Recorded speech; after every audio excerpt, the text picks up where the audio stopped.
You guys are live. Oh shit! Hello, Hello. Wait for that part. Welcome everyone to the 26th episode podcast. Woo! Yay! What happened to my camera? Your camera's there. What are you on about? What's happened to it? Look like I've got the moon in my face or something. No. I am the moon. It's bad, man. Camera. It's all looking good. Hello, everybody, and welcome. Hang on, I can move you up. How? Doing sound check. Sound check, everybody. Sound check. Sound checks. Sound checks. 1, 2, Everybody tell me who's quiet, who's 2, 1, loud, 2, all that 1. good stuff. The Niz got mooned. Niz got Let's see if we mooned. can fix this from my side. Tis Mad Rambo. I managed to scrape my way back on again. They put up We a just fight, did a but I rerun was of like, last week's podcast. fuck it, I'm on. Yes, this is just literally. We've swapped out one person. Yeah, BIOS died. I was going to put on, I should have put the intro Return of the Mac as we were starting. Return of the Mac. I won't argue with it. So, Sexy man beats bugbear chair. yeah. Yay! All sound done? We have a new t-shirt. Just thought I'd show it off. I can hardly hear you. I'm going to turn you up. Oh my god. He always goes quiet when he starts casting for some reason. What's that say? The champ? It does. Oh, he hasn't got... It does. Champ of what? Don't ask. Oh god. These are. So how is the sound? Is it good? Everyone okay? Everyone can be heard. No one's too, I mean, we don't want to go down halfway through and everyone go, I can't hear anyone. Goodbye, my lover. Yeah, it's normally they don't tell you, and then afterwards when you listen back to the podcast, you go, "I'm so Fucks. quiet. I Why didn't no one Yeah. say anything?" So yeah, if there is any problem with sound, let us know. Please, please do. BIOS alive! Make some He's changes. alive! Bio is alive. Bio's alive. Oh damn, that goes that theory. So yeah, we are joined this week with Mac once again. Unfortunately, Bio has Unfortunately, Bio has had a very long day at work and a very tiresome day, so he's going to get some early rest. So that's why. Well, that's not why we've got Mac. That's why he's not here. We was going to have Mac anyway.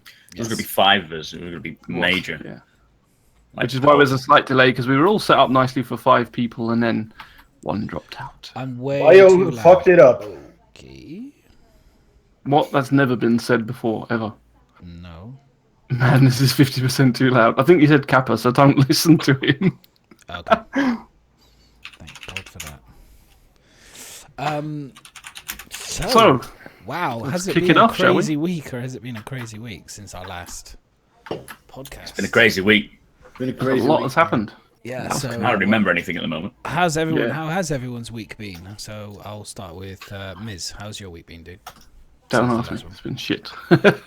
It's literally the weekend from hell, and the in-laws. This is being recorded, isn't it? Oh well, the in-laws came down. Do they watch? Screwed my weekend up and everything else. The mother-in-law fell down the stairs, which was interesting. Oh, Right always from the good. very top. Wasn't pushed, honest. Maybe. Sure. Did she survive then? She did survive, unfortunately. But yeah, so that was my weekend totally screwed. But I did play some GTA with Mac earlier in the week, and I think and I played some GTA with Madness last night, which was really good fun as well. It was. I've been having fun in that. So that made Hey, up and you for it. guys not inviting me, eh? You Well, you said you only do posh car deliveries, so I didn't. Well, I sold all my cars and I started going for these web stuff. That was good. Yeah, I kind of feel like I'm a little bit like 3 years too late. Shoot her again. That's my only problem. I'm kind of feeling. Nah, GTA. it's all good Yeah, fun. We 3 all years are, too so late. it kind of Yeah. works. It's been going a while. I mean, even I hadn't really played it all that much until recently, but it's amazing online. Absolutely just crazy. I think we had about 9 people. No, we had about we In got about chat? 12, as soon as I started playing it and said, "Oh, we've just bought this," like we've got like 12 crew members already. So Yeah, it it was was a a bit joke. crazy. Trying to I just went organise around in a golf anything. course. Imagine having 12 people that have never played the game before, all sitting there going, "So how do I join you? How do I join? How do we get in?" It's Yeah. like that. So it was good For fun. 2 hours. Yeah, it's the We were user trying to join. interface is almost as bad as the Star Citizen webpage. I have to say. Almost. It's not quite. It's almost not quite. It's taken me quite a while to kind of figure out a lot of the things. It still takes me about a half an hour of button pressing to figure out how to exit the bloody game. Yeah. It's not that bad. You press Alt F4. Yeah. There's that too. Yeah, I could try that. Sure. No, it's a serious one, and then it says, "Oh, do you want to go out?" It's not. Press Enter, and you exit again. Yeah, it doesn't matter if it doesn't save. Nobody cares. Yeah, it doesn't matter. So how about you, Sol? It's been a good week, man. A lot of, as you guys may have noticed, a bit less in the universe at the moment. I'm a bit, I'm a bit bummed out with it at the moment, especially. Never. No, it's. I think it's the server reliability. Just breaking my game experience, you know what I mean? You go into Star Marine, everything is laggy. You go into the universe, everything is desynced. Hopefully with 3.0 that will straighten out a bit. I'm not putting my hopes up, but let's hope it does a bit. So I've been playing a bit more of the Black Desert Online with Matt Rambo and Madness as well. And a bit. I started GTA again yesterday, so hopefully I'm going to keep doing that. We're going to try and get into the verse a bit more again and that sort of stuff and starting enjoying it again. Friday will be the buy of the Saber, so I'm going to definitely test it out on Friday. The Saber purchase. Saber purchase incoming, yes. I think you will find Solitary, you will initially, I'm going to be straight with you. Get wrecked. Unless you're amazing. But I am amazing. I've seen you fly. He is very amazing. Good. You've got great potential, but I think you will find, unless it's like you fits like a glove you've never experienced, it will be horrible for the first week. That's all right, but that's with everything, you know. It's just because it's different ships. You'll get hit a lot on dialogue because it is a bit weak. The Saber. The Saber? I thought the Saber was like a tank. No, that's the Super Hornet. The Saber has not got a tank. Well, it's a tankish against. I guess it depends if someone's shooting you with lasers, then it's not too bad. But if someone's hitting you with ballistics, it's got no defense. What's the shield like? Is the shield strong enough to take? Nothing compared to the Aurora tank. Yeah. The Aurora tank. No, that needs to be a thing. The land tank. Just stick some tracks on the Aurora. Yes, that's a good idea. Actually, so it could turn into a rover. Size 9. Some treads on it. Could be a thing. And Mac. Yeah, Mac. How was your week, mate? Yeah, all good. I've had a great week. Been trying to keep up with streaming every day, barring weekends. I may do spread it out rather than having 5 days a week non-stop streaming. I may do 4, have a day off, and then another one. But it's been a lot of fun with Miz trying to fucking organise GTA. I'll be doing some more of that this week, I expect. Trying to keep up with the videos on YouTube, and just started a Nox giveaway for when I reach 3,000 followers. So, wow, all quite exciting. I'm all happy. So you've been doing some Star Citizen streaming again now, haven't you? Yeah, well, I mean, Monday's always Star Citizen. I'm trying to do 2 at least a week of Star Citizen, just to show that I'm still in the game, still interested in it. But yeah, it's as you say, Sol, it's getting fucking nightmarish. After you've played it for months on end and you've done everything, it can get a bit tedious. I still enjoy a bit of Star Marine now and again, but it wears off quick. You know what it is, Ryan? I think it's not for me. It's not the game itself. It's really What? It's really the thingy. Oh yeah, you're not. Hang on, let me sort you out. It's really the server performance at the moment. The game, there's nothing wrong with the game, and it's just, you know, if you're dogfighting, I found that, or you're playing Star Marine, and I rock Star Marine over 100 frames. Yeah, it's just the server itself. Sometimes it's consistency, isn't it? Yeah. I don't know if it's the time of day and stuff, because like you said, it's not to be gameplay so much, but the servers have been very hit and miss at times. Yeah, no, they have been. Sometimes you can get a really high frame rate, but then the next time you play, like literally it's still the same session, but you relog, you get back into the verse, and it's just... For me, the frame rate is alright. It's really the back end of it. These things. Haven't you been doing a creative stream as well, SuperMac? You did a creative stream. Well, you did do a videos. couple, yeah. Yeah, I've started doing every now and again, I'll do like a stream where I just create a video for YouTube. It's just basically me just fucking about creating a video as I would do normally. So I kind of figure if I'm here anyway, creating a video, I might as well live stream it just to sort of say hi to people, because it's the way I see streaming now is just a way of speaking to people. You know, like you get on, you talk to your chat. I mean, not for a podcast, obviously, but you talk to your chat and you have a good time and just enjoy it. You know, you just get on with it. And plus, while I'm there, a lot of people do ask me how to make a video. So it's kind of a good example of how I go about it. It's not generally right. It's just it's working. So you need to. If you don't have any kind of like base to kind of work off of. It's good to have at least something to start. Yeah, I mean that's the thing. It's like when you're about to draw something as a kid and you think the first mark is the most important because you never know where to go. But if you just get on there and start doing it, you'll be all right. But it gives people a little example of how to use Premiere, for example, just basically. Nice, which is great. Because I have it, so I'm literally was like glued to it. I was watching a video because I'm like literally just still fleshing out just what I want to do for a video. And then the problem is like all of us would like to play computer games, which basically interrupts all other social activities generally or work. Oh yeah, yes. So the missus keeps telling you. Yeah, you know what it is? As a single man, this is my social activity, though. To be honest, you know. No, true. Gaming has become a social thing. You don't have to go out anymore. It's like you have friends. I have more friends online than I have in real life. Do they know that as well, Ryan? Yeah. What's that? Do they know that as well? No, I don't tell them. Your microphone's a bit low. Yeah. All jokes aside, Ryan, and people at work always ask me, so you sit inside all day, you play video games, so you don't have any social activities. I say, well, all the games that I play require you to be socially active anyway. You know, look at Star Citizen, look at Little Bit of Madness, look at Black Desert Online. Look at Little Bit of Madness for a minute. You know what? And the problem I have, I really love Skyrim, for example. Yeah, but if I go play that, what you miss is that social aspect of interacting with someone and that sort of things.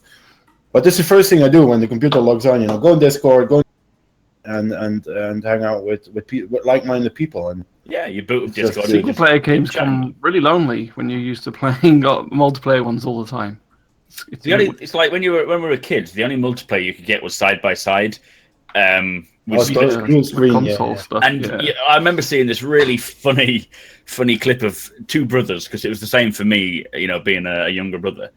And if you had the split screen like that, the youngest would sit with a bit of cardboard taped halfway across the screen, you know, and it just goes over his head, so he can't see the top, but your brother can't see the bottom. And that was the only way when you was playing like FPS games or whatever, so you can't see each other's screen. Now even LAN parties kind of take that away. It's fun though. Yeah. Did we digress? I think we digressed. I think we did a little bit. Well, that's what Addicted Podcast is all about, you know? Digressing. Digressing. But one of the things we were saying from like playing GTA 5 the last week is that we've been doing a lot of like working together and doing it as a group, and it's been like so much more fun.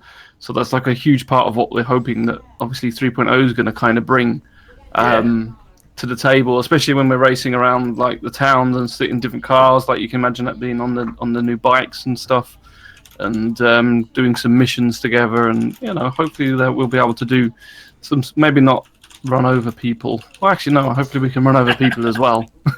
what I like about GTA is it's just hilarious. It makes me laugh so much. It is funny as hell. Is that better, Toby? By the way, let me know. My voice is that a bit better, a bit louder. It sounds louder to me. Sounds louder to me. Yeah. It's that German internet, man. Don't worry about it. So should we have a look at the first bits? Yeah. I mean, I was going to say I've just had a normal week of playing computer games, and I did do one thing this week, which is pretty cool. You do what? What was that? I did one cool thing this week. What was that? Which literally, like today, like exploded. Like I did like a Nox skin. Oh yeah, that purple dildo. I did the purple dildo. Yeah, as Solitary likes to refer to it as. It's the purple dildo. No, that does look cool. And I did that, and I was really really honoured, or whatever, you surprised to actually get it retweeted by Star Citizen, and I'm literally, my phone just lit up like anything. Nice. Today, so you're hoping that they're going to put it in the game for you? To put it this way, like normally, like anything I tweet or anything like I post on Instagram gets about like 6 likes and about 2 retweets or something. This thing is like up to 130 or something ridiculous. Wow, nice. Today, which for me is like crazy good. So it's such a cool. So I'll post a picture of it. Hang on, let me get I'll post a picture. So if anyone that hasn't seen it. Anyone that hasn't seen it, hang on. Don't grab the wrong one, yeah. The dildo. Don't go to the bottom drawer on the bedside. No. Don't go on with that Swedish erotica. You want to? So yeah.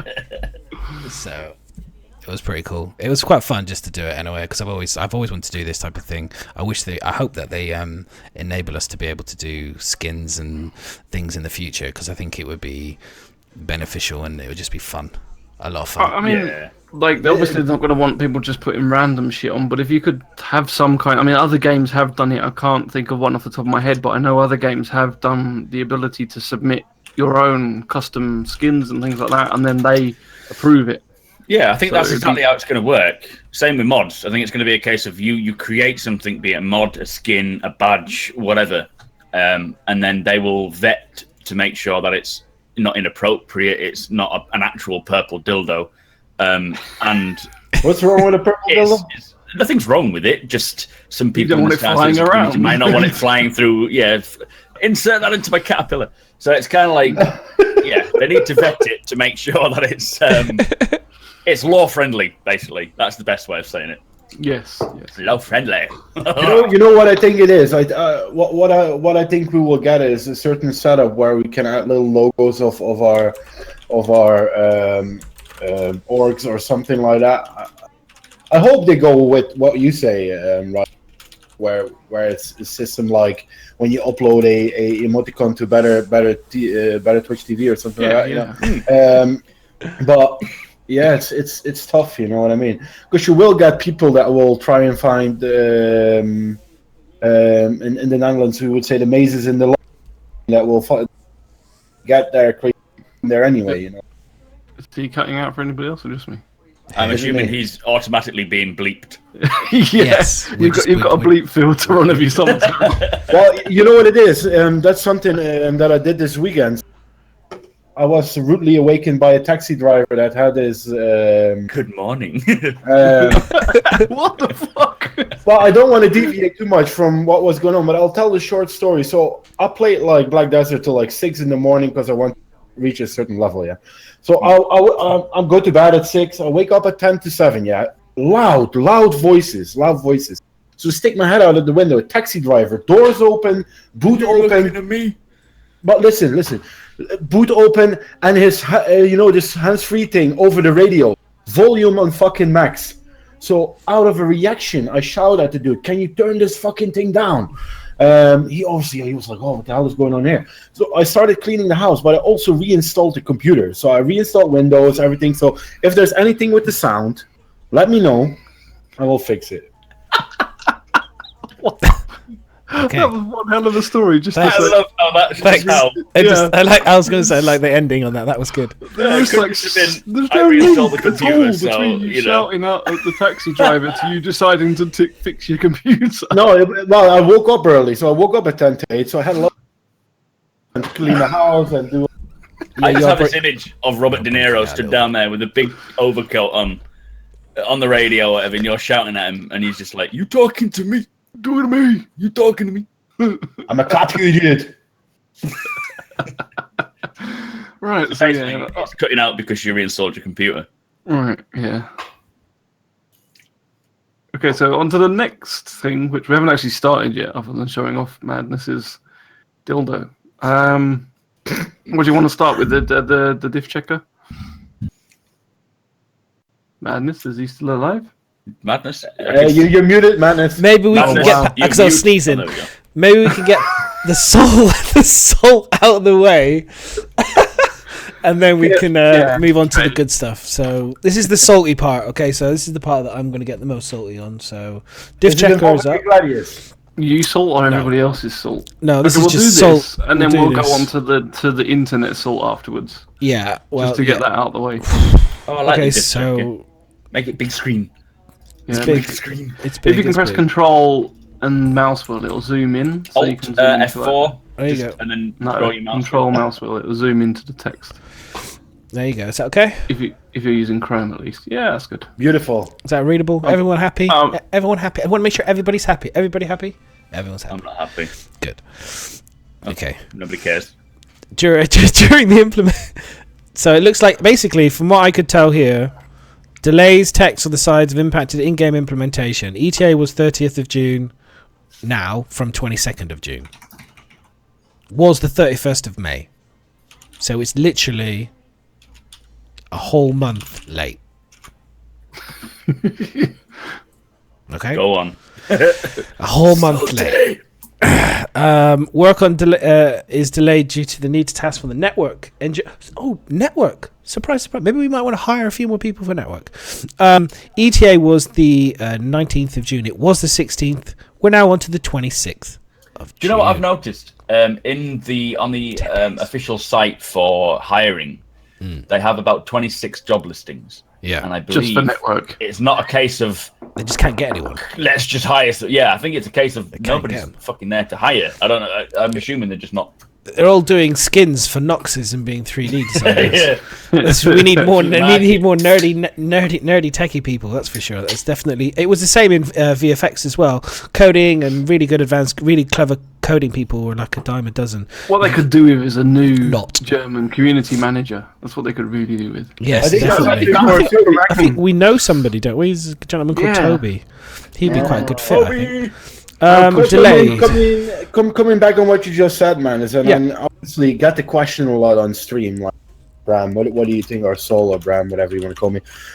What do you think of the delays? And I always come up with the same answer. Yeah, if the shit that comes eventually is good, I don't care if they delay it.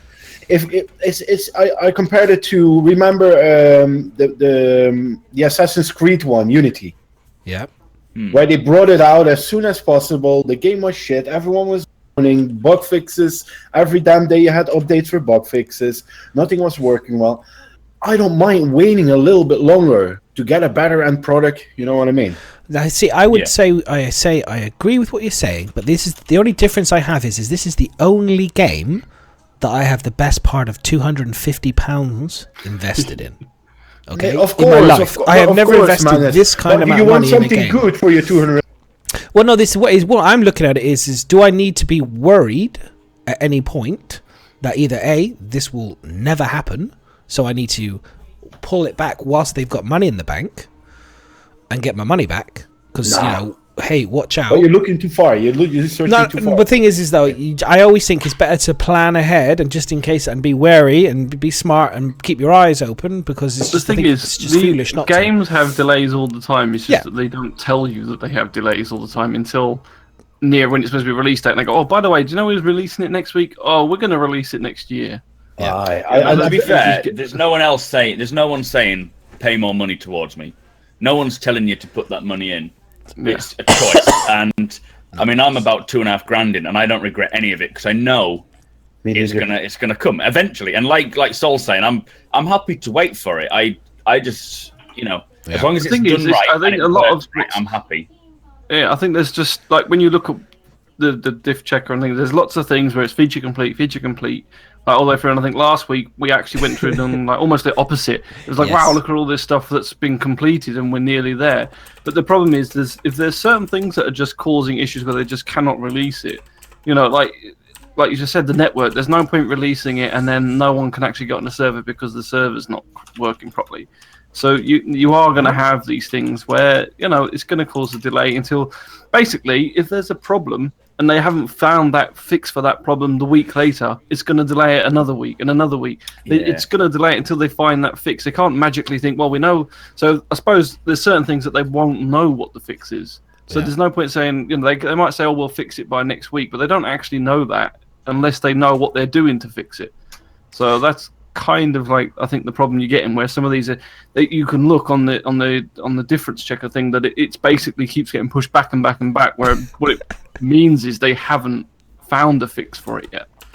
Well, I have to agree with Miz here. You know what I mean? It's we just you don't want it to be shit. You know what I mean? You really don't want it to be shit. Sorry that I use the word. You don't want it. You will get people moaning if you bring it out early on. The server's still not good. We only have 24 people on it. Let's just wait and get something nice. And it brings a sort of a feeling to you as well. And you think, oh, it's coming. You know what I mean? I don't mind it too much. I really don't mind it too much. You know, and I know we're a lot of money in. I think we're all. But like I said, if there's something that's holding it back because it wasn't working last week, it's still going to be holding it back this week unless they've actually fixed it. It's not because they, as JD said, it's not because they don't want to. It's because they haven't found the solution to it. Exactly. And you know, sometimes these things do take time to find that solution. Just so what I everyone's just aware, forgot to say. I'm playing the voices of those people today. Oh yeah, I know. I mean, we do this every like the devil's advocate. Because there's always those people who are. I mean, don't get me wrong. I am always aware because I am always paying attention. I have not put as much money as say Mac has put $3,000 in and stuff, but I am aware. I am watching, and I like to make sure that my money is going in the right places and doing the right things. Yeah, of course. Yeah. And I've never seen game development. Anyway. This is fascinating to me. Fascinating, actually, seeing where the problems, and also it's like the chicken and the egg. What do you do first? What comes first? What comes second? And then this constant changing the wheels as the car's moving is yeah. I mean, I do the same thing in my industry. Album, you have to agree with Miss here though, because CIG is that open in what they are doing. Because CIG is that open in what they're doing, and we love it. That is why we theory craft on. That's why we take because the information is so open. These things we normally don't see. They're all what Miss says. They're all behind the scenes. We and then they say, yeah, exactly. We thought the 1st of June. Well, we're bringing it out the 1st of December this year. You know what I mean? But because we're that much on it and we're constantly following it, and on a weekly basis, we're getting updates, or on a daily basis sometimes. You know what I mean? But we're looking into it on a weekly basis. It's something that, because of that's why we notice it this bad. You know what I mean? But let's be patient, and we know we're going to get something great.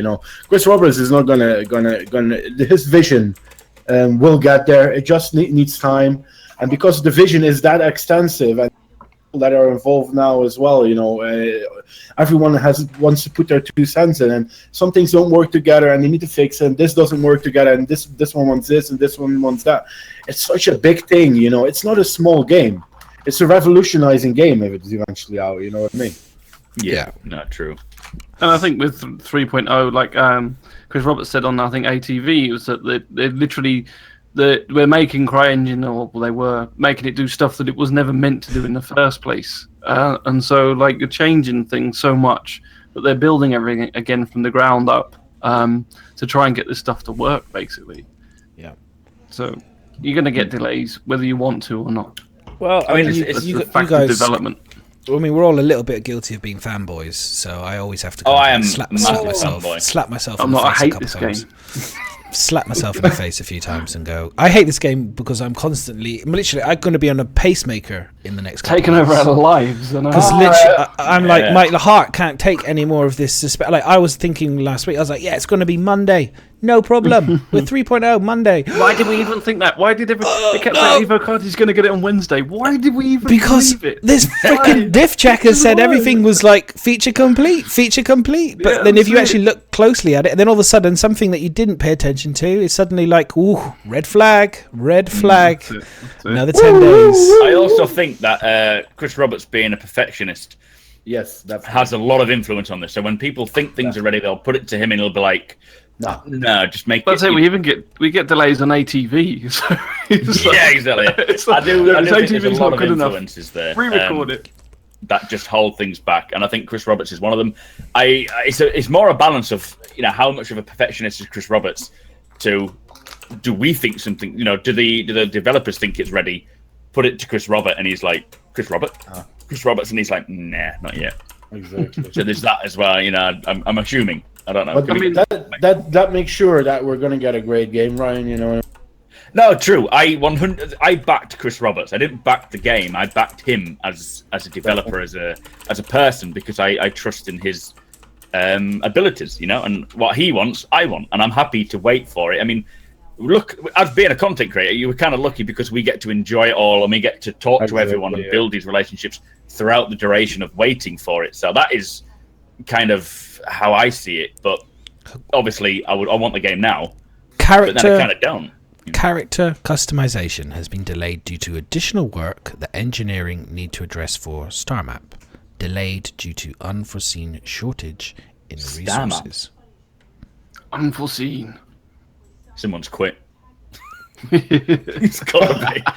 Someone's quit. I'm out of here. Fuck this. I'm doing a star map and now I'm gone.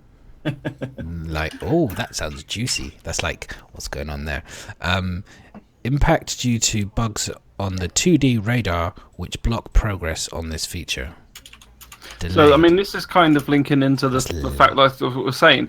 There's something that you might not expect that's going to cause the game to be delayed, but when they did that big video of how everything's all linked together and everything else, like that's it. You might think, oh, we're all done, we're ready to go, and next thing you know, someone says, oh no, 2D map don't work. You know what it is.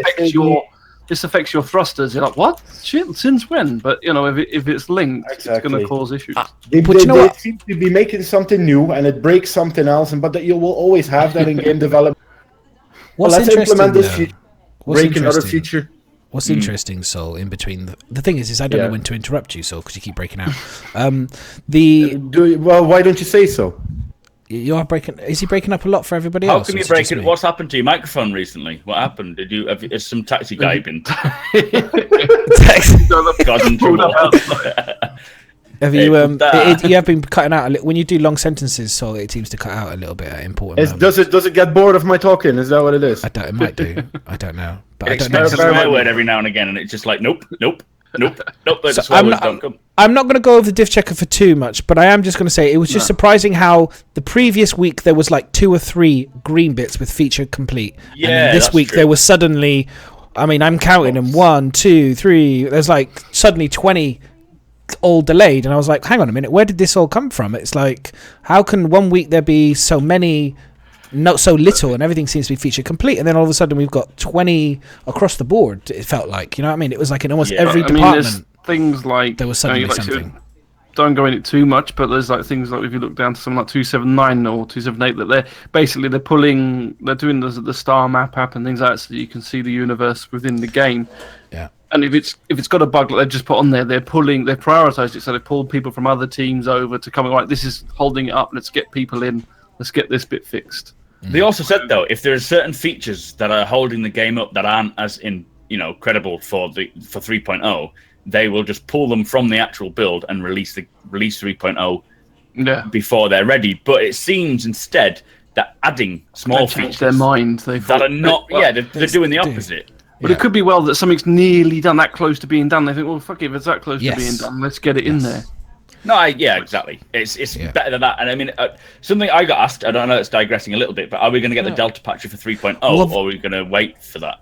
I was going to say, from what I was reading, to what Brian Chambers was referring to on the, and we'll talk about it on the ATV, but I was noticing it. He didn't call it the Delta patcher, but he referred to something that sounded awfully similar to sounds like a Delta patcher that they're doing internally, and it will increase our download performance and all the rest of it, which sounds like a Delta patcher to me. So I was like, it was during that little scene where we had the 3 sabers flying on planet side, and he said the SIG patcher is, and I just assumed that's what he meant. I thought that was Delta. The incremental patcher. That's it, Astro. That was exactly what he said, and I was like, that sounds to me like that's the Delta patcher. Something between them. Or an internal type. No, but they said it's going to help us, though. I don't think it said it would just help. No, it was. Maybe he just doesn't like calling it the Delta patcher. Maybe that's what I was thinking. He's just nope. New name. Chris Roberts is like, it's not the Delta patcher. That's somebody else. It's going to be called the incremental patcher. Maybe that's the technical version. I said it before. You need that patcher. Do you want to bring more people to the game? Definitely. He said mining was complete. I wonder if you'll get in 3.0, though you don't see anything about it in Star. Yeah. Well. Yeah. Good point. So overall, I mean, the prospector was complete, wasn't it? The mining, I don't know. It was supposed to be in. I believe they just haven't finished it or figured it out completely. Patchy watchy updater. Cheers, man. Who knows? Who knows? Who knows? But it was just fascinating. Like I said, we go from what seemed like a few things to suddenly. Yeah, we're going to call it the update majigger. Anyway, I do like whoever's doing the diff checker. They're doing an awesome job. So, good job. Yeah, no, high five for that one. Yeah, and if anyone wants it, I will link it in chat here so you guys can peruse it if you've never seen it.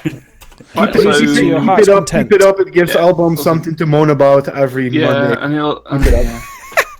And gives Bio something to add to the document. Exactly. He's like, "Yay, done something!" Woo! Right. So, shall we go over? Let's just quickly wrap it up. The tax bollocks thing. The tax just stuff. Because it's been in the news. Let's just get it out there. Let's get it over and done with. So the Foundry 42 tax. Yeah, the whole taking out a loan rubbish thing. All right, here it is. Bring it up. So they didn't take out. Well, they did kind of. UK tax rebate advance for Foundry 42.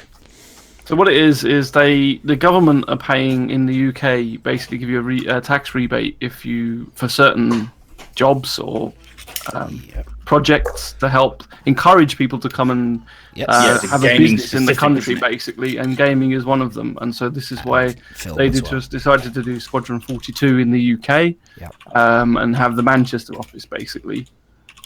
A lot of these businesses wouldn't be as profitable. Sorry, miss. Struggling with money is a load of rubbish. It's just basically they don't get the tax rebate straight away, so they've taken a loan on the tax rebate.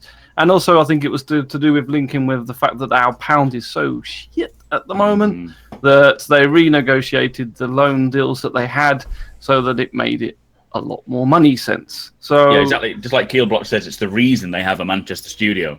Yes. Because you get like some sort of rebate for creating a game in the UK, I believe it is. It's how we get modern industries into, because at the end of the day, we don't have like old school industries as such. We have a few, but they're not really. We had game industries quite a lot, didn't we? And they've all kind of shut down and stuff. So, because of the tax of other countries doing is still UK, right?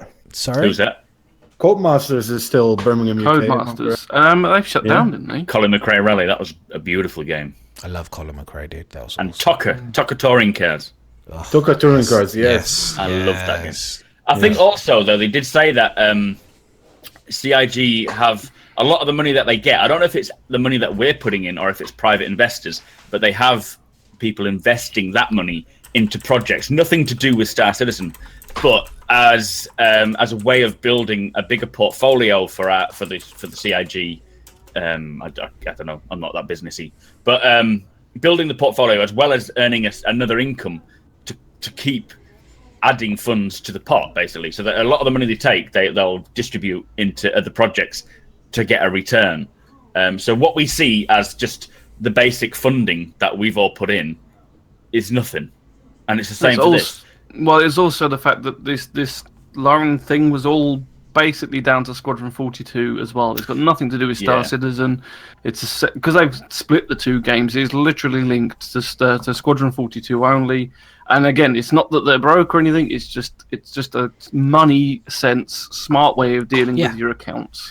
I like the fact that business. It's business. They're still in a business, and they don't want to just piss away money for the sake of pissing away money. You know. I like the fact that someone took the time to check if there were charges, because you guys know what I do for a living. I use this website a lot because I have to, you know what I mean. And I also use a lot of these tools where you can see what a company's credit score is, for example. Right. And I find it interesting that someone has gone out of his way and as in the business I work in, companies have a lot of charges, but a charge does not necessarily mean a negative thing. If a company takes out a mortgage, that is a charge. You know what I mean? If you take out a loan, that is a charge. Yeah, it could be an investment, couldn't it? It could be an investment as well. The charge is still indeed, less than the interest at times as well. So keeps the resume happy. Yeah. We need to leave them to do their own accounting and financial. Basically, people need to stop following that certain asshole who just talks a load of crap, and let CRG get on with their job. Basically. Yeah, exactly. Listen, that's not what we're here. It's all fine. Exactly. Things are moving forward. They didn't piss this 150 million Yeah. They're business people, you know what I mean? And do we have a link it needs to be consistent, you know? Chris Roberts on a jet plane with a lot of cocaine and strippers around is just where all the money's gone. Mr. We know Smart. This. Yeah. Not so smart. Who cares? Moving on. If anyone just, I'll put the link in chat. You know, if you still want to know more about it, just look at the official response from CIG. Go and read it, understand what the hell's going on. But otherwise, don't freak out. It's all good. Yes. They're doing smart things with your money, and that's actually what you want a company to do, rather than unsmart things with your money. Yeah. So, unsmart things. Unsmart. Yeah. They're investing it in the future, so when the backing of the game is gone, they still have a consistent to keep the game running. That's what they're doing, basically. Now, here's the thing, right? Because we're talking about money, and I know it's something interesting that someone's posted up. All right, so I'm going to bring this up into the thing as well. So, hang on, let me bring that off the screen. So you've got at the moment, this link here shows that actually Star Citizen, in terms of generating revenue, is not this one. Sorry, hang on. That's the link I just got, isn't it? No, sorry. Hang on. Selfish. Hang on. Fail. We want bio back. It's not working. Crowdfunding. There it is. So this, if you want to, I'll put it in chat as well. It's not that exciting, but what it basically shows is that in terms of generating revenue, Star Citizen has been consistent for years now. You know, it's like every year it's pretty much generates the same amount of money.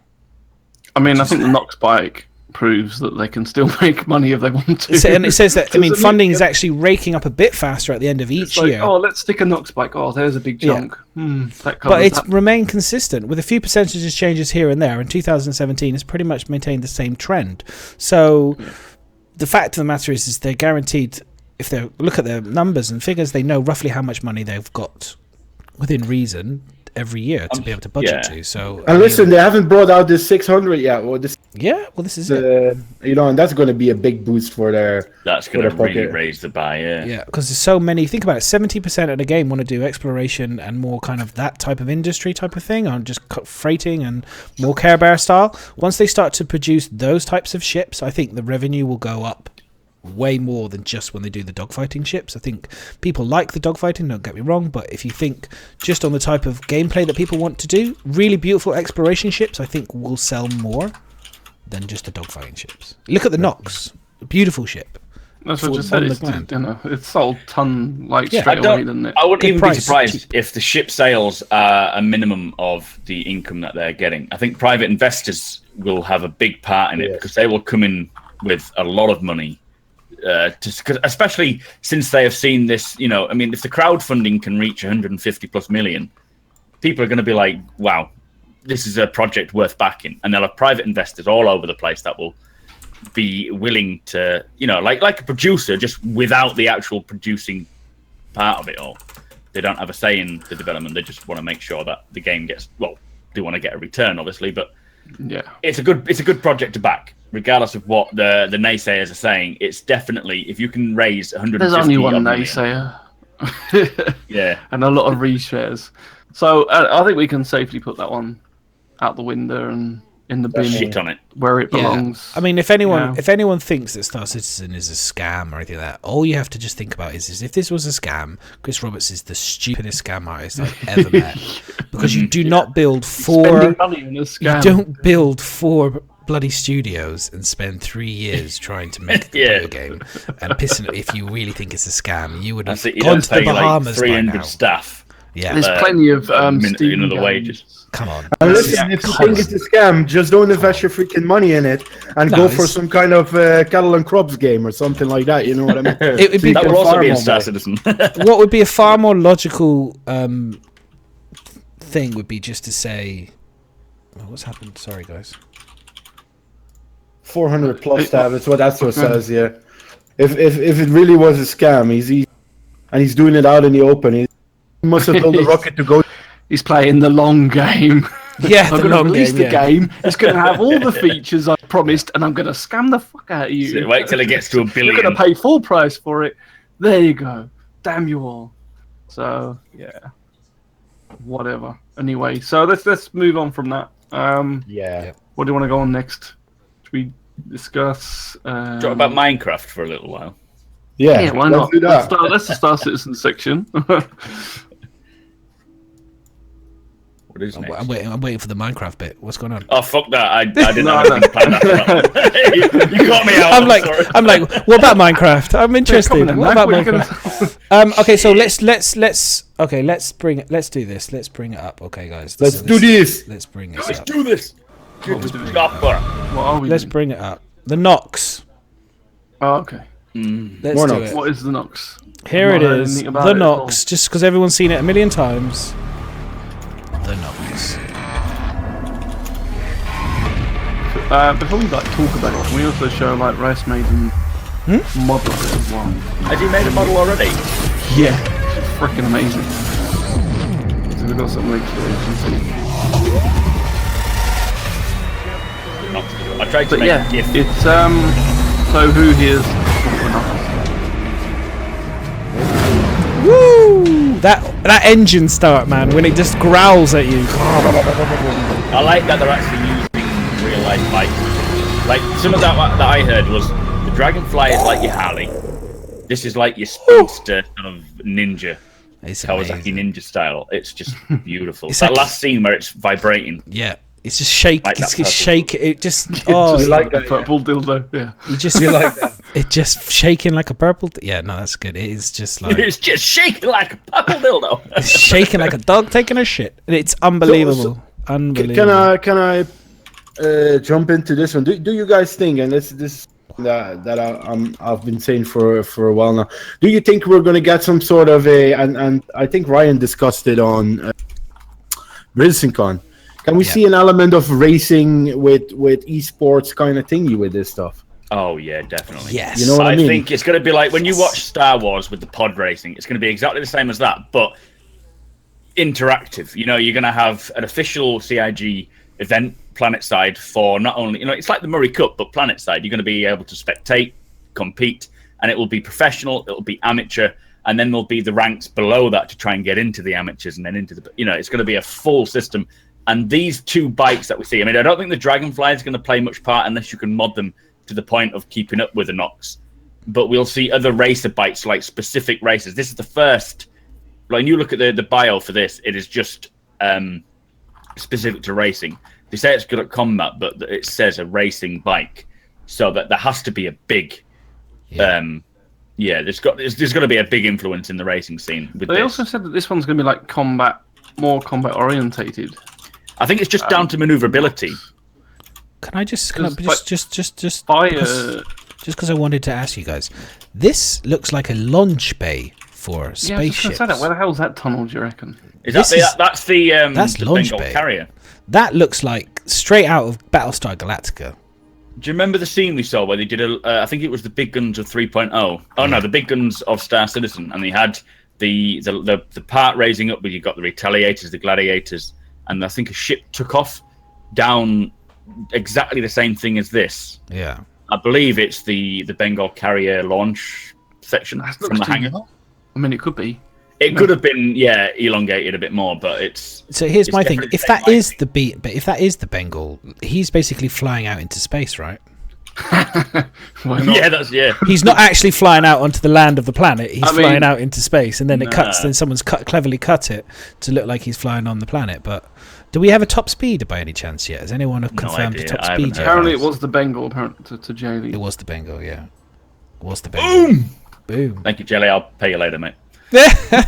No, I've not heard anything about top speed. I reckon I don't even know. What do you reckon? 500? Well, but planet side it won't be, will it? Meters a second. 400? Are we talking meters a second? Or are we talking 300 miles? meters a No second? idea. What's the conversion rate for that? Gotta be fast. Hey Siri. Gotta be fast. It's not very What is good with the 500 situation in the meters UK a at the second? moment. 875 meters a second with afterburn. It's gotta be like a bullet. Asking Siri. You can't do it. You want it to be so fast that you're like barely. Cortana might be able to help you out. Go for it. We'll see who's best. So, But yeah, so going back to like the firepower of it, I would have thought like you said, the maneuverability. But then if something goes faster, then generally it's got less maneuver because the speed it's actually going. You see, 500 meters a second is about 1,118 miles per hour. There's no chance you're going to be able to drive that thing on a planet at 1,000 miles an hour. It's going to be more about 200, with the restrictions of friction. But then again, it'll depend on the planet's atmosphere. It uses magnets. It uses magnets like the bullet train. You're going to get a little bit of an Isle of Man situation. So it could be, Yeah, that's true. Yeah, that's sort of motorbike racing. So, but I mean, people dying all over the place. Going back to Sol, your originally thing about you were talking about racing and stuff. I've already had like multiple people invite me into. Turn the freaking light off again. to invite me into like racing or domestic, racing into racing teams. Like racing teams have now been specifically started for the NOx, which is quite cool. People are really excited about it. The role-playing aspect of it is obviously. They're broadening it with this sort of stuff, you know what I mean? And I think the role playing aspect is the aspect that we don't want to rule out, especially in a game like Star Citizen. I mean, it's all role play. It's all role play, man. Yeah, just launch yourself off a mountain at 200, like 1,500 meters a second. It is another aspect of Star Citizen that is non-combat orientated. Are you any good at racing madness? I know you're a good combat pilot. I'm not as good as I would like to be. I think if I want to become a better combat pilot, I think I need to get better at learning how to race, learning more control of my boost and throttle and turning and stuff. So yeah, I'd like to be better. Yeah, I'm not good enough. It's all due for change anyway, Mac. No, that's true. Everything. It might be different next month when 3.0 comes out. It might be different 3 months later when they bring something else out.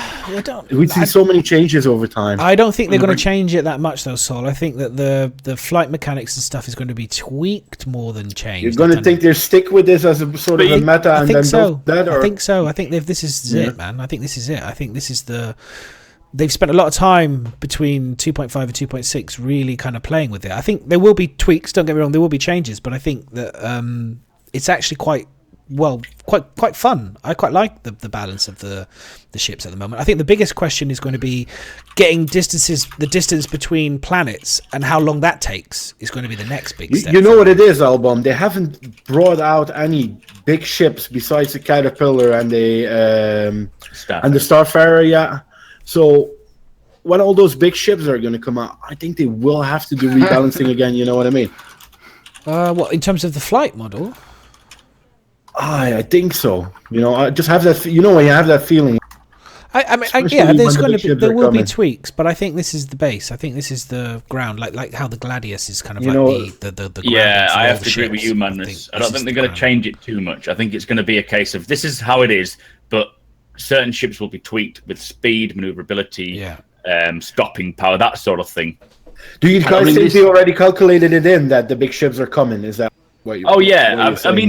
The top speeds and things like acceleration will change quite drastically, I reckon, especially when it comes to traversing between planets and things. But I don't think it's going to be a massive change. Like we saw the Caterpillar, which originally they were saying the big ships are going to be faster top speed but slower acceleration. Now they're saying, well, you don't get cruise liners with high speeds. They're slow. So big ships are going to be slow now. So they are still changing it as they go along. And I think certain ships like the Nox is a different ship altogether. It's a racer. So it's going to have a high speed, high top speed, high acceleration, or maybe, I don't know. I'm hitting Alpha. Basically, everything can change, but they're probably like the new flight mechanics that they recently put in. They spent a lot of time changing everything to adapt to those flight mechanics. So I think changing that again is probably less likely. But tweaking it, adding, I think speed adjustment's going to happen quite a lot. Yeah. Especially when they bring out new ships and that they don't know. Yes, they got a rough idea of how they want a big ship to fly or what X against Y or whatever, but until that actually comes out, until people start playing with it and thinking, and also they'll take in people's feedback, so what you're playing and thinking, this is just not freaking working, this shit's too fast. It's going to be even more things to come in though, Miz, because we're going to have the ability to change out power cores and be able to change out parts to increase which is what they've been doing a hell of a lot of adjustment. This is what we've seen on that on all the documents, is that they've been spending a lot of time getting these item 2.0 in, and we even had like a whole ATV section on how much they've had to go back every single ship, Yeah. redo every single ship to implement this 2.0 system, ISM 2.0, so that they can change all these things. And then, I mean, the fact that we're going to be able to change components in our own ship is going to change speeds anyway. So that's gonna have to take another rebalancing, because if someone then sticks a super engine in one of their ships and they go, shit, it goes, that's way too fast, we can't have that. So it's, we've not even had components. When we start getting that, it's going to go crazy. I just wonder how it's going to be when ships like that sort of things, you know what I mean? The big torpedo boats and that sort of stuff for the balance compared to what we have now, because we only have the little ships that fight with each other now. Well, you know, you've got the Retaliator in the game, which is, you know, cumbersome, and overpowered, but it's cumbersome. If you can avoid the torpedoes, which we all know torpedoes are broken, let's not add extra salt onto that. You got that gif again. But you can get the crazy gif of the missiles going, the torpedoes flying around. If you can get to the Retaliator, it's a massive bloated whale just floating around in space. So I mean, you know, you can pretty much. I mean, you can run away. It's just a tank. It takes a long time to take it down, really, without a couple friends to help you.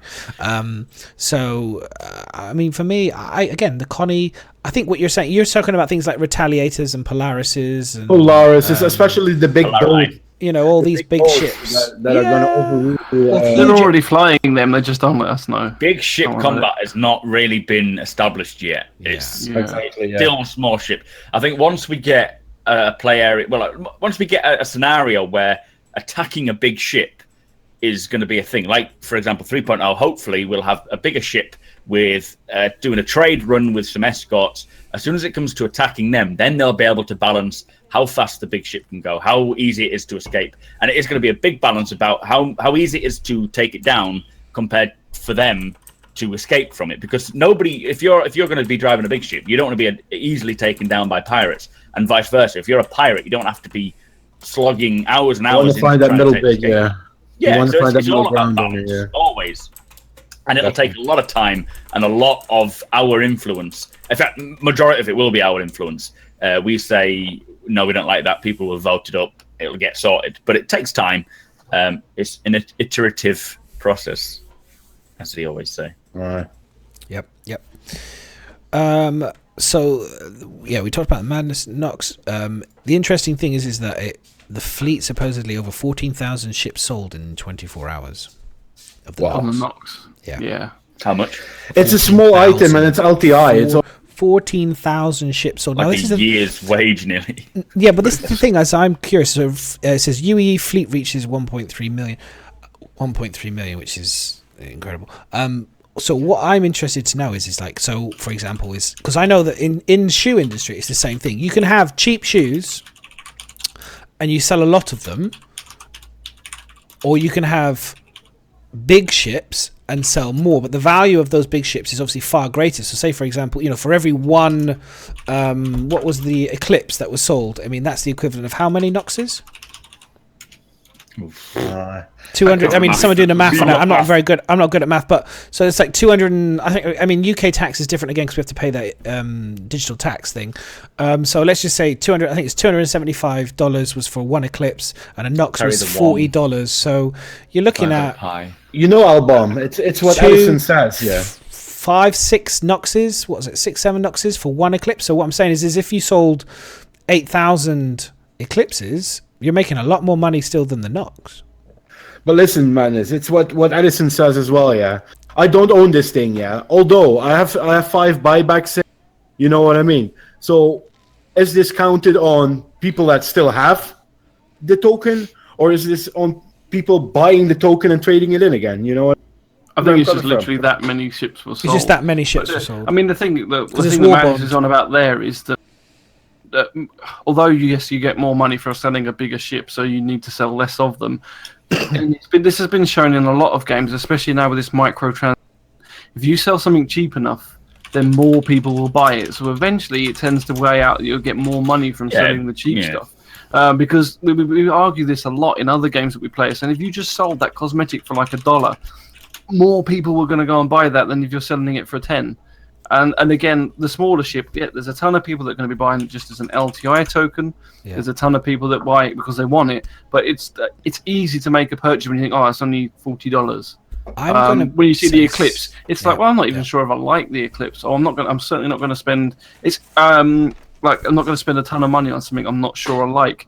But you find people are willing to make a purchase, even if they're unsure, on a cheaper purchase. So you might think, you know what, I wasn't going to buy any more money in Star Citizen. Then all of a sudden, cheap ship comes out and you think, it's only $30. Fuck it, I'll buy it.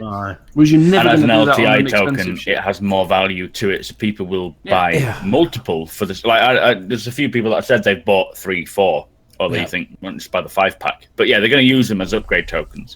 I'm going to say something interesting about this because I think it's interesting because obviously I'm saying it, but generally it's to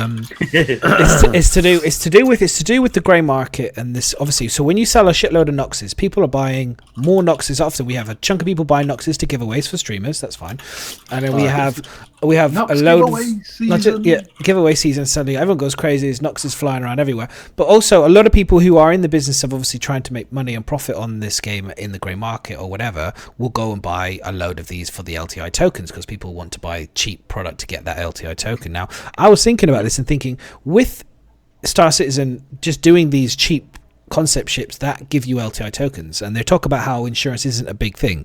I was thinking about this, and I was thinking that maybe, just maybe, that they will make the LTI token something that you can purchase when the game goes live. But that defeats the whole fact. That defeats the whole purpose of. This is my whole point. Is I think that they will just make it because at the moment with all these ships, Sol, that have got LTI, loads of people have got all these LTI tokens. Maybe they'll just make it so that people can just buy these LTI tokens in the game for a couple quid or whatever, £5. That would defeat the whole purpose of having insurance. No, but you have to pay. Insurance. You still have to pay. No, but this is the thing: is your LTI insures just the basic ship.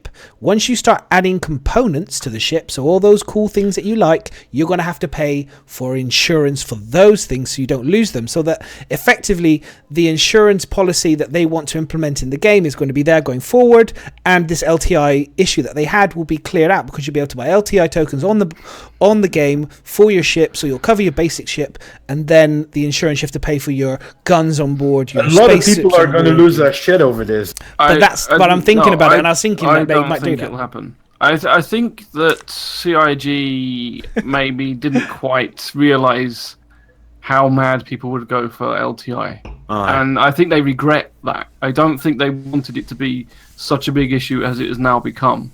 And that's why they for a while they were doing ATVs and stuff like saying, look, LTI is not going to mean anything. You know, your insurance isn't going to cost you that much. And they kept saying, and now they've kind of just given up. And now they're with the things like the Nox and that, it's almost like they're just saying, look, you know what, we're trying to undervalue LTI because we're giving you so much shit that is LTI that it's almost got no value to it.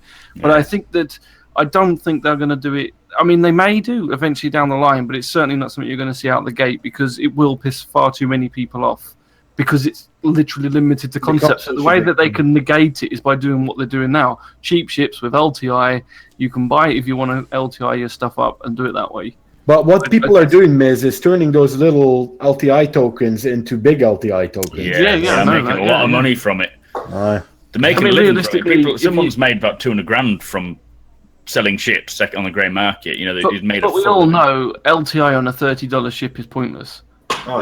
Because if you crash that you crash a freaking Aurora in the game, it's going to cost you next to nothing to get it back. Oh yeah, most people don't buy. You know, you're going to buy that to trade. You're buying the token. Yeah, you're buying the token. You're either buying the ship because that's where the value is. It's not. Yeah, it's not in the ship itself. It's in the actual token. And like you say, $30 for an LTI token to a lot of people is major business. That to them is more worth it. For me to protect my freelancer is not worth it. But $30 if I've got a £600 worth of ship, which I don't know what that would even equate to in UEE, is probably more worth it. And if you're willing to pay that much for a ship in the first place, then you're willing to pay for an LTI token on top. But I think actually selling the LTI tokens when it's live, I just don't like. It completely negates the point of insurance. I know what you're saying. You've got to insure components. Yeah, we all get that, but I think it would. That would just be pointless. I know, because I mean, they've done it though. The point is they've almost made the whole point was there was insurance, but by doing these LTI tokens, which you said it, and I think they didn't quite understand. I think where they were going with this, and because they promised it for concept ships, I think that they have bred this monster. And for me, the only solution is to just give it completely to everybody to clear it out. But they're already too far in, man. They're already too far in. No, but they give the I know it'll piss off everybody doing the grey market, but it won't piss everybody that's starting the game new who hasn't got LTI. There's people that have spent a lot of real life money in the past. Yeah, but you have to buy the LTI. Yeah, but the point is, you'll buy the LTI tokens in the game. You have to pay with them cash. You still have to buy the tokens. There are a lot of people. There are a lot of people that invested real life money to get certain ships with LTI tokens. You know what I mean? Yeah. And but you can't leave them in the cold at the moment. You know what I mean? But you are buying. I still think the development of the game. Point as well that I don't think insurance is good. People are putting so much into insurance in how it's so important. Like, if anyone has played any MMO in their life, if you die, you have to go and repair your armor, and that's pretty much what they're saying that this insurance is going to be. It's just like an armor repair. I think people are like, oh my god, it's going to cost me a fortune. They keep saying over and over again, insurance is not going to cost you that much. I mean, I've got like a $6,000 car. I don't pay $6,000 to insure it. I pay a couple of £100. No. I talked on this before. I showed a video on this before, and based on what they were written, this is just, we don't know. The answer is we still don't know, so we are speculating here. I know. This is a good conversation. But they did say it was going to be based on componentry parts of the ships. Now, if you think about the size of some of these massive ships in terms of component parts, having an LTI token makes sense. The components on an Aurora versus a Connie or whatever, it's substantially greater. So having the cost of repairing a Connie is going to be way greater than repairing an Aurora. It just makes sense to have. It's convenience, though. Based on what they've said, based on what they've talked about in terms of componentry parts and the value. It's obviously going to be more, but then when you're using those components, if you've got a massive, the amount of money that you earn compared to an LN owner will be like 10 times that anyway. So the money is almost the same. So like 1,000 for an Aurora owner is different to 10,000 to someone that's got like a whole E. It's all, you know what I'm trying to say? Relative. Like, if you play other games, when you're a newbie, repairing your armor costs a couple of copper, but when you're at like level 50, it costs you a gold. But that gold is the same equivalent to a copper when you're a newbie because of just the way you're earning money. The other solution would be it's convenience. The other solution would be you lose your LTI token once you hit permadeath. No, because you promise, and that's what I'm trying lifetime insurance. Your character's lifetime insurance. Your character dies, his life is over, the insurance ends. You have to listen. You have people that invested, and I'm just saying, I'm throwing it out. I don't know. Yeah, definitely. But for example, Ryan spent $2,500 on the game. I'm a lot of money in. Yeah, I don't want. It's all Mac's fault. You have people that bought Idrises, that bought what is the other one called again? Javelins. It's convenience as well. It's convenience, and you don't want to go to all of this insurance when you bought a ship for $3,000. You know what I mean? Yeah. You don't want to go to all that, and imagine replacing a Javelin without insurance, or even Polaris size ships. You know what I mean? Imagine replacing them. It's going to be a lot more, as Miz says, compared to an Aurora or Gladius or even Sabres or fighter jets. You know what I mean? Well, when I was in Tesco's the other day and Chris was there, and I said, Chris, is this insurance going to be important? He's like, nah. Let's move on. And on that, we will move on. On that note, Mac, let's move on. Okay, so there was just an interesting comic. God, stop keep going on. What was he buying at Tesco's? On that, fish fingers. Fish fingers. Okay. So we're moving on. So here's a question. So who wants to go to Earth? Me. No. In the game. I do. I want to go to Earth. I want to see what's available. It did that shit. That little thing I scribed into a tree when I was about 12. Drugs, beer, and cheap women. Who wants to see? What do we think Earth's going to be like in the Star Citizen universe? Pretty shit. I guess, well, by the star map, there's only like 3 landing zones, isn't there? I think there was going to be a 4th, wasn't there? Didn't we get to vote like all in America? They're all going to be in America because everyone knows that's where all alien invasions happen is in America. So basically, it's going to be pretty crap, isn't it? Like if a whole planet's only going to have 4 landing zones, it's probably not going to be in a good state. I would have thought. It's curiosity, though, guys. I had it in Dangerous. You're going to go to Earth. You want to see Sol. Oh, you want to see the Sol. You just want to go and see it at least and see what's to it and what it has become, etc. Yeah. So I think it will be a bit of a touristy place or something like that. You know what I mean? Oh, this was what once was civilization or something like that. You know what I mean? I'm already here, exactly. People are like, I'm already on Earth. I want to come back. Here. Why do I want to visit here? Of all the freaking places, it's like when those people that play human, like fantasy games. How you play human? Wouldn't you want to have a vacation home on Earth? You know? Yeah, I was gonna say, would you? I mean, do you think it's going to be a shit? Do you think it's going to be a shithole? Do you know what I mean? It's going to be like really modern and clean and beautiful. I think it's going to be in like biodomes because we fucked the Earth that much. Yeah. The air isn't going to be breathable. It's going to be just complete nukes everywhere, and we're living in biodomes in those little locations, and that's all we have. But I think there may be like dingy areas of it. I don't know how big the sort of landing locations will be. Because is it going to be like Artcore? Because if you think, like, I think New York was one, was it? New York, the other one, the Moscow. One, the big cities seem to be, because they made all these renders of it. You know what I mean? Yeah. So it would be interesting to see, you know, and for certain commodities maybe to go to Earth, you know. Yeah, I mean, like you say, it's more of you want to see it just for the sake of it being Earth. I don't think anyone's going to have that as their official landing location. Well, you know what it is, Ryan. I'm a bit when I play MMOs, a big part for me in MMOs is player housing. A very, very big part for me. And although you don't spend a great amount of time in it, it's cool to go back to your house. You know, the bit of role-playing aspect of what I said earlier. And I would love to have an apartment in New York or you know what I mean? And let's chill this weekend. I'm going to do some life skilling, let's call it that way. You know, I'm just going to chill at the house, do this, you know, or invite some friends over and have a chill there. You know what I mean?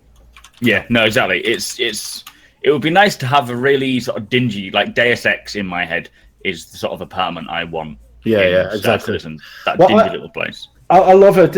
Have you seen the recent series about the Mars and the moon and stuff? Was it The Expanse? Expanse, yeah. Yeah, that I like that apartment idea in there as well, man. No, he lives on. I think he lives on the belt. Oh, really kind of. But when he goes back to Earth, like the sea is completely, you know, polluted and trashed. Yeah. It's like, but there's still nice areas on Earth. You know what I mean? I don't know. I haven't seen those bits yet, but yeah. I won't give it away for you. No. Very interesting. Don't spoil it. So here, just going on to very quickly onto another thing as well. So this was Sandy Garda tweeted this earlier in the week, I believe. It's a picture of a derelict ship on planet. This is a caterpillar. I was thinking, like, from what I understand, is the Port Olisar wasn't actually originally going to be the station. It was going to be the truck stops that we were going to be embarking and landing on outside of the planet. And it wasn't going to be Port Olisar. And I was thinking that maybe they will crash Port Olisar onto a planet somewhere, maybe. That would be quite fun for us to kind of, like, roam around. But from what I understand, maybe Port Olisar will now stay. Yeah, they've talked about... We can have some about stations. Derelict ships. Not so much derelict stations on planets. Like that would be. That would be much Coming more back, guys. I mean, you'd be a big, substantial. massive crater, wouldn't you? Yeah.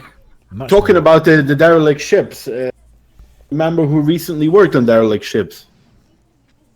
You'll have to remind me. Sean Noonan.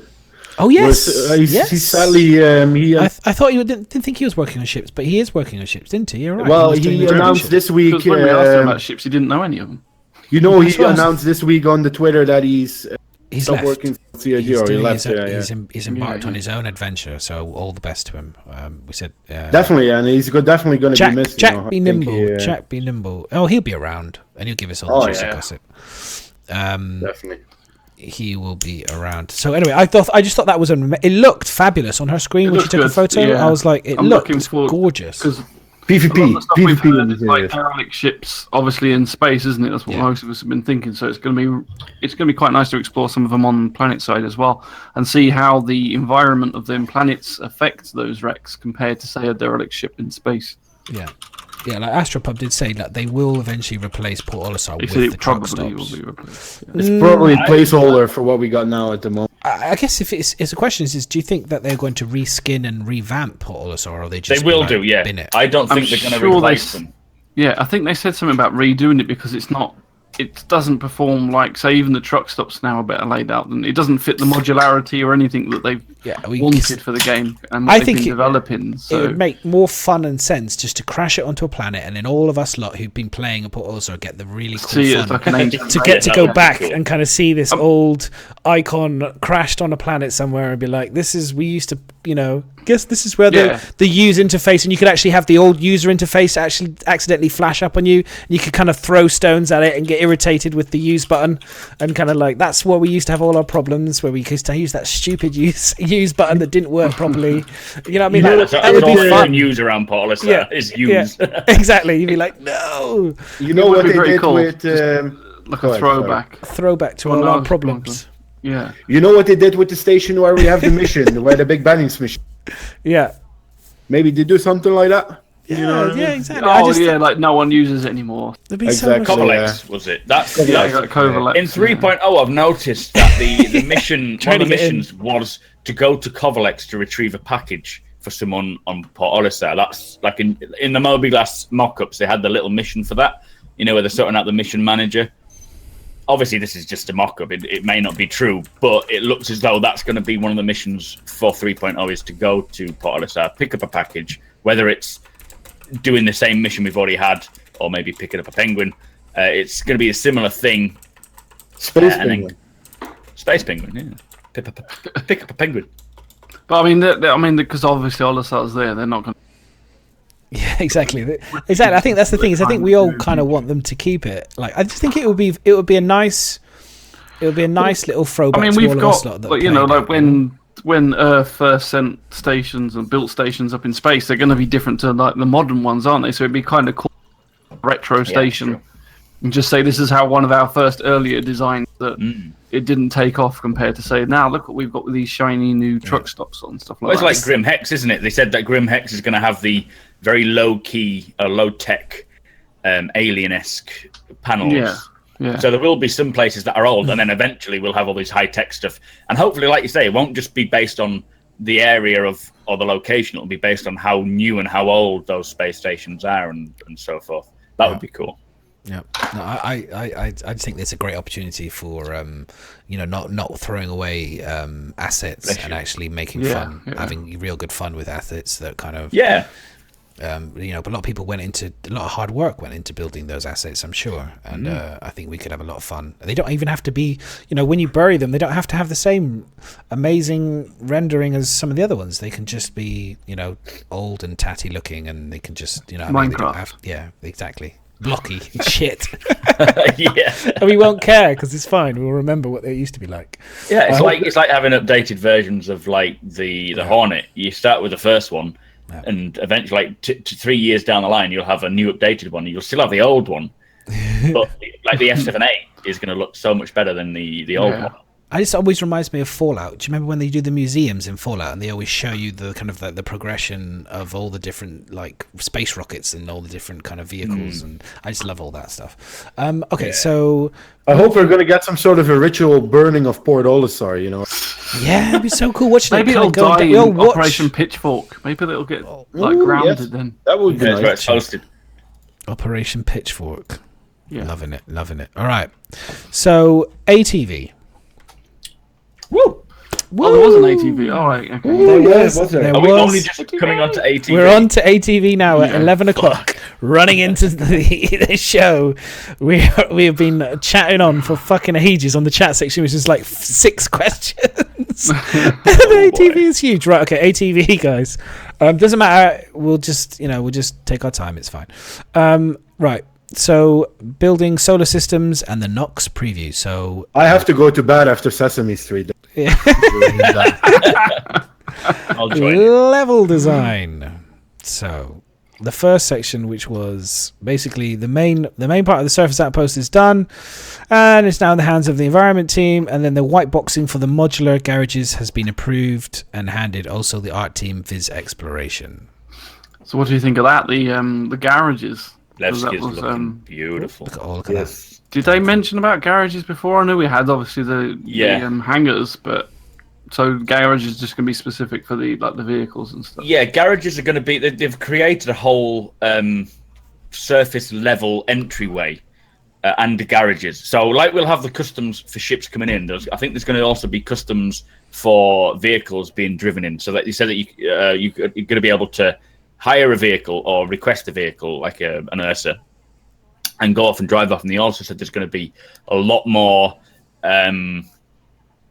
points of interest on so you think Delamar as well. Customs for the actual driving in as well? Like I don't see why they wouldn't have that. I mean, maybe if for the start of it, maybe there's no need for them because no one's going to generally drive in before they've even been there.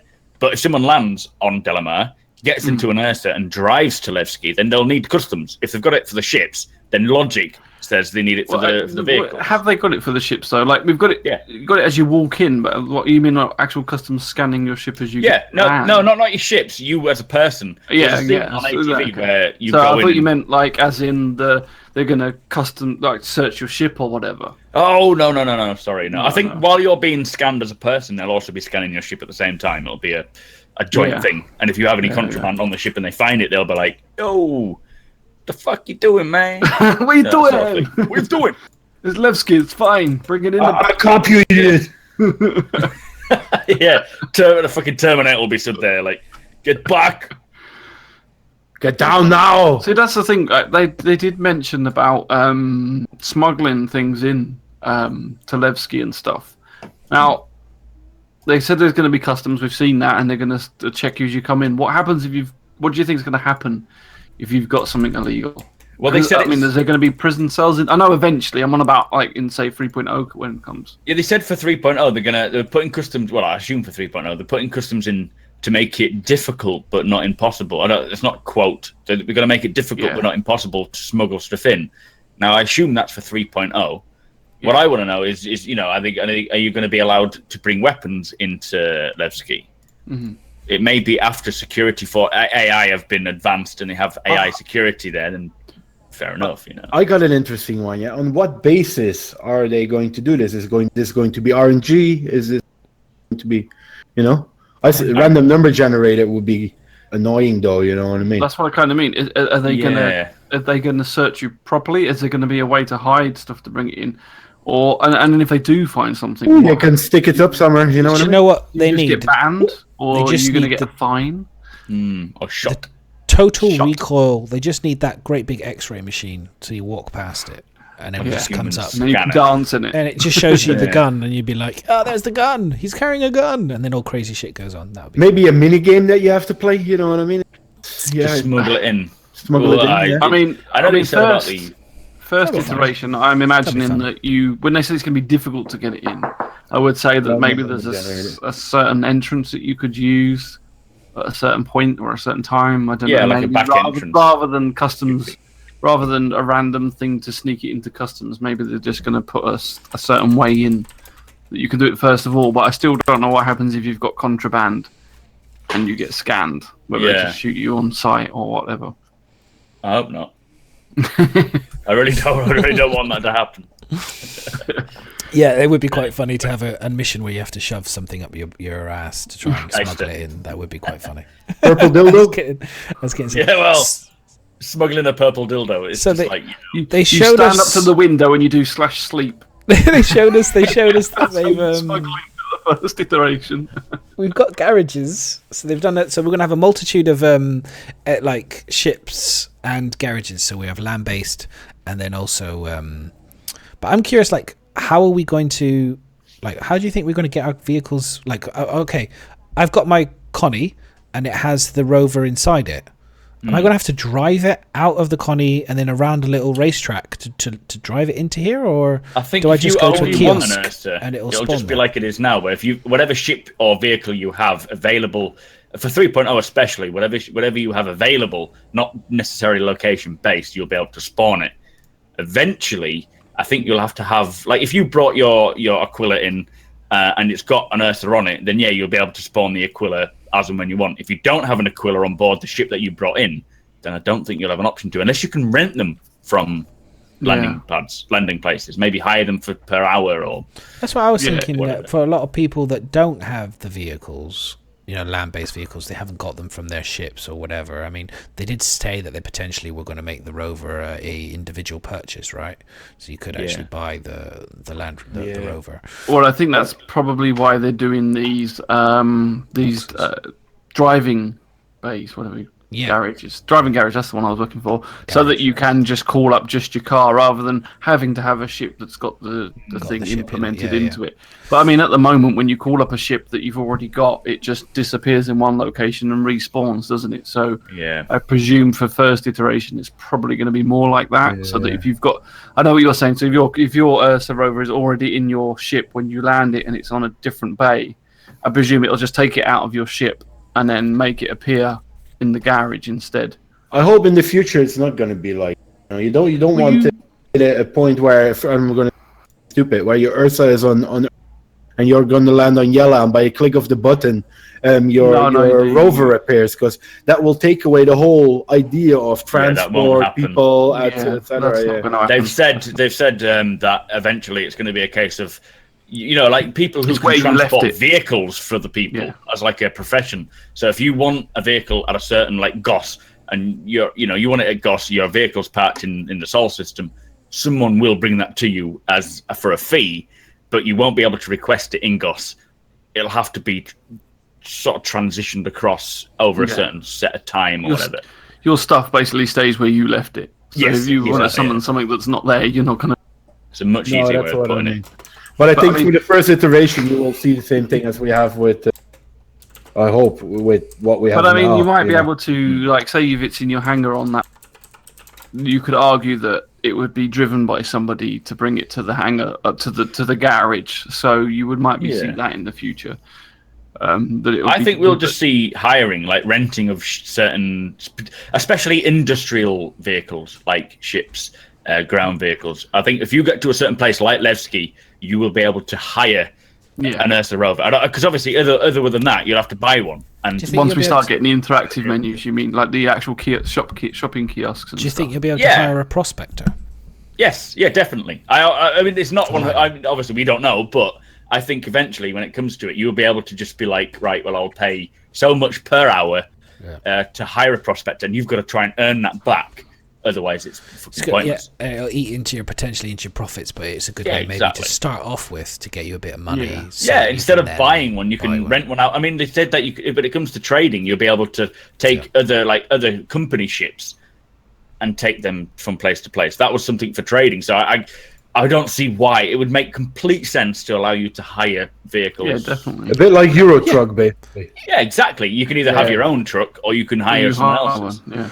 Only standard ones, though, not obviously the limited edition stuff. No. And like Hero says there, the Genesis Starliner, that's going to be one that you can rent rather than just buy and own, because that's going to cost a lot of money. I want to buy one of those. Rent a Javelin. It's just going to cut into your profits, what you said. Well, this is it. Madness, you know what I mean? Well, this is it. I was having a chat with someone about, they were saying about in Grand Theft Auto, it's like you can pay to have the quest completed, but that eats like 150,000 into your profits. So, or you can do them yourself. It's the same thing in this. You can either rent it, and that's good to start with when you can't afford the prospector. But once you've got enough money, it probably makes more sense to buy one, and then you can make all that profit rather than you'll always benefit from the grind. Yeah, it makes total sense in life. So the location bulk is done. So just a very quick, nice little picture of the location. And also, everybody, if the question form is open, excellent question in chat. If you've got any questions for us, please fill out the form and ask us. Yes, should be open. Hang on, let me just check if the link is open. Something I want to mention about this location things. They said there was Area 18 and one other location coming first. But there's also Orison and New Babbage. Now, New Babbage I've heard of, but I can't remember where it is. Orison I've never heard of. But what was the other one along with Lorville? Lorville, that's right. I think that isn't that Hurston or something like that. There was Lorville, New Babbage I've heard of. There's something to do with a certain planet. I didn't know this. Main landing locations. So it's to do with Area 18, Lorville, Orson, and New Baggage. Now, does anyone? So Area 18, we know, right? That's Artcore. Lorville, I believe, is Hurston. Okay. Orson. Or is that New Babbage? Orison I've never heard of. I assume Orison it sounds more like Microtech, and then Crusader may be New Babbage. Yeah, or I may have I'm learning on this one because I mean, this is lore stuff, right? Yeah. I think Chris Roberts was buying cabbage at Tesco. the new cabbage. So Orison landing zone in Crusader orbit. New Babbage landing zone is Microtech. The Lorville landing zone is Hurston. Also Levski landing zone, which is the Nixus, and that's not supposed to be a Saturn. Thank you, Tired One. Thank you. It's always good to have someone in chat. That's why I love chat. Way more intelligent than the people doing the TV show. Yeah, exactly. Yeah. Way more intelligent than us lot. But what I'm interested is the fact that my first one was just Area 18 because that's a city, right? Yeah. So they're doing landing zones on a city. So where's that city going to be based in the game at the moment for 3.0? Well, it's going to be Area 18, isn't it? It's what we're currently the planet-side location we can play with. Fly to it though from where? Where is that actually located in terms of like if I was in Port Olisar, where would I fly to go to Area 18? You may have to go around the whole of the planet to get to it. There will be multiple on it, but yeah, that's going to take. I'm sure they'll put it in kind of like visual. So that's our first city effectively on planet then. Yeah. And they're going to open it up more, and they're going to have like guided flying into land and all the stuff that they've talked about in all their. I'm surprised that one's there because unless they're completely going to restrict the whole planet, because the whole planet, the whole of ArcCorp is meant to be a city, isn't it? That's what it's all built up. So are they at the point of having that ready? Yeah, that one's quiet if they have, because I was like, dang, I'm waiting to see it. Can you imagine? We've already seen amazing pictures of Levski, which we'll show in a minute. Yeah. But can you imagine if they do an arc? They say, well, hey, by the way, we've done the whole city, and here it is. It's going to be. I think ArcCorp may play differently to what we see in other planets, because, like you say, ArcCorp is 100% man-made planet. It's just factory. And when they said that was before procedural planets were a thing. Now procedural planets are like, oh, fuck. Now we have to recreate this whole thing. So there will be certain landing zones. And I think we can fly down... like before, when we saw the first ArcCorp landing, it was intended to be automatic. Yeah, on rails, yeah. Yeah, not manual. But then they said manual landing will be a thing. Whether or not ArcCorp will be different to that, and when you deviate, because they just say you can fly it down yourself, but if you deviate out of the lines, they'll drag you back in. Yeah, whether that's going to happen. I can understand that. That's fine, and that probably will be the case that you'll be forced to follow a certain path. But what I mean is that we've seen that you have to actually have the whole planet, or at least majority of the planet, made. Because even if you can't land there, you're going to see it. You got your visuals, and when we've done all the flyovers there, you got their visuals. So what? They can't just put like nothing. Don't you think that is procedural as well, Miss? Yeah, they are working on it, aren't they? They're working on a procedural building tech. Yeah, they did already say it's going to be procedural. Yeah, but they're working on it. To have it cover the whole planet. I mean, unless they plan to change it then at a later date, it seems a bit. Yeah, and affect the law. That's one of the planets I thought that they would have to spend a hell of a lot of time on. Even procedural tech. If they can create it so that they're the planet procedural tech, like the building procedural tech, because they've got like your normal rocky ice, that sort of procedural tech working perfectly. They said the challenge is to get this building procedural tech to not look repetitive, but fill a whole planet. And obviously ArcCorp is a super planet. It was sold as a super planet to ArcCorp, so it's going to be a lot bigger than Earth is. So they're going to have to really figure this tech out to make it spread across the whole planet. Yeah, I don't think we'll be able to land everywhere. I think in the beginning, what you see, you will have the flying route, and it will be a mirage. You know what I mean? Yeah. So you will see stuff around you, but only. You know what I mean? So you don't have to generate the whole planet, and only the flying route will what you can see with the human eye, obviously, on the sides. A little bit like, and we're going to give a stupid example, train simulator. If you're driving with the train on that tracks, you only have to generate what is around the tracks and what you can see. You don't have to generate the whole thing around it, you know. The difference with Star Citizen is we've seen, at least on the other opposite way, that when you're standing on the planet, you can look up into the sky and see Port Olisar they showed. Yeah, spinning. So, I mean, they got that. You're going to have to be the same, even if you're not going to be constantly on a flight path. If you're going to be above ArcCorp, you're going to have to see the planet. You're going to have to... Yeah, you're going to be able to see Miz taking off. I'm taking off. Buildings, aren't you? No, you won't be able to see me taking off, but you might be able to see me crashing. Which depends what you're taking off in. If you're taking off in a Javelin... Although they can't land. They can't land, can they, Javelin? So whatever they be. Right, Miz is dead. I'll be going through so many lives, don't worry. Yeah. I'll be like Miz the 5th or something after a week. Miz the 5th. 5th life. Lord Miz. All those tokens, LTI tokens, have all gone. It all disappeared in 5 lives. So there was a focus on landing, landing zones as we spoke about. Then the engine team has been focused on capturing both atmosphere in sky and in cube maps. New compression algorithms, pack file systems equals better data streaming, reduced CPU. This is part of the incremental patcher. Now this is what we were saying, but this is just my favourite part of ATV. Which one? What, the incremental patcher? No, not that bit. Well, the bit they showed during that. I don't think that you're going to be quite excited. This is not your favourite bit. If this is your favourite bit that I'm about to show, this is not your favourite bit.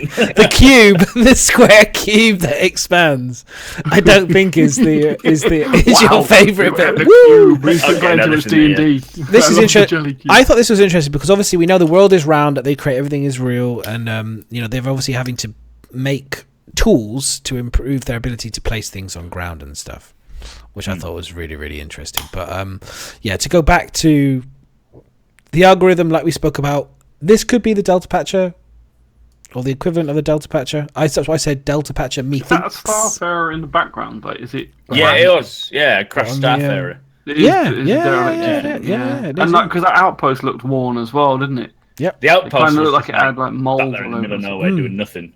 But in the background it's a Starfarer. It looks green almost. Yeah. Yeah, that's what I mean. It's interesting to sort of see. I have to be honest. There's something else glowing next to that Starfarer as well, blue. I don't know what it is. The floors. I don't know what's going on with the floor though. It's like that constantly like flickering and changing, and I think they're adding different layers to it. That's why. Yeah, the colouring and the sandy looks a bit more sandy. More rocks. Yeah, don't get me started on the barren wasteland that is the game at the moment. So AI team. So AI reactions. Yeah, I really like this. Yeah, this is quite cool. There only seems to be about 4 options for each reaction. I think there's reacting casually, reacting more aggressively, and then there's sort of reacting to loud noises. Maybe to like the first one on the left, he's just like, huh? What the fuck? The guy in the middle, he's really like, quickly like, I want to edit this with the little exclamation and the question mark above their heads. Yeah, solid. I really do want to add the sound effects. Well, there's a few more when they put the pirate in. There's a few more because he's turning around. Metal Gear Solid. Snake. This is good. The first friendly fire thing. So what I was curious with this one is it looks like he doesn't fire because his friend's in front of him. Is it blocking the shot? Is it like he won't shoot? That's what it kind of looks like, isn't it? It's stopping his gun from working. Yeah. Yeah, I mean, but when you see like the green guy shouldn't be firing. The gunshots and the weapons don't match up. It's just none of it makes. It's just a fucking point of putting up that footage for no reason. Yeah, I was going to say, do we care? Do we care that there's? I almost think I just like friendly fire is like it happens, and you just tell your mate, get the fuck out of the way. I've hurt you. Do you know what I mean? It's like. I don't see why friendly fire should be even an issue. Like, I play other games. It's like get out. You run in front of me. It's a common word used in PUG, in Player Unknown. You can't see your mate. You're about to snipe someone, and your mate just steps in front of you as you're about to pull the trigger, and he takes half the damage. You're like, for fuck's sake, but I just don't get why even. Who cares? Like seriously, they may not have made much progress there, and they just thought. Just fucking say anything. It's fine. We'll put some random footage up. Friendly fire. Yes, you're getting in my way. It's friendly fire. This is fidelity. You get in the way of me. You take my fire. You get my immersion. It's like, come on. What's the problem? I don't get that. But I do like unless they actually. Well, it said something in the actual audio part of it is that you're going to know that friendly fire is in the way. Avoiding friendly fire from NPCs. But again, though. Like, if an NPC is shooting at you, surely we can shoot NPCs. So if someone hurts you, you can turn around and shoot him in the head. Be like, dickhead. What it means is if you've got AI following you, if you've hired they won't AI shoot you. To follow you, they're not going to shoot you in the back. That's what it is. That's something I did like, though. They mentioned that makes a lot of sense. Thank you. About AI following and buddy interaction. So they're going to respond to commands. Now, is that commands... via AI in the subsumption system, or is it commands that you give out? Because we haven't got a command system so far for players to give to AI. But I think as soon as they implement AI, that's going to have to be a thing. And it probably won't happen for a while yet, the AI. I don't think we're going to see AI as such, like walking AI in 3.0. Not beyond the very basic, if anything at all. Thoughts? Mm-hmm. I think the following thing sounded like quite interesting. How you're going to be able to, because we know that obviously you can hire them for roles in the ship, but I didn't think so much about having them actually follow you around, hiring them as like ground crew as well. Well, Xversion says NPCs recognize that the other NPCs are on their team. Yeah, and yeah, will avoid. That's what he's. That's what he's. Like, I think the thing is for me is I don't, or like sometimes when things are going. You don't want AI shooting you in the back. Yeah, basically. It's bad when players do it. You don't want your AI doing it. AI pets, exactly. But again, I kind of like maybe now and again would be good to just give you a little clip. No. Just to kind of give you that feeling that they're a bit stupid. No, well, yeah. The less you pay them, the more likely they are to shoot. Exactly. That's what I mean. The most stupid they are. It's like I've only picked up a gun today. This is like the higher they go, the better they get at not killing you. Which I mean, they could. I suppose they could potentially do that. Okay. I mean, if they're going to up the skill level of a fighter pilot, depending on how much you pay them, how experienced they are, then I suppose there's nothing. Get shot in the ass. Fucking this AI keeps shooting me in the ass every time. You have a choice. Did you kill you kill your own? Terminate them in the head. Terminate the contract. Contract terminated. Yeah, that would be quite funny. So the VFX team has done the lovely smoke trail, dust trails. Cool. Yeah. It was quite nice to see the. Again, I really liked the detail they've gone to where this person is driving this at the moment. I'm feeling like I'm going to be really engaged with a lot of things to do. What's Solitary doing? Do you know what I mean? Solitary, where's he disappeared? Just keeps walking past. Is he drunk? He's smashed. Absolutely smashed. And they've added the footprints as well. Which, again, everyone was like, woo, footprints. And I was like, well, come on, guys, let's be honest. We've had footprints in games for quite a while now. Something that I found interesting. I think you're missing... Go on. One at a time. Should we play for it? We've got Germans. We've got Germans listening one at a time. I think basically, Madness, you're missing the point sometimes. Because you say this quite a lot. Oh, we've seen this. Yeah, well, no, we've seen this in other games. But they're showing you their development. We haven't got this in our game yet, and now we have this in our game. So it's not like, oh wow, we've never seen a game that's done footprints before. Fight. It's them literally showing you, this is what we've now been working. You want to know what we're working? We're showing you what we're working on. Yeah. No, what I'm saying is, they've done footprints. Way. Lots of other games. I would like to know, and this was brought up in a stream expected. It should be how long will these footprints persist for? Yes, that's the far more interesting. Well, that's question. to do with the whole like stealth mechanic and things like that, isn't it? Because it has a lot of importance. Yeah. It should stay there as long as the weather stays. So if they've got weather in the game, if they've got weather that comes along and a sandstorm comes along, it wipes them clean. If they don't, the footprint should stay there. But the reason why they disappear is for memory purposes. Obviously, you know, it's a computer-generated world. They can't have everyone. Like, if you jump down on a planet with 50 people... 50,000 footsteps. 100 footsteps. That is going to be... 50,000? Your math is fucking off. Why? If a planet... They've got 1 million backers, all landing on the same planet. No, I said if there was like 50,000 footsteps on the floor when someone lands because it doesn't get rid of them. That's a lot. I think they should challenge themselves to come up with the math to try and figure it out. If they can't figure it out, they should just do the time limit on it. But I think they should always challenge, like they always seem to do with everything they do for persistence. They try to create new code and new things that nobody else has ever done before. I think it would add, for bounty hunting missions and all that kind of stuff, a real sense of tracking. That would be so cool. Yeah, if you could actually track the footsteps, find where they are on a planet. Yeah, it would be fantastic. So maybe they make it in a way that you flick a switch, then you can see the footsteps. Then what was that? Flick a switch and what? So you flick a switch on your your helmet hood. Exactly. And you're like, I'm going into tracking mode. A bit like Far Cry Primal's hunter mode sort of. You flick a switch and you can see footsteps. That would be cool. Work. That would work. And they did say, didn't they, that where they're going to be able to, like on that Vin Diesel series. What, like, Pitch Black? Yes, that's the one. The second one. Yeah. Riddick. They had the trails from the person's quantum jump, which they did say there's going to be trails from people's quantum jumps so that you can track them from place to place rather than just they're gone, you can't find them anymore. They're going to have those sort of things. So footsteps would make sense. But as I say, if you've got 50 people, that's 100 footsteps. They can't. It's like bullet holes. Every now and again on a game, you start shooting, you can see bullet holes disappear as you fire another one because it has to keep up with the memory, the sort of the RAM that's being used.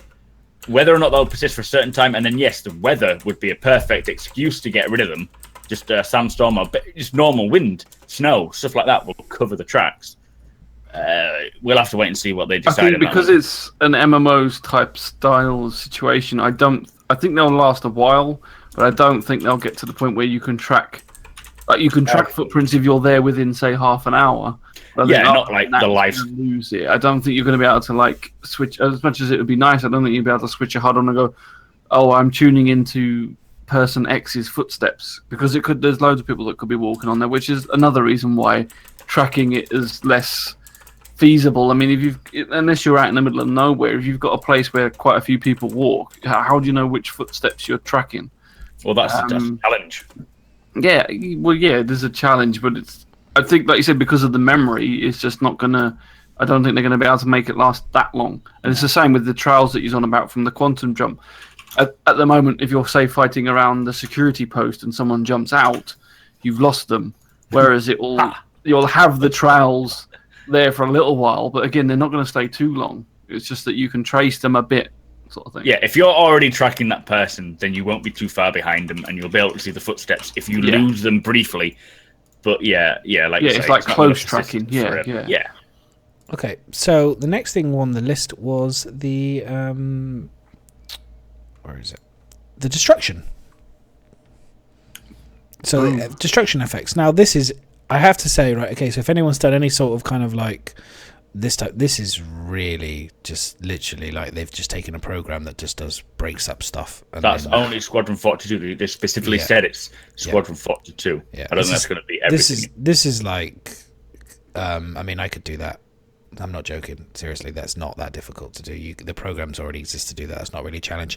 The decompression of the this thing here is quite interesting. I think this just looks like I mean, it's like great to see it all, but I mean, you can see all the kind of the way it's all breaking up and stuff. It's still very, very early stages. I suppose we've got a lot of ships breaking up, haven't we? But we haven't got so much in terms of stations and outposts. So it's not there to impress you. It's there to show you what they're working on. This to me showed me more that this says more than just they've got this demolishing thing. It's more to do with breaching of doors. Airlocks. It's more to do with there's going to be what they're doing is teasing us by saying there's going to be a section in Squadron 42 where you've got to breach a doorway or a wall or a ship.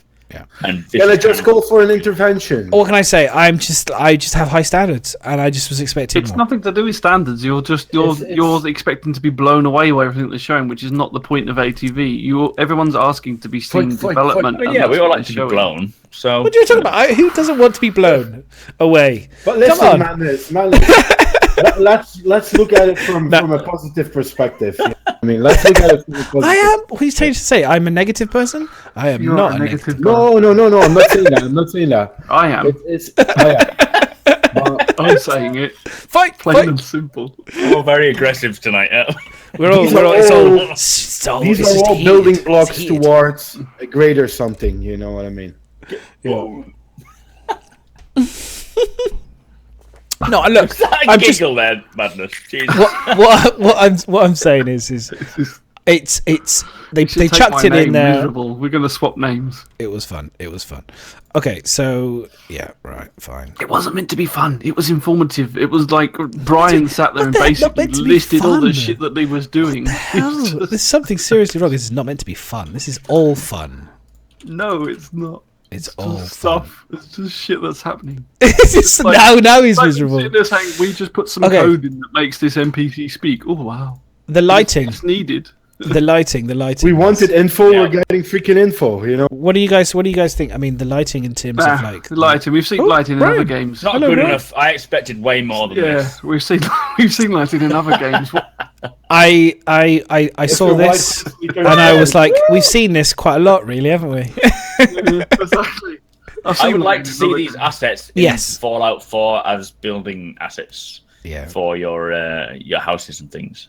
I think if we could get a Star Citizen modder to come in and just take all these assets and build them into the Fallout 4 pages. But I think the outposts are looking good. I think the better lighting, as we heard a few weeks back in AtV, is really important. And I believe what we're seeing here with these outposts is going to make, or it's not going to break, but it's going to make the outposts look really good. And I think if Brian's in there talking, I think we'll all have a really good time. Oh, hell yeah. Brian's a legend. I think part of it as well, a big part of it is that they're just showing you, I mean, we've discussed this quite a few times. We've seen this a lot. It's to do with making tools so that they can make everything quicker. This is just like assets that they can now got stored in the bank, and we're just going to talk over you, man. Are you right there, man? And that they can basically keep using.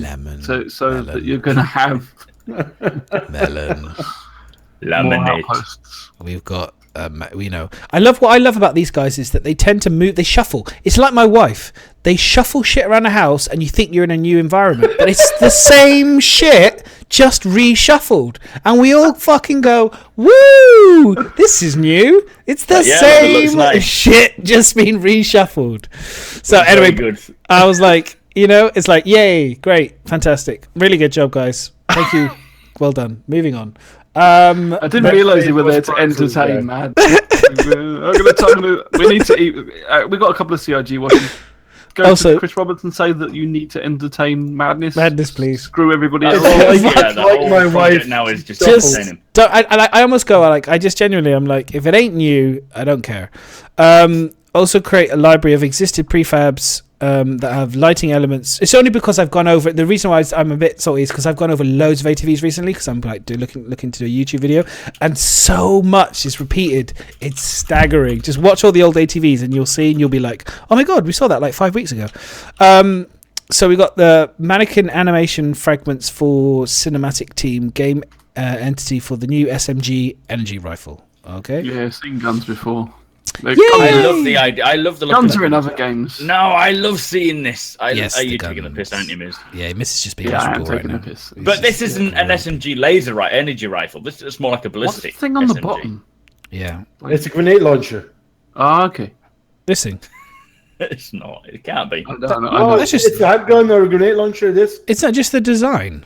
Is that just the design? The handle. It looks like they just glued something in. I don't think you put a grenade launcher on an SMG. There's just no. It looks like, do you know when you had the Wii gun and you just click the thing on top? It's like that. It shoots out purple dildos. Can I just say that's really fat? Noise. That is a fat SMG. For an SMG, that looks really fat, don't you think? That's like it's kind of like a cross between the Vector and another gun that I don't know. And what's with the top finger not holding the grip properly? He's like drinking tea. He's British. He's British. It's like the pinky. Like drinking a cup of tea. He's posh. Pinky, he's got your. He's posh. He's a posh. I kill you, but with respect. I casually hold this gun. I like the little star thing, whatever this symbol is on his shoulder piece. I was like kind of curious. Like the marine symbol, isn't it? Yeah, that's the marine outfit, isn't it? That's kind of cool. But this is Castak Arms. We've seen a whole print of the. We've got a fight, like a single fucking pistol. We've seen a sniper rifle. They also make this SMG, but that's I think all we know for Castak. Did they do an assault rifle or an LMG or anything? I don't know. Actually, I'll have to go to chat because I haven't really looked into. I've been more interested in the ship weapons than the actual. What's all the inscriptions? Oh, really? I like the handheld weapons, FPS weapons more. I'm so interested in them. I think it's just based on how I'm playing the game. Like it's like I've gone really heavily into dogfighting, so I've got really interested in those ship weapons. But when I first played the game, I was mad on the FPS because I was playing Destiny before, so I was all about FPS games. And then I've switched into the flying, so I'm on that now. But then maybe I'll switch back again when we get the Nox and land base, and I'll go back to FPS again. I don't. That's the great thing about this game. I think you're going to be able to just how you feel, you can play how you feel. Like today, I just want to build a planet. I'll play, and then tomorrow feeds everybody's. It's great. Want and imagination. Yeah, definitely. But I like the fact that there's an LMG coming up as well, the Claws and Verna. But I like the fact that these weapons are going to feel like your own because they'll degrade over time. You'll buy one from a shop; it'll be brand new, perfectly, non-scratched. You'll use it a few times, and then it'll start degrading. How are you going to feel about that? I'll feel wonderful about that. Really? Like, if I have something new and then it gets this, like when I have my new recurve bow, I literally got it out the bag and it dropped on the floor and chipped like the corner where the arrow rest was, and I was gutted. It was like, that's your stupidity for dropping. No, but it's going to be the same as this though. Like you're going to start getting scratches and shit, and it's like, no, this is new. As we're talking, but it'll feel like yours. As we're talking about guns. I mean, I know it's my fucking riser because there's a big fucking chip out. Maybe you can increase durability again, Miz. Maybe so. Yeah, maybe you can pay to get a like. I think we'll be able to take them to weapon manufacturers and have them repaired and so forth. That's the map. Talking about guns, so this is the light machine gun, which we've seen before. Looks really nice. In exactly the same format. All they've done is change the angle of the camera panning over the picture. We don't want them to waste time on that, do you? No, not really. But they showed us the animations of the actual gun now actually working. That's the laser repeater look cool. Yeah, the neutron something or other repeater. It kind of makes me think of and the Preacher. This is the sorry, one at a time. Sorry, say it again. I was saying the laser repeater reminds me of Portal. Yes, Portal, very much so. That's what. Yeah, I've said the same thing exactly. Portal, very much so. But this is the Preacher. Is this the Preacher stuff? Yeah, it is. The Preacher. Son of a preacher, man. Yeah. Preacher. Just get in there. And then I mean, obviously they'll flesh out more of the texturing and stuff, but in terms of the, I'm interested to see all the VFX and how this actually, what noise? We've kind of got the movement, haven't we, at the moment, but not the effects from it so much. Yeah. I think it'll go, what? Do you think, what? How do you think it'll be? Do you think it's going to be attached like that, or will you be able to have it flat, say underneath and sideways, flat? Yeah, you can have it either way. You can have it or on top, sideways, underneath, top. It's all going to be the same. You'll be able to move it around. Yeah. Okay. Yeah, it won't be just permanently stuck to one side. It'll only be one side that you can mount it on. I don't think you can mount it on every single side of here. I don't know what that little hoop is at the top. That little top. Yeah, I was thinking that thing at the top looks like it's where you kind of clip it on. Just. Hook it onto your belt. Hook it onto your belt. Like a carabiner or something. There we go. It doesn't need power or anything. It just works. You don't plug the fucker in. You just hook it up. Like as if you're hanging your coat up. It's like, I'll just swap that for a gun. Right. Okay. So, on the list of things next to talk about. So we've done lighting. They've done a little mannequin thing. I think it was. Where was it? More mannequins. Yeah, I don't know if you guys have seen the mannequins. Really exciting. It was really exciting on the mannequin stuff. Hang on. I'm waiting for the mannequin. Wait for it. Not one's the mannequin one. It wasn't the mannequins. Ignore that. No, I thought we already had the mannequin. We've done the mannequins. We've done the mannequins. You put mannequin in. It was this. It was this. It was this. It was the playbest.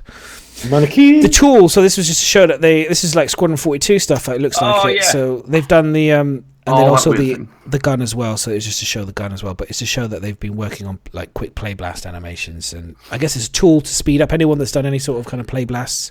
You do it. You want to do it quickly, right? You don't want to have to wait for ages for it to render and stuff. You want it to be as fast as possible to speed up changes. And so, yeah. It's that again, like we've been saying over and over again. They work. So a lot of the stuff where it looks like not much has happened is because they're working on tools that make these things quicker, basically. Yeah. So that when they hand it to the next person, they can chuck a few of them out quicker than originally. But yeah, not only do the tools work for the current waiting for Squadron 42 and the Star Citizen build, but 10 years down the line when they're starting to implement new things, it's gonna just make it so much quicker, so much easier, so they can put in a new star system, put in a new ship, put in a new character, put in a new weapon, just quickly, rather than having to build it from scratch and blah, blah, blah, blah. It's gonna just...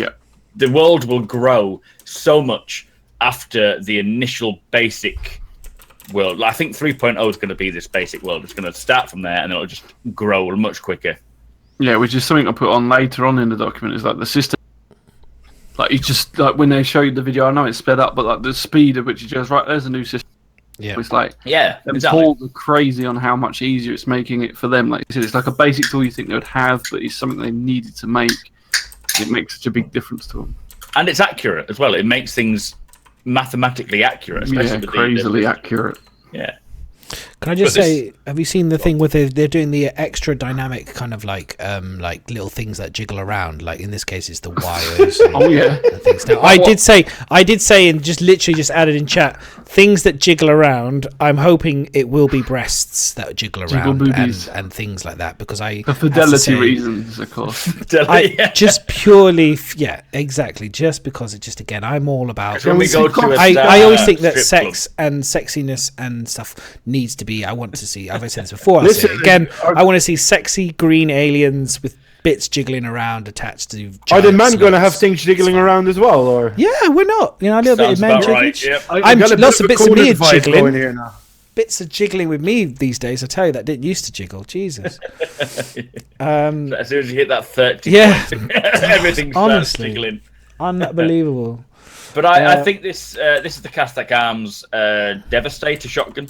Yeah. And I think these little intricacies that when you move your weapon, you'll see things like ring pulls and these wires jiggling around. Jiggle. Jiggle with it. It'll just feel good. It's not. It's like the audio. If it works, if it's done well, you won't notice it. This is going to be something that just looks good, but you won't even pay attention to it because you'll just think it's normal, cool stuff. Yeah. Yes, but this is again. That's the kind of thing. Is taken so much out of context now. Well, here's the thing: is do you think that this is one of those things that should be a priority? No, it's feature creeping. But I guess while they're developing the pipeline for weapons, if this is another part of the pipeline, then yeah, fair enough. Stick it in there if it doesn't take years or months to figure out. Yeah. But yeah, like you say, this isn't a priority. We're seeing these little things that are coming in that we think, well, they're wasting time doing this. And in all fairness, they kind of are. They're expanding the duration it takes to make a weapon, to make a ship. Seeing but eventually, it's kind of like a long-term thing, I think. Yeah. You know what it is, Mac, though? I think by what you say, creating the pipeline and having all these moving bits in already. Jiggly stuff. when they're going to make it next time. So, for example, you said earlier, the first time you make something is going to cost a lot of time, but because they're making the tools with it to create it over and over again with different variations, they will do the same for weapons. So if the standard is good with the jiggling bits, they can use the same jiggling bits in another different setup on other weapons. You know what I mean? And then that next weapon will be to the current standard. Rather than going back over all the old ships, all the old weapons, every single time and then increasing them to the next standard, they're just going to implement them all at that standard. The one standard that they want. Exactly. Which is why they're going back over the old weapons we have now. You compare them to the new weapons we're seeing, they're fucking awful. They're not anywhere near the standard we want them to be. Well, they want them to. So yeah, they're basically getting all them up to the standard now. Every weapon, every ship, everything that follows from then on will be to that standard. And eventually, like another few years down the line, they'll probably increase the standard again. But until that point, we need them at that level. Otherwise, you'll notice. You won't notice if something is higher standard. You'll notice if something's a lower standard. You need it to be. That's kind of what they said about the Item 2.0, isn't it? Thing they would revamp the ships because this is how they want the ships to be in the future. Yeah. And there's no point having half the ships with it. They all need it, and then everyone they release from now on will have this item thing built in mind rather than wasting time. That's why the Nox took about, well, we don't know how long. 30 seconds. But about 30 seconds to complete. So what have they been doing about the? What have they been doing then? If the Nox took that much time, what have they been doing with the Cutlass? Why was all that nonsense? They sneezed, then it was there, man. I'm only joking. The Cutlass is a much bigger ship, I know. Yeah, it has a lot more jiggly bits on the Cutlass. There's a lot more bits. I'm excited about the Cutlass. The Cutlass obviously has the whole cargo thing that needs to be implemented as well, which I reckon would Also take a lot more time than a Nox that basically flies and shoots. You know? Do you think you'll be able to put? Do you think they'll be able to put anything onto the Nox? You cut out right at the last minute. My point. Oh, sorry. Do you think you'll be able to put some jiggly bits on? Do you be able to put anything on apart from your jiggly bits? Do you think you'll be able to put any cargo of any kind, small, like a shopping bag, on the Nox, a backpack, anywhere? No, a backpack.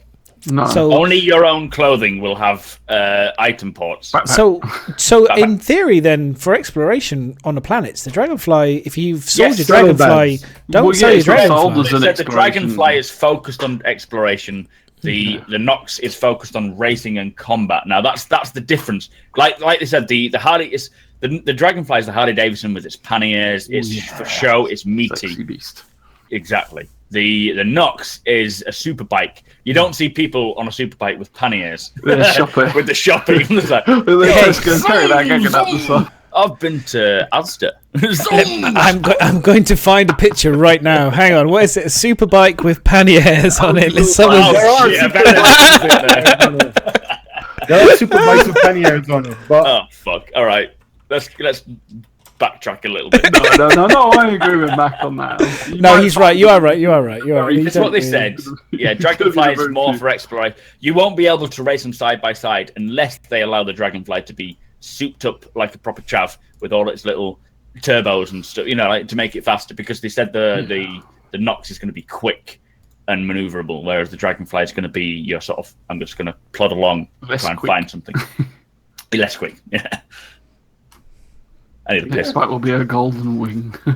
Maybe you get like just throwing the Ducati in there with the panniers on the side. Maybe you can get a trailer for behind your Nox. You know what I mean?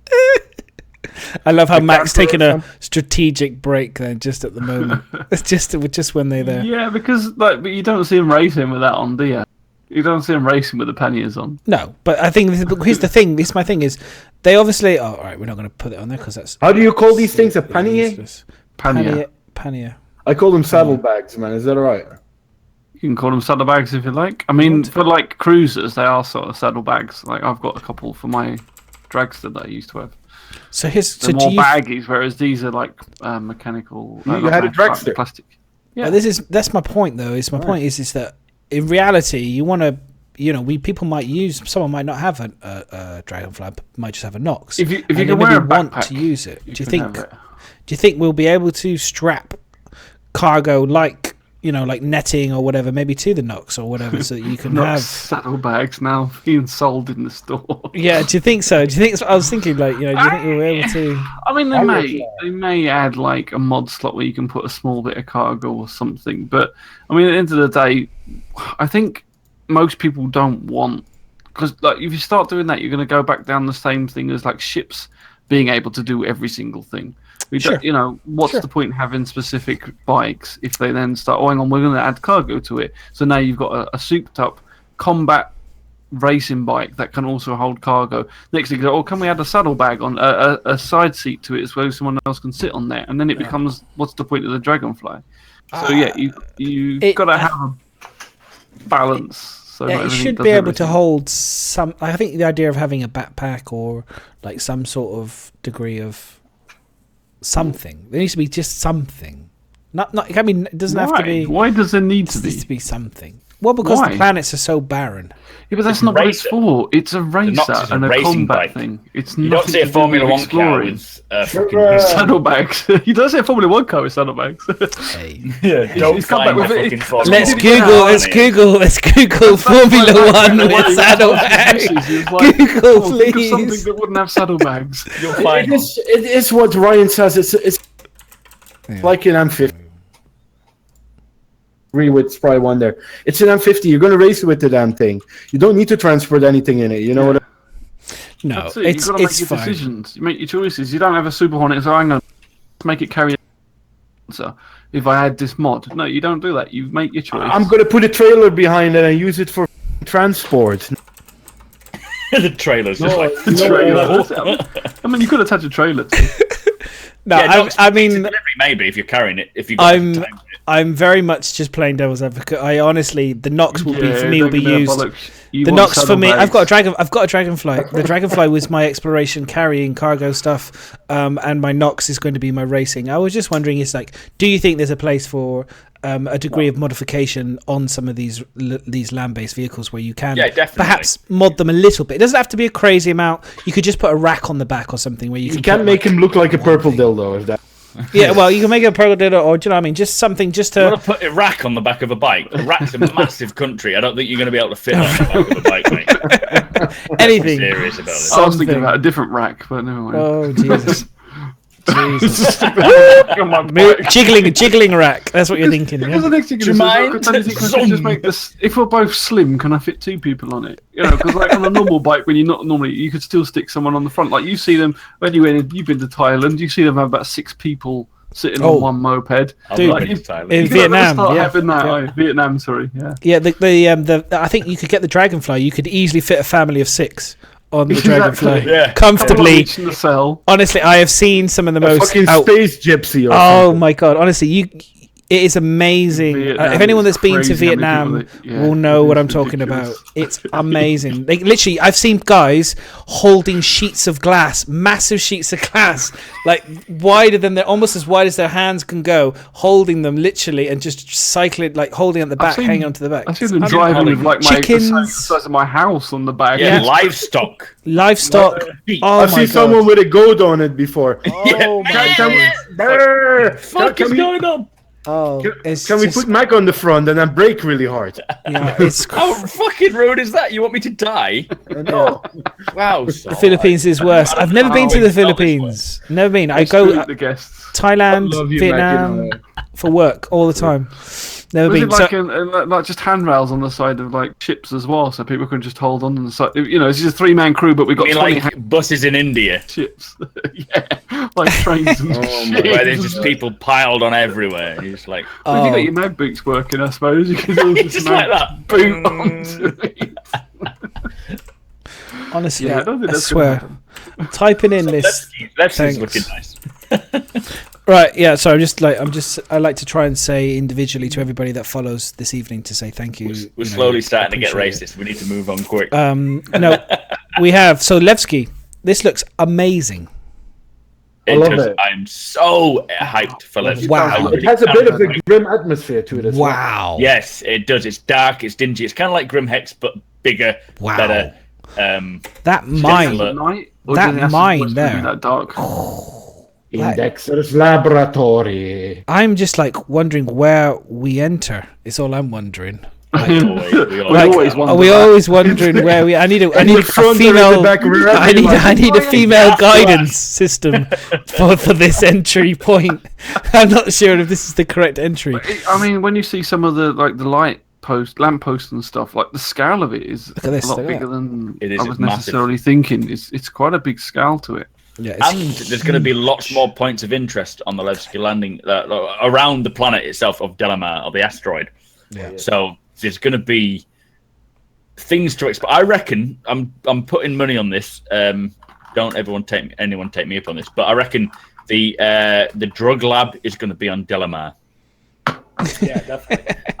They said there may be a drug lab out there, so I reckon it's going to be in Delamar. It just seems like the sort of place where people won't ask questions, with it being out of the UEE regime and all that sort of stuff. Keel's trying to trigger me on what have they done since last Gamescom. Good question, Keel. Good question. I can tell you, just by the size of this, a shitload of stuff. Yeah. Just by looking at this, much bigger. This is much. Look at the scale. Look at all these. They only had these pads floating in the front window, didn't they? Yeah. All of this is new. This looks really new. Windows.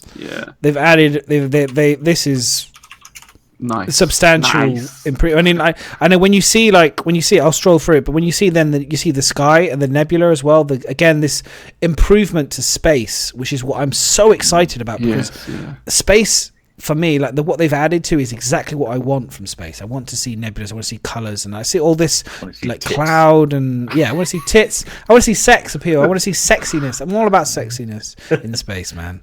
Do you remember the first time you saw Nick with that look at the flyby, sort of the automated flyby to landing for Nix when they first revealed it? And now it's actually landable anywhere on the planet. It's such a. I mean, all we saw was kind of like fly around that crater, wasn't it, or something? Yeah, and it was all like a little metal girder, and that was it. It was like, Space Goat, Galactic Weed. This is definitely going to be on the cards, lads. All that stuff is going to be on the cards. But by the way, did you guys notice the frames? Watch the frames. It's like chugging. Bad. Chugging. Look at the frames. Jugs. Look at the frame flicker. Chugging. One like chug. Jugging. Not good frames at all. Really bad. For what was meant to be HD, and this is like, I've just ripped this straight off of their YouTube, ATV, so this was literally from them. But if you look at the frames, not good at all. Which concerns me a little bit, I have to say. Find a negative, doesn't he? No. Always. I'm just saying, like, look, this is a big thing, maybe that's one of the, they talk about the network. I don't see frames being a problem eventually. I think, don't forget, the optimization comes the very last thing in game development. My dogfighting comes first. You don't want... But you don't want to optimize something and then release something new, optimize it again, release something new, optimize it. They're going to do it in big patches. Yeah. And eventually, when the game is ready to launch, that's when the biggest update will come for optimization. Now, I think what we saw in the Homestead demo, where we saw a steady 60, 70, I wouldn't be surprised. I'm not saying it's going to happen, but I wouldn't be surprised if medium-scale rigs today will handle them at around 50, 60 FPS quite comfortably because of optimization. And also don't forget that fly through, it's still taking the whole planet into This is slowed down. This isn't the normal speed. Yeah, they slowed it down. But what I mean is, it's rendering that whole planet because the way they've done the technology, it's still got that whole planet. No. What I'm saying is, when you slow down a footage, it doesn't like chopping. it so much. Yeah. They wanted to extend it just so that it fits within what he's talking about. That's all it is. It's not the frames of the actual thing. 'Cause if they wanted to make it smooth, they would have just been like, well, we'll just make this the only play area in the whole environment, and they would have isolated it. This is slowed down for our own cue and to match in with what Brian's talking about, which is why it's starting to jutter. If you slow down anything that is normal... we call it normal space. Yeah. You can see it. Jittery. You can see it. You can see it. Yeah, you can see it even there on that pan shot. Yeah, like this is smooth. This is smooth. You can see they got to the next scene and they were like, right, slow it down by about 50%, and now it's moving much slower. It's skipping like hell. Yeah, that's all it is. It's not to do with the frames. I wouldn't worry about that for now. Okay, I trust you, Mac. Oh, I wouldn't. My guru. That beard is clearly a beard of knowledge.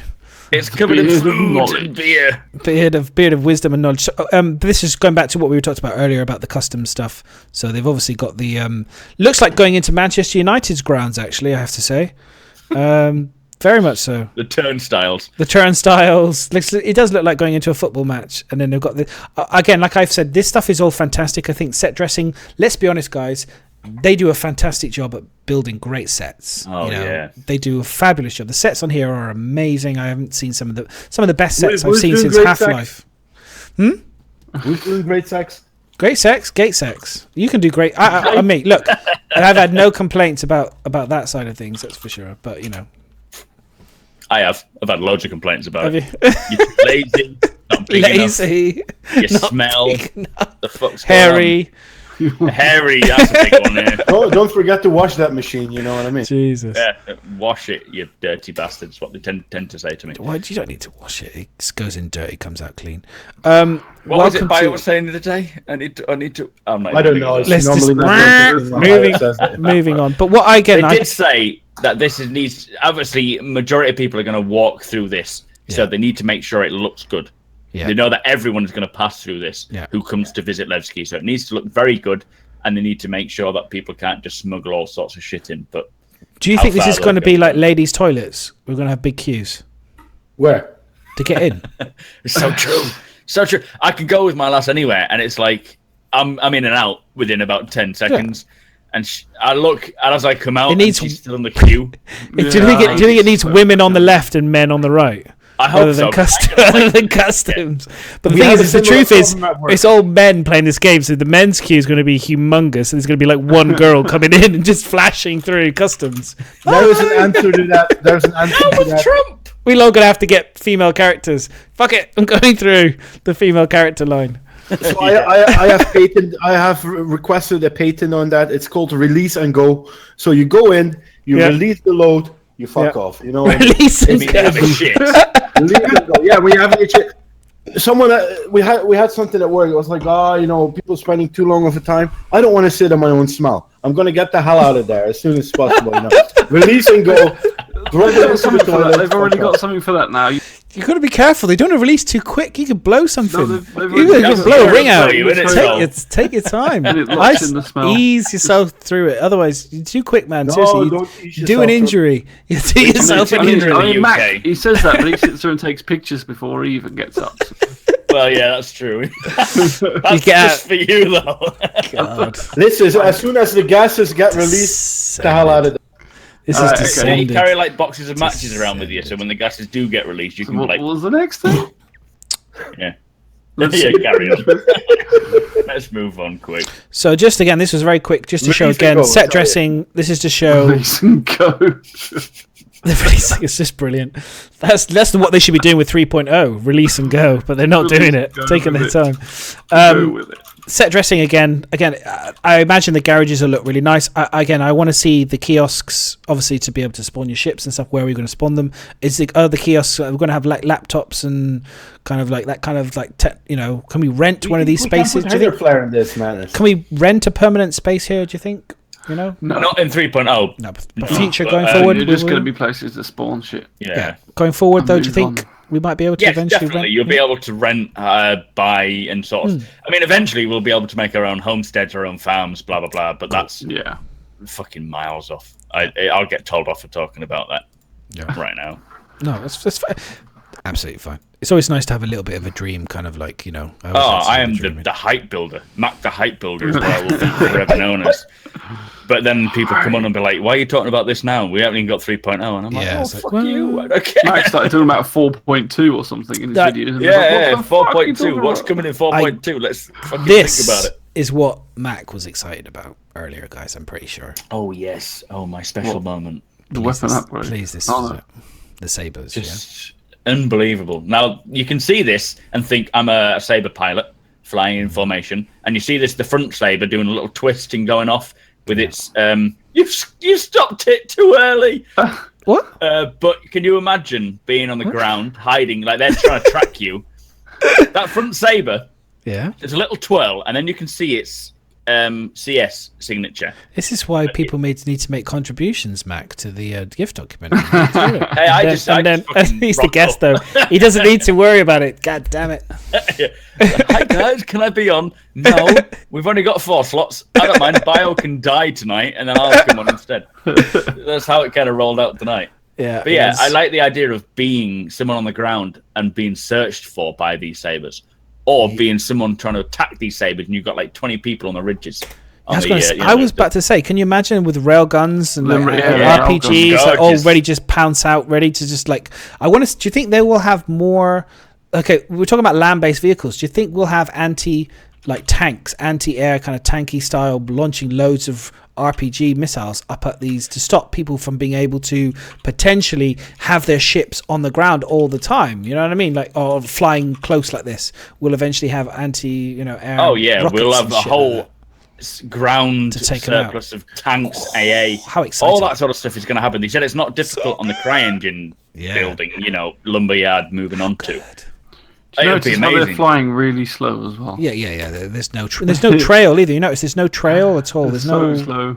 But if you think they're actually traveling at about like 150, 200. When you saw the Homestead demo with the Connie, that was traveling at about 200 meters a second. Yeah.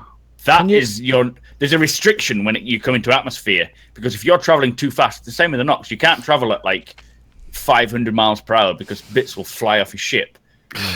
There's got to be a certain limit because of friction in the atmosphere, and it will hopefully depend per planet, but there is a certain speed here, and they've got to adhere to that, otherwise you're fooked. Do you think, like you were saying, I was looking at the canyon there going, if I was in the Nox, dude, 250, which is faster than potentially these, I'm going to smack into these rocks pretty quick, that's for sure. It's like that. I mean, I do it enough in GTA, I'll be the one blowing up every 5 minutes. Woo, there's another come Nox. across in a fucking golf cart. Shit, there's a bend. Woo! Yeah, it's literally like I can just see it now. I'm curious to see how it turns because it needs to have a little boost on the side so you can do left and right strafing really quickly.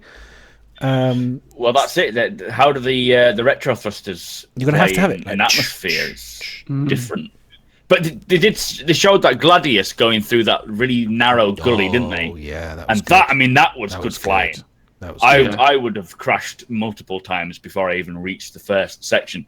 Yeah. So that is real good flying. This is quite leisurely. We're just scouting for someone. We're looking for someone who's caused us pain. I gotta say, I got a feeling. I don't know if anybody else has seen Stargate, but when I saw this, I had a feeling of like Gaul kind of like ships, the ships that they have for flying through the. This is super nerdy here, guys. I do apologize, but I got this real feeling of when they were kind of like going through the Stargate and stuff. This just felt like kind of Gaul kind of style ships. Anybody else that's like Stargate, the TV show? I like the film, but I ain't seen the TV. I'm going to and the film as well. Are you serious? Are you just fucking being a fucking troll? What I would like to see though, and who is it that mentioned it? You fucking troll. I'm having words with you later, ballbag. Where you can have what I'd really like to do is get into these narrow canyons, or even a canyon like that, and have Nox races 4v4, like just maybe 4 Noxes race through the canyon to the end. And then, the winner takes on the next winner from the next 4. So these canyons are going to be great for just natural tracks for racing in. Yeah. I can see that happening a lot. Yeah. I think you get a caterpillar, land with fuckload of Noxes, and then you have everyone pile out, get onto a Nox, race through the canyon, then in the next 4, then the next 4, and you just play like a round robin, until I think it's good. You're down to the last one. I think that was so cool. One caterpillar with strippers for the for the entertainment. Yeah, just floating past. Start line entertainment. But yeah, then you may need.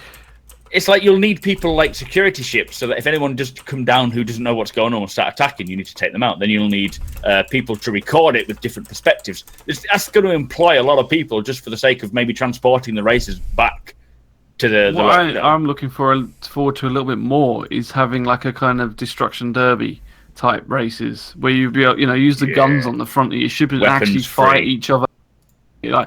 You're allowed no rules, just do the canyon and you can blow the shit out of anyone, maybe chuck a few mines out the back or something, I don't know.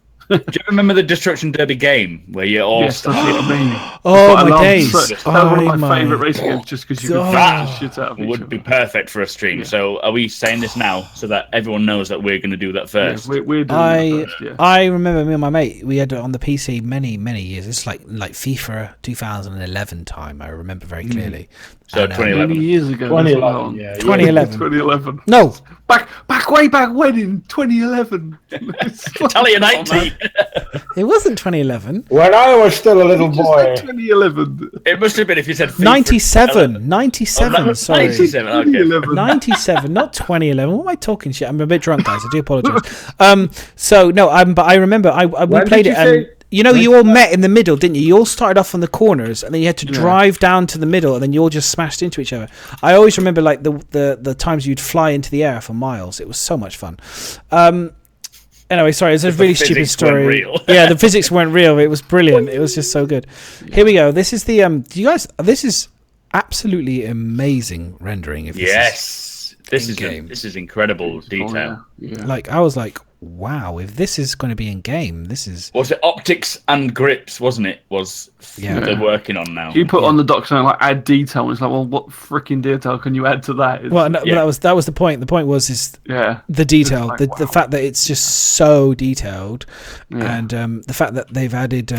This is to show that they're obviously doing all these extra bits for all the guns and stuff, scopes and... This is what I mean. When it comes to weapons, firearms, personal firearms, they're going to be yours. They're going to be, if you leave one behind or lend it to someone, you're going to be like, can I have that back? When, I don't just fucking be like, it's run out of ammunition and throw it. They're going to feel like a genuine part of you because you will get so used to using the same weapon. And this will get degradation on it and you'll have to replace it with a new scope. Or maybe if you've got this on your whatever weapon it is that's quite a medium to long range weapon, might think, well, I'll take that off and I'll put a fucking 8 times scope on. Yeah. And put a longer barrel and change it into a sniper rifle. There's going to be so much customization with weapons, and I don't think people quite grasp how it's going to feel. It's going to feel like a personal item of yours. Yeah, it's and I think like traditional MMOs where you start enhancing that weapon that you've got and you've carried it along with you for a long while. Like you said, part of you, and when you can start adding stuff to it and stuff, it's going to make a big. When you can customize lots of different things, probably put your own paint on it. You know, like custom some of the design on it, perhaps. You know, things like that will make a huge difference. It needs a high fidelity as well because it's constantly. It's very close to your field of view. It needs high quality. It's something because it's that close to you. But you're constantly seeing it when you're running. It needs high quality. This isn't in-game. This is like in-game graphics in terms of rendering. But when I actually see the actual in-game, it's not as good as this because this is really good rendering. Well, when you look at something with your natural eyes, there's only a certain point that when it gets blurry. Aye. With 4K, that is kind of like looking at it slap against your face. Yeah. You can't even see that. 4K is way over the top. You can't see that much. And all we're going to see on a weapon when you're in first person is as much as you'll be able to see with your face anyway in 1080p, 2K, 4K, depending on what you render to. So there's only a certain point when rendering is just way past the point that we can naturally see anyway. Well, then it'll look artificial. It won't look real. Yeah, well, this is it. I've said the same thing. It's kind of like I watch some of my old films that I used to love in terms of like watching the special effects and stuff. And when you watch it in the old ways, when you had the really hazy screen and the VHS, and you're like, wow, that was amazing. And then you watch it in like HD, and you kind of go, when they've remastered it, and you go, ooh, that costume looks really shit. Like I can actually see that costume's like made out of plastic. Too real. It was metal before, but now it's crappy fake plastic, and it's kind of it's like when we had HD TV, isn't it? And then you start seeing wrinkles on people's faces. Like, did we need to see that detail? Really? You're a fucking weather presenter up close in pure HD. It's like, oh, come on. We don't need that. Weathered. But then you go back and you kind of go, yeah, okay, HD is still better on the football pitch when you can see the blades of grass and you can see the players doing stuff. The only good thing about non-HD is when you've got non-HD porn and you can just sort of imagine that person being who you want it to be because they're so blurry. Is that field of view shit? Yeah. It's like I've got VHS porn that I have no way of playing it anymore. Oh, dude. So you just look at the tape and get off on that instead. Seriously, I have multiple seasons of Buffy the Vampire Slayer. The first couple seasons, that is my. I loved you in 480p. Huge crush on Sarah Michelle Gellar when I was. Oh my god! I used to transfer at school. I would give my friend who was a female pictures of Angel, and she would give me pictures of Buffy. We would exchange them. Sorry to say, but I had a big crush. I had planned to kind of stalk her and go to America and just like. How did that go? It didn't go well. My parents were really cute about it though, because they knew that I was a big fan of it, and I came in saying, "Yeah, I'm going to go study in America." My only reason I went to go study in America was just so that I could go and stalk her and try and find her. And you did a lot of my parents were like, yeah, that's a really good idea. That's a really great idea. Yeah, you should go. Let's get rid of him. You should go. But yeah, no, I was mad on her for the first couple seasons. I thought she was great, and then I moved on. Buffy the Vampire Slayer until album had blisters. Yeah, blisters. No, I couldn't do it. It would be the worst thing. I could never knock one out to her because she was too perfect. It was like the worst thing you could do. You can't knock one out to like the girl that you love. You can't do that shit. I have this with Katy Perry, man. It's wrong. It's just wrong. You just can't do that. So, Levski's looking really nice at this time of year. So, Levski. I have class. Right, so we have. I don't. I think that's it, guys. We're done. We're done. No, there's the Nox. There's the Solid. Don't worry. Solid. Where? Solid. What's happening? Yeah, I did all the solar system stuff thingy. Discord is making noise. Where's that? the bit I stick in there, and he doesn't want to fucking talk. No. Oh, solar system. Yeah. Sorry. So the Nux. Okay, so we've got Max Mac did a great video on YouTube, which I've completely ripped it off. Oh, sweet! You actually included that one. I appreciate that. And here it is. So this is if anyone hasn't got it, if we've got I don't think we've got the link actually, Mac. If you want to chuck, Miss has got the link, good man. We can chuck it in. You guys can go check out Mac. Mac does great YouTube videos. He's an awesome YouTube video guy. So I've just literally taken his video and completely ripped it off and put it on here to look like I've done a really great edit. No, I haven't. Ignore that one that I just did. And so this again. My little referral code on the top. I like it. Be sure to subscribe and follow me on Instagram. Yeah. And hide that.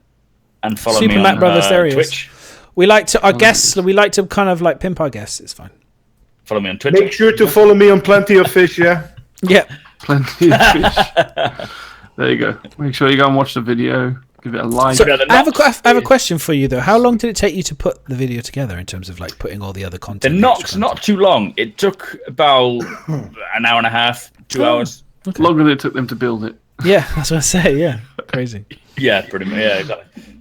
But it's videos like this. You already, as long as you've got the footage. Yeah, look at that. That's the script is fine. You write the script, you talk the script, and then the script is the length of the video. As long as you've got footage to put to it, it's easy. If there's no footage, you're fucked.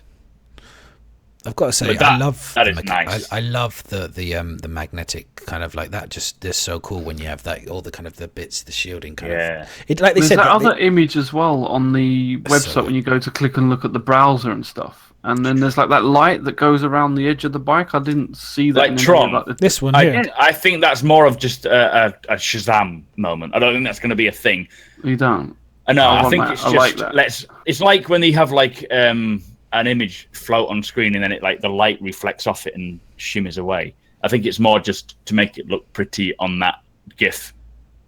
But I don't think it's gonna, it would be cool, like a Tron around the outside of the edge of it. It just flashed as you would.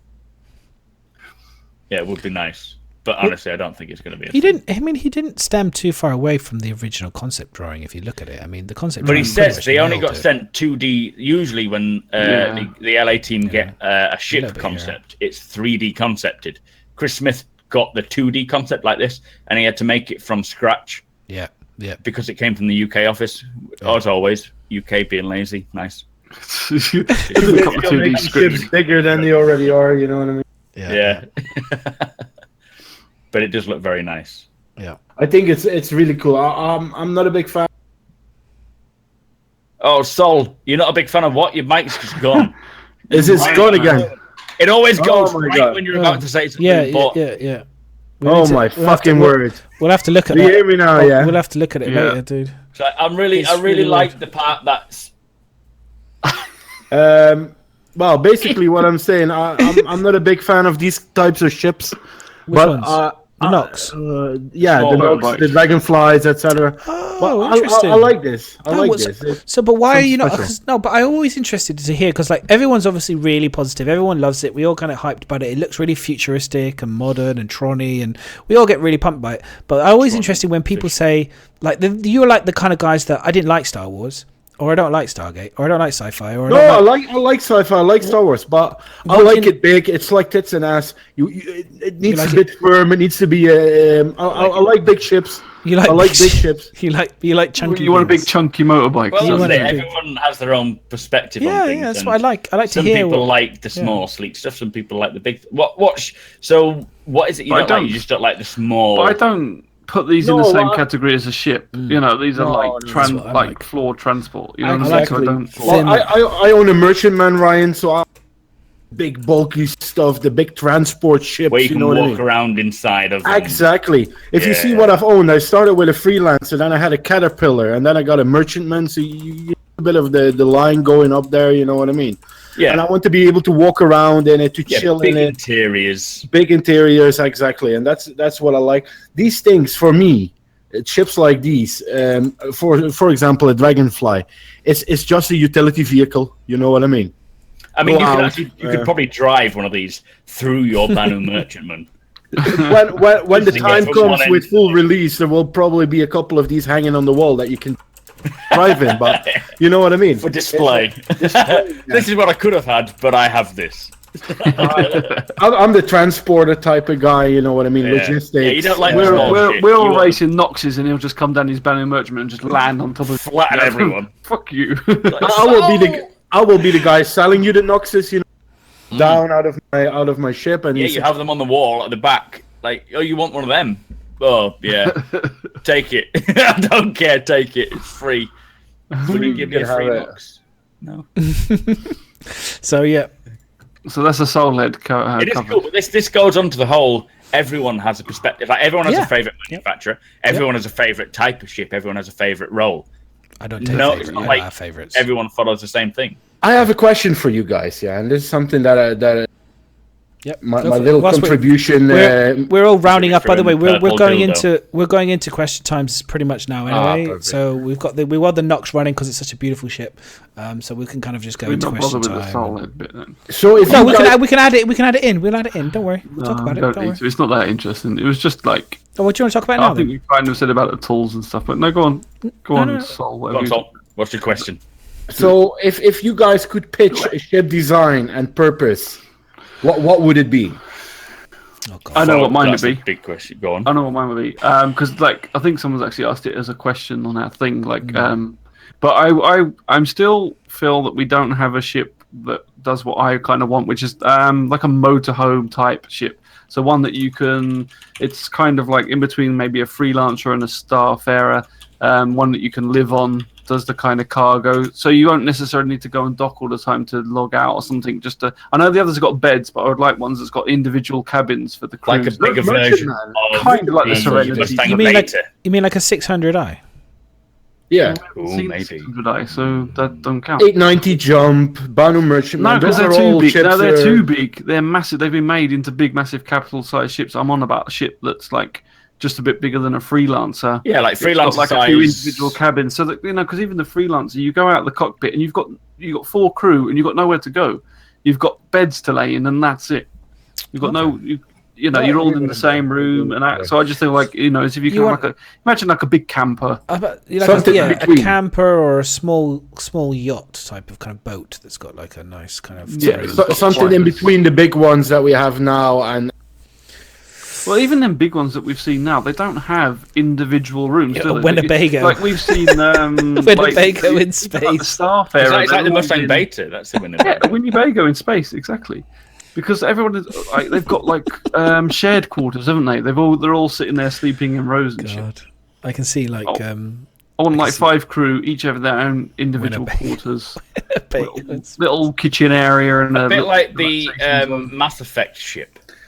I haven't played that shit. That's the Terrapin. Oh, Major Payne says the Terrapin. Have you seen the Terrapin? Would that be the ship? No, I haven't seen the interior of the Terrapin. I don't think that's got what I'm talking about, but maybe. I think my favourite ship would just be the Reclaimer. That has a captain's quarters.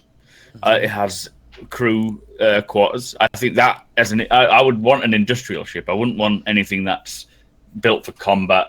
That sort of thing. The 890 Jump, the Banu Merchant. None of them really entertain me because I don't want a luxury cruise liner. And I don't want an alien ship because I want it to feel like a human home. If I had something like the Banu Merchant, I would feel like it doesn't feel like home because it's an alien ship. Listen, Ryan, I can see myself coming. There he is, Master Trader, solitary report, exquisite shite coming out of the back of this Banu Merchantman. You know what I mean? Well, I'll be coming to you many a time for your exquisite shite, as you put it. I'll roll up and I'll be like, "Yo, Sol, what exquisite shite have you got right now?" I could drive through.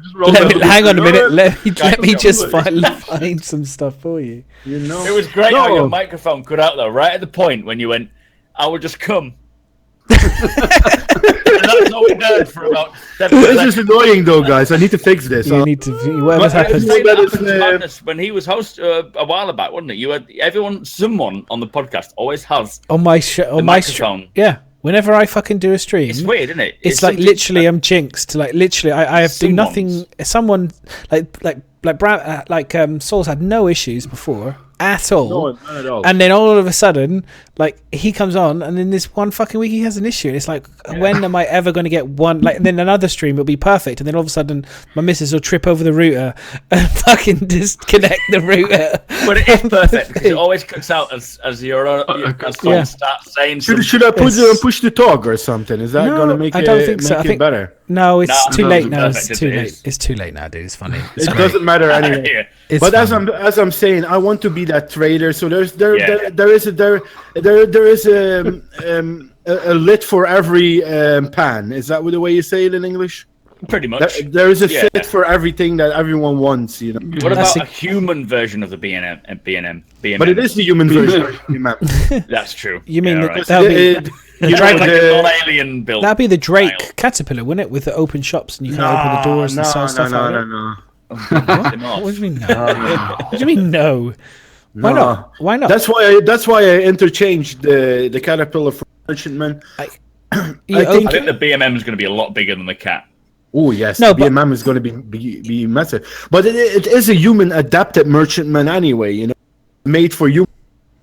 Yeah, so when you go for a shit, there's going to be an actual toilet pooper. You know what I mean? Swirls the right way around. But is it actually all golden late? Yeah, all golden late. Is it adapted for us? Okay, here's a question. Right, I have a question. I'm going to throw it out there because we're in question time pretty much now. And if anyone else has questions, chuck them. Have we even got onto the whole space building? Space building? System building. Let's do Miss thing. Let's do Miss's thing because the poor guy did a huge amount of work. So let's chuck it in. So Solar System Editor. This is the main focus of what the whole bloody ATV was. So here we go, guys. It was a big section of ATV, to be fair. What is the question thing? Exclamation question. Exclamation question, and then you'll be able to chuck your question in there, and then we'll have a look at it, and we'll try and get to obviously answer all the questions. If we don't answer the questions, we will save it. We will answer all the damn questions. The reality is we've never been in a situation where we've had more than about 5 questions, so everyone put a fucking question in. We will be fine. Let's spam those questions, about 50 people watching. We want 50 questions. Yes, do it. Come on. It would be nice. It would be nice to try and break into double digits on questions. Troll questions are fine. We will read out the troll questions as well, guys. It's fine. Exactly. So you can have a bit of fun. I'm not desperate now for questions. No, it's fine. You've got a purple dildo and you raised it again. It's fine. If you have a purple dildo, what colour dildo would you have? This is what you're showing is the I would like a red the Solar System Editor that they basically made, isn't it? Orange. This is just they made the tool. So from what I understood, Miz, this was like we didn't know how to make really, really complicated systems, and now we do. Yeah. Yeah, it's a case of before they would just have the star at 0.000. They would start putting other things in, but it wouldn't be accurate, and everything. If you show the next GIF, its own thing. Yep. And so now they have a thing where they can put in a star. They can then put in the children of the star, which is the planets, and then the children of the planets, which is the moons. So, like Stanton, for example, has 4 planets. It has 12 moons, but then each moon will have its own satellites. No, it's not. So it basically creates the real turning of planets around moons and so on. Yeah, and it scales to everything scales within its own. It's not the same. You're just Sorry, out the same it's one not by mistake. for people. Yeah, for people who it's not the same at all. But for me, it looked exactly the same. Basically, it was like with the original, as Mac was saying, as the original one they had. They started off because it was, I suppose, smaller scale, where they would put in the station, and then if they wanted anything near it, they would go on the X or Y axis of that station, and they would plonk the next thing in. But it wouldn't. That didn't work. It was all right for a small when you're just doing one small area. Whereas basically they didn't allow them to change anything if they then thought, hang on, these scales are all wrong, we need to change it down a bit or make it bigger. They couldn't. It would take them a shit ton of work to do it. And then on top of that, you had everything would be on the same level. And where obviously that doesn't look right. They would have to manually rotate things to make it look different. So this tool that they've made means that they can basically make a solar system within a matter of minutes by just adding things for using this tool rather than actually going into the engine and tweaking everything. So yeah, no, exactly. It's going to be a case of once they get all the planet entities, because currently they haven't got a gas giant entity, which is what Crusader is. They haven't got that as a procedural entity that they can just spawn, change the color, change the different animations and stuff. Once they get all these entities done, everyone's worried because there's 100 star systems in Star Citizen. 90 are known, 10 are not. Plus, eventually, there'll be more that they create. This is going to allow them to make these systems quickly, efficiently, and accurately, so that when the time comes, they can just start tricking these star systems out as we expect them, as they've been told, quicker than they can just do by hand. So it's a real important tool as this, and it's going to create the whole of the Star Citizen universe much quicker than they originally had. Again, the tools they've got the ship. What the fuck's it called? Ship pipeline. The weapon pipeline, the planet pipeline. Now this is the whole system pipeline. It's all about getting these tools established early on, so they can create these. I think systems. They had like the planet editor where they could just like paintbrush stuff on the planet. It's all that sort of stuff. It's basically making a lot of effort to make these tools. So it's a lot of times being spent doing what looks like nothing. But it allows them to then give them to people and say, right, go and build me a solar system. And it's like, bang, 2 minutes later, they come back and there you go. That's another one done. Boom, that's another one done. Have a solar system. There will be a time that is... Have a solar system in your face. In your face. There will be a time that CIG is working on other games, as Max said earlier, and where they want to bring in maybe new areas, and that they can't just do it with a click of a button, you know what I mean? That's it. New ships. Don't forget, the duration of Star Citizen isn't just what we see now. It's going to be 10, 20, 30 years period. And within that time, they want events to happen in the verse. They want things to evolve. So ships will need to get better. Planets will need to be... Systems will need to be discovered, which brings more planets. Systems will disappear. Created quickly. So this is all going to help. And they what CIG have done is they've gone for the long term. They've not gone for the we need this now to show people. They're like, right, well, if we're going to do this, we might as well do it properly. We might as well do it full, and make sure that this is going to establish us for the next few years. And that's all they've done. That's why it's taken so long to come out. And linked to that is another thing they kind of mentioned on ATV was like the level of detail they're going into, like contacting people that know about the solar system. And gravity pulls and orbits and things like that, so that they can then put that into the game is just crazy. Yeah, space be crazy, as they basically space said. Be crazy. But, it's like cute. The amount of level of detail and they're just going into, and then they're getting it. And then there's the other thing they mentioned about is the asteroid belts, how they brought them all closer together so that it was more dense feeling to the asteroid belts. And that was kind of another question I just put on there. It's like they changed that to make it more fun.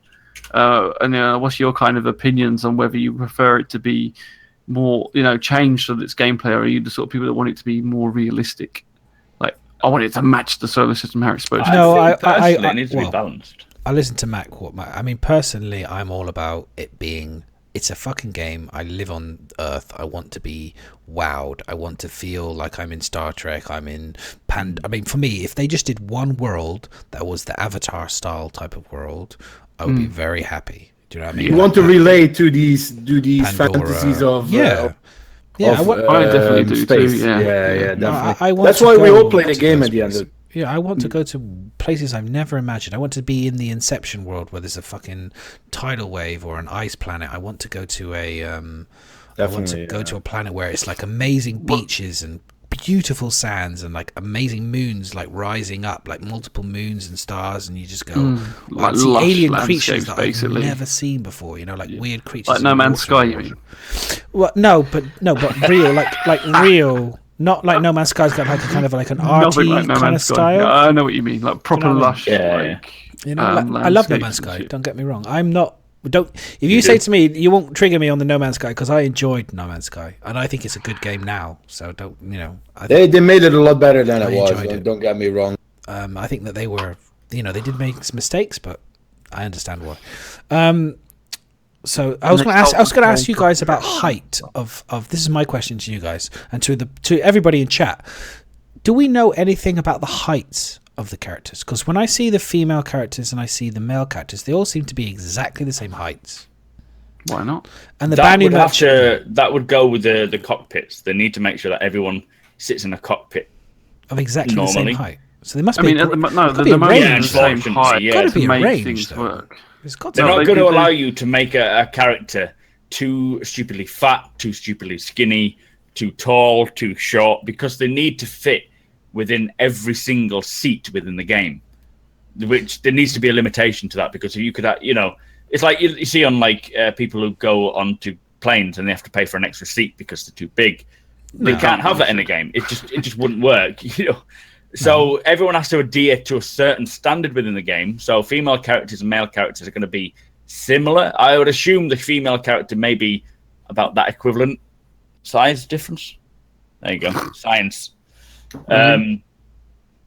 So there needs to be a difference in the sense that females are generally, I'm not being sexist, but females are generally smaller of build. But yeah, everyone needs to, Vanduul are going to be big. Vanduul are going to be about 7 foot, 8 foot. And we won't be able to fly a Vanduul ship like a horsecock. They're not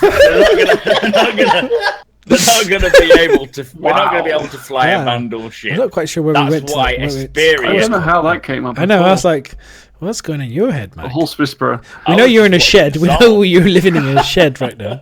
That makes sense. But no, they did. He said a long time ago that basically what Mac's saying is there will be a range, but it's going to be limited. So you won't have extremes like you do in some games. You'll just have a small variation. Something I want to add to what Miz and Max, and a good example of Black Desert Online.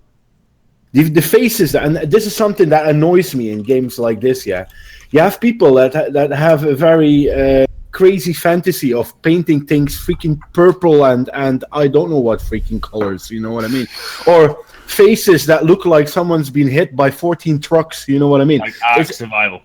Yeah, exactly. Those people exist in the real world. Yeah, they exist, Madness, but you want to keep it to a certain standard.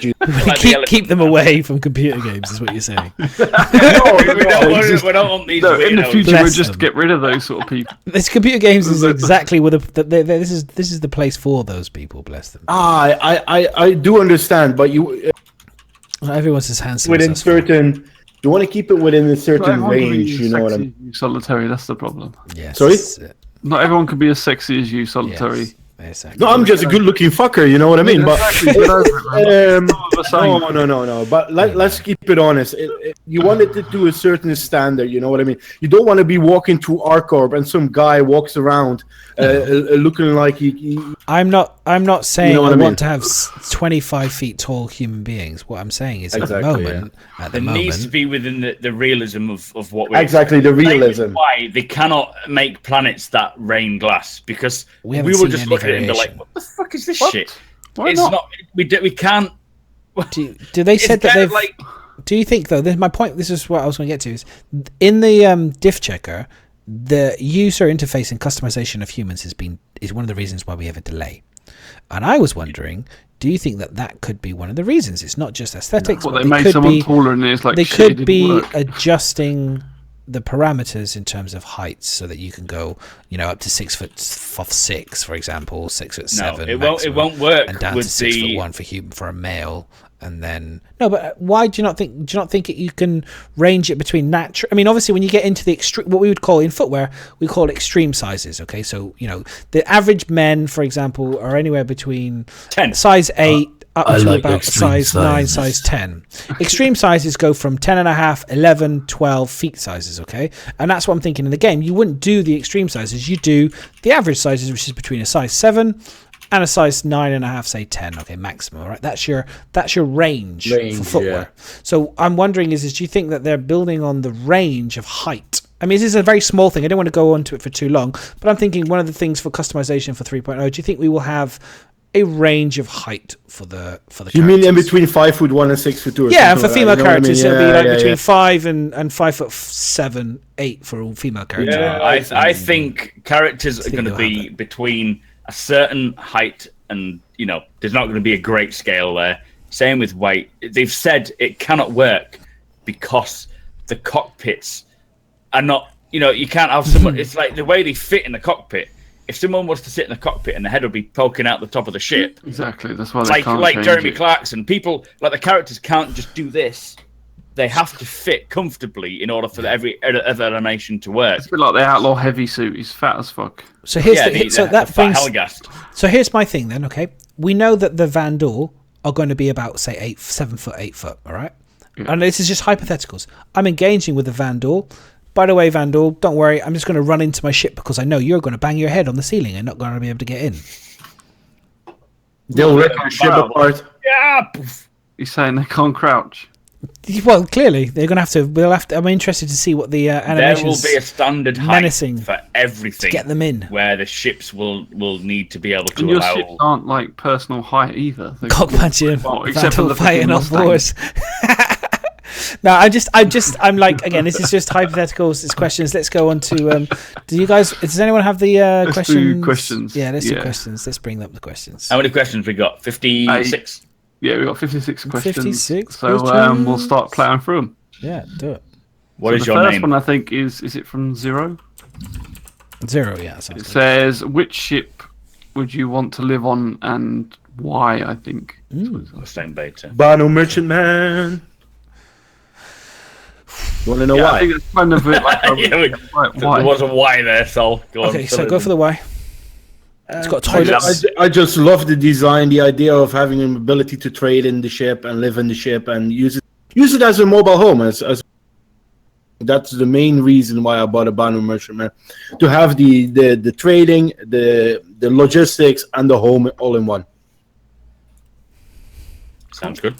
I think the Mustang Beta, because it's like a little camper van. You can just live anywhere you want.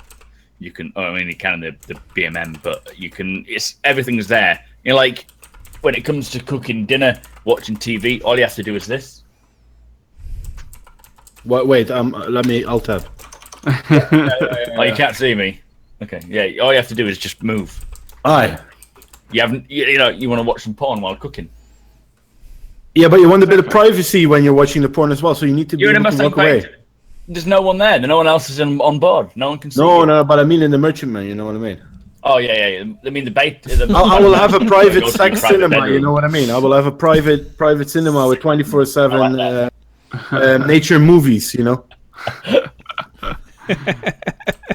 Nice. Wow. Madness, yours? The Carrack.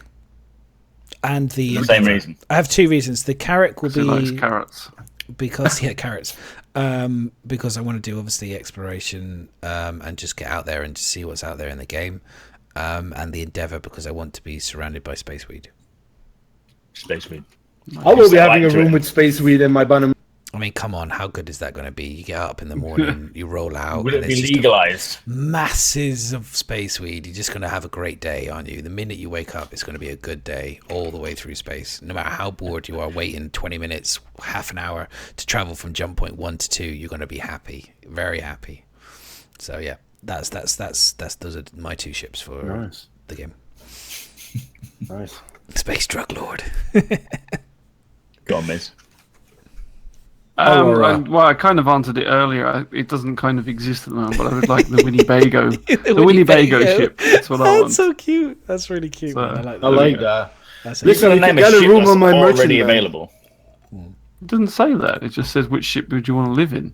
Yeah. Why would they give you a choice of any ship in the world? The Mustang Beta. That's what it is right there. The Winnebago. It is. It's like the Freelancer Beta. You know, that is the kind of size you want to live in. It's going Winnebago. Retro. It's kind of cool though. I like the idea of that. I would like a VW camper van in space. That's what I actually want. Do you think you have like a career? Do you think you'll have actually the ability to kind of like pop it open and maybe have a variation? It could be not the Winnebago, but it could be the roof open a bit. You know, no, pop the side. You're going to be in one of those kind of like the food trucks, so you'll be able to do food as well. So you can maybe sleep in it and do food. Yeah, why not? And that's what I mean. The job, your job, you sell food and you kind of sit on the sidelines and people can pull up to you in their cars, in their spaceships and like order a burrito or something. And then just in their cars. Fail. Fail. God, too much wine. Yeah. Back. I've said it already. that's my apologies. Personal emails online. So where are we? That was Edison Trent, I think, that actually asked that one. So Zero asked, what are your future goals / plans as citizens when the PTU has occupations flushed out? Well, I think it means fleshed out. Okay. I'll take that one then, Miz, to start with. So, besides being a drug baron, I'll be a farmer. Because in your spare time. In my spare time. So I'll be farmer / drug baron / he kind of killed 2 birds with 1 stone there, though, can't I think it's kind of in the same. It's farmer and a drug baron. I think I basically cast. You've got the whole role. Who's the famous drug guy? Pablo. Yeah, I'm thinking Pablo. I get a bit of a John Marston vibe here. Full white spacesuit. Breaking Bad in the back of his ship, basically. Yeah, full white spacesuit. Yeah, I'm thinking. Literally. Yeah, like that's the plan. I think the end goal is literally own a planet. That's just the biggest. Own a planet. That's a massive end goal. That's not just a byproduct of. I want an end goal of owning a full planet. Own a planet. Just slip that in. Own a planet. Full planet, full of literally the biggest producer of the top grade space Maja in the game, and literally he wants to own the world. Okay. Yeah, I will basically own a system that's the drug system, and everyone will know to pay respects. And you'll see all the ships flying past with the madness grin on, and you just be like, "Yeah, we're not going." You'll just see the clouds. He will be walking around in that T-shirt he's wearing now. I'm the champ. El Pablo, bit of Esco. Exactly. Yeah. El Madness. How about you, Solitaire? Well, I said it a little bit earlier. Love it. Guy that. Love it. Absolutely love it. So good. I think trading will be the biggest part that I like, but also resupplying and logistics is something that definitely tickles my fancy. To be honest. Cool. And Mac? What was the question again? Something about what we want to do. What are your future goals / plans as citizens? I want to get the Reclaimer. That, to me, from what we've seen of the Reclaimer, I want to get the Reclaimer. I want to wait till there's been like a big drug bust up between Pablo Madness and some other fucking drug lord. Me and Zero. I'll be like, say hello to my little friend. Say hello to my little friend. And just fucking go there. Along with Taxi Driver that kept Solly up all night. Just to reiterate, it is a little friend. Tis. A little friend. Above average. Above average friend. A Reclaimer, salvaging shit and being in the captain's quarters on my own. With Jean Paul on the monitors. That's a real good end goal. That. Go on, Miss. Maybe Jean-Claude Van Damme as a bodyguard. I mean, it's cold, real cold. For me, it's going to be the same as when it comes out of PTU, really. But it's just like smuggling. So I'm just. I'll smuggle Madness's drugs for him, I suppose. That's good. That's good. We'll slap it. We'll stick it in the Winnebago and start off slow. It's going to be literally. Won't be obvious. It's going to be a Johnny Depp. When you said that you open it won't be a food van. I'll be opening the door as a little drug kiosk, and people are just like fly by on their dragonflies. This is going to be so good. Listen, guys, I can see a little cartel going on here. We have Madness is, if we put it in words, Madness is production. And we have. Miserable distribution Then we have Solitary is transport, and then we have Mac. He's just chilling about. I'm just making sure that you're all. Mac is claiming the end. He's the abuser.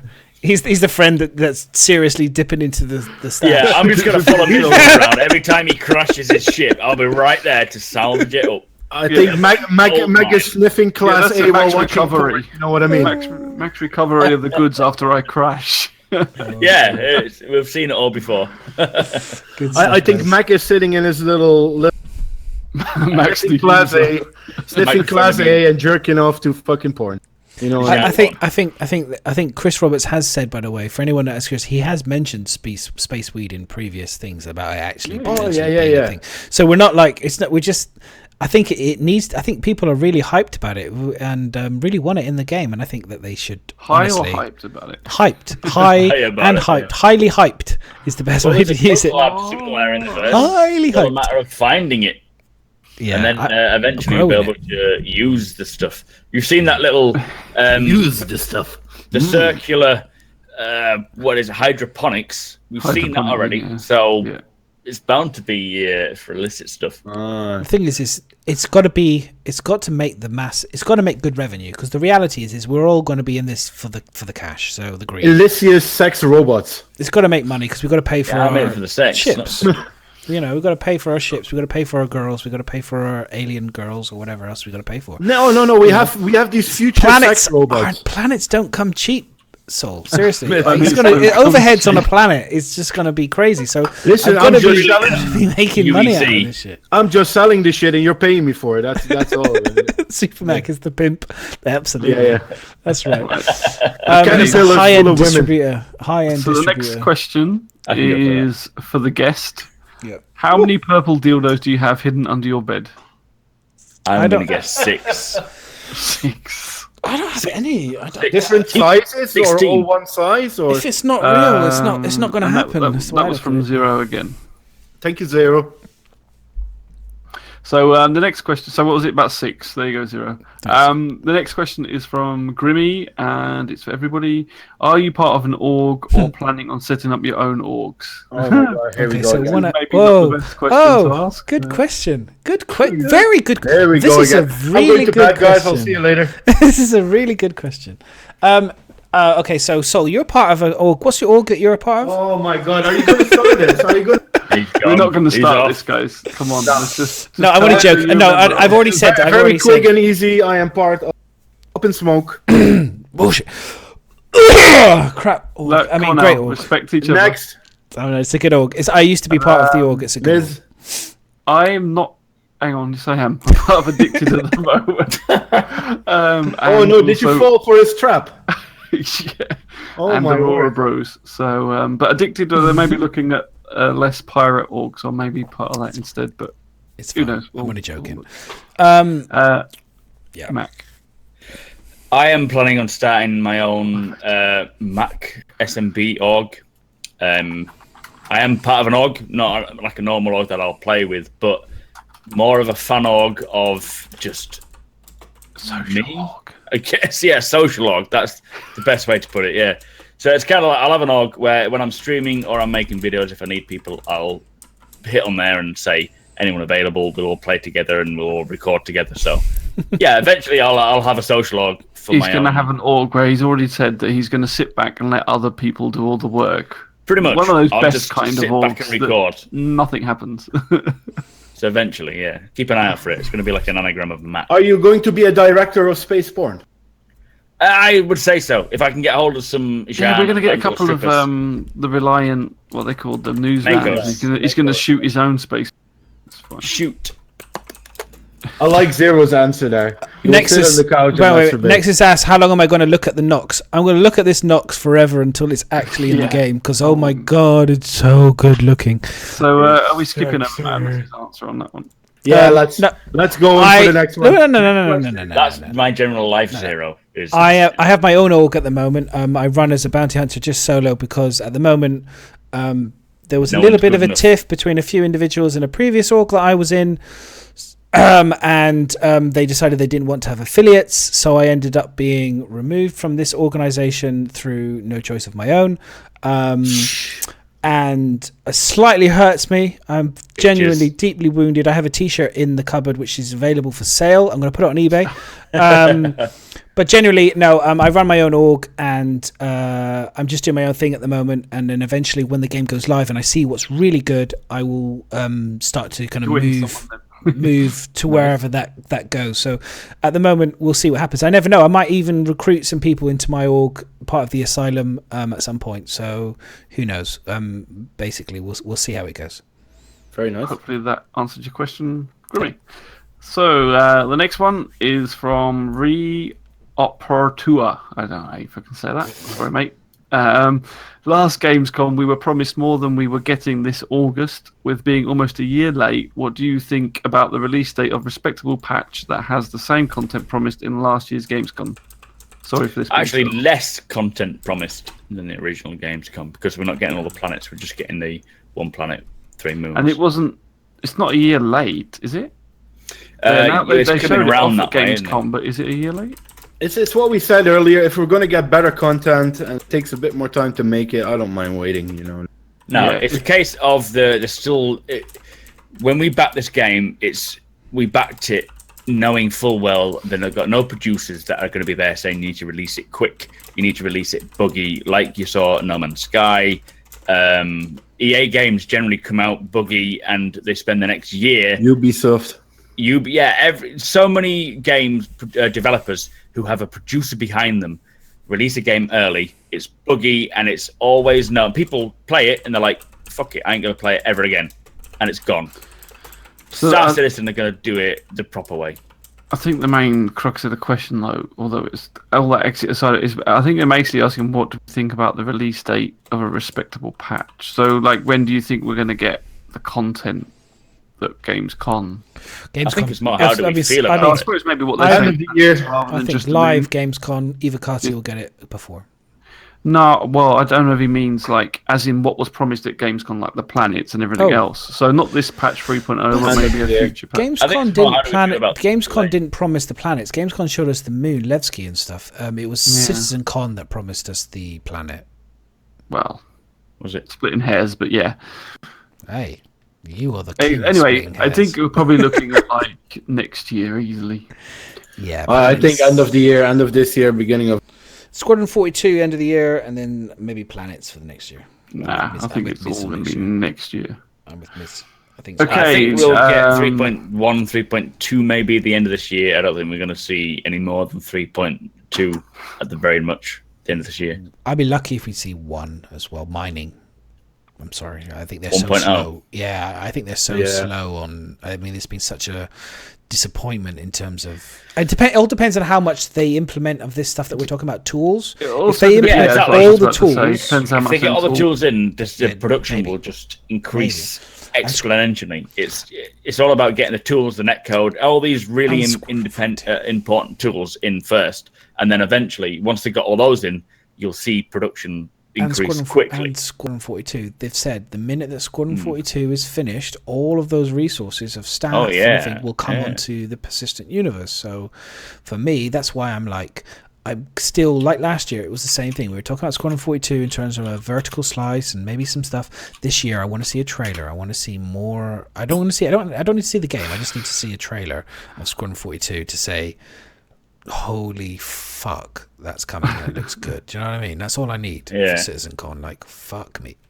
That looks amazing. Okay, so the next question is from Major Payne to everybody. If they take 1 month to make one full solar system, lore, stations, cities, etc., we're going to have 100. So is that 100 months at 8.3 years? And if they make them in 15 days, it's still 4 years. I think that's where we come back on all the tools. You know what I mean? Something that equates. If they make them in 15 days, that's not 4 years. That would be if they made them in half months. Is that? I'll sort that out with Major. We'll work on his math. But here's the thing to that is that a bad thing that in 8 years that they've grown the system slowly? Like, I want to see the system, the world of the game grow as we play the game, so we get more. But they wanted 100 on release, is what it's kind of. Oh, okay. I mean, when it comes to 1.0 release of Star Citizen, they said there's going to be 100 systems. 90 will be known. 10 will be unknown and explorable, findable. I wouldn't be surprised if it took about 3-4 years from now to get to that point.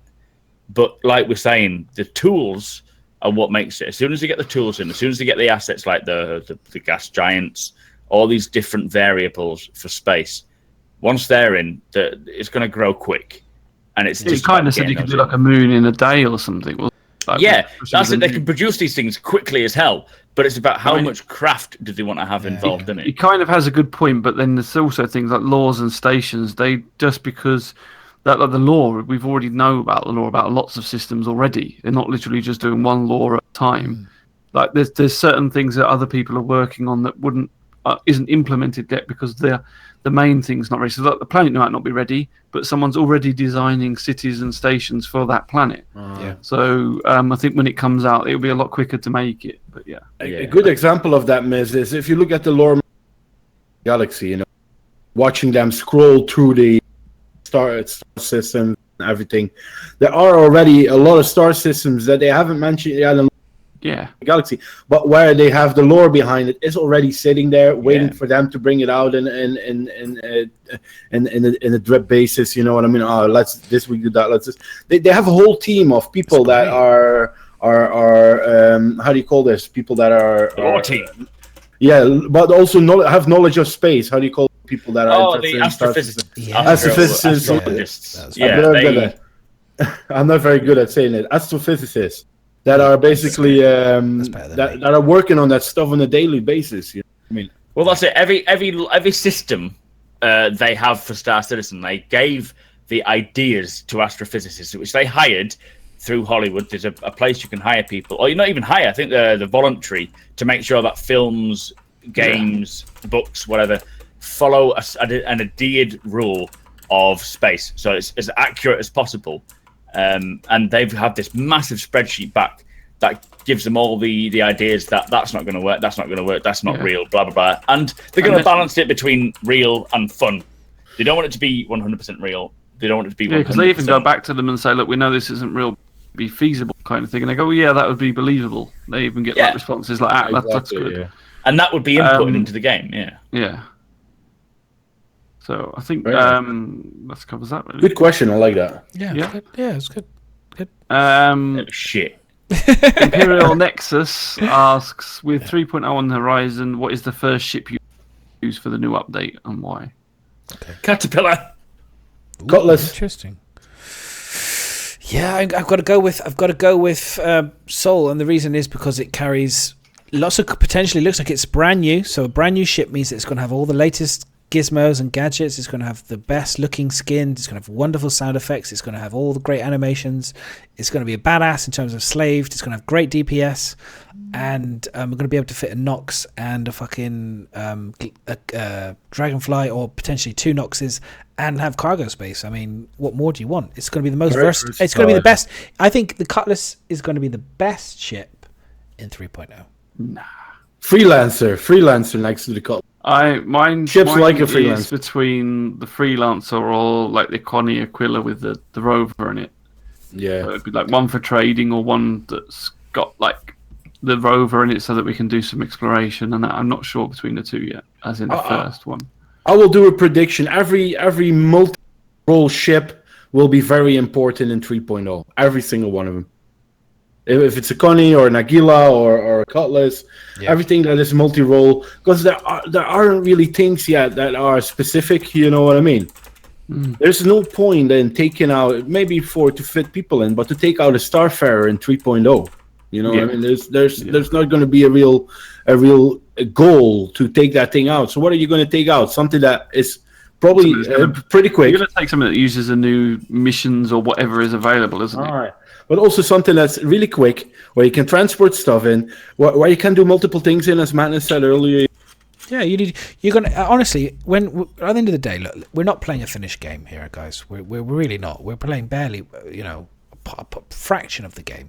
So the reality is I've always said this to anybody that comes into the game: get the newest ship, because the newest ship is going to have all the coolest shit on it. You know, like the Herald and the Dragon, the Caterpillar, and all the rest of it. They've got all the cool bits on them. That's the bits that the guys have spent the time on, and have like spent time doing all the it's just, that's the way it is. Get those, because those have all the best bits to enjoy. And then, just keep your CCUs to the ships that you think will be the best ships going forward. So for me, I've got an Aquila. I'm going to enjoy it, but I also know that if I get a Carrack, the Carrack has the loaner of the Aquila, so I'm going to be able to enjoy the Aquila in 3.0, and then when the Carrack becomes available in 3.2 or 3.3 or whatever, I get to enjoy it when it's then with the latest and greatest. Do you know what I mean? It's like, just get whatever's the newest ship, because it will be fantastic.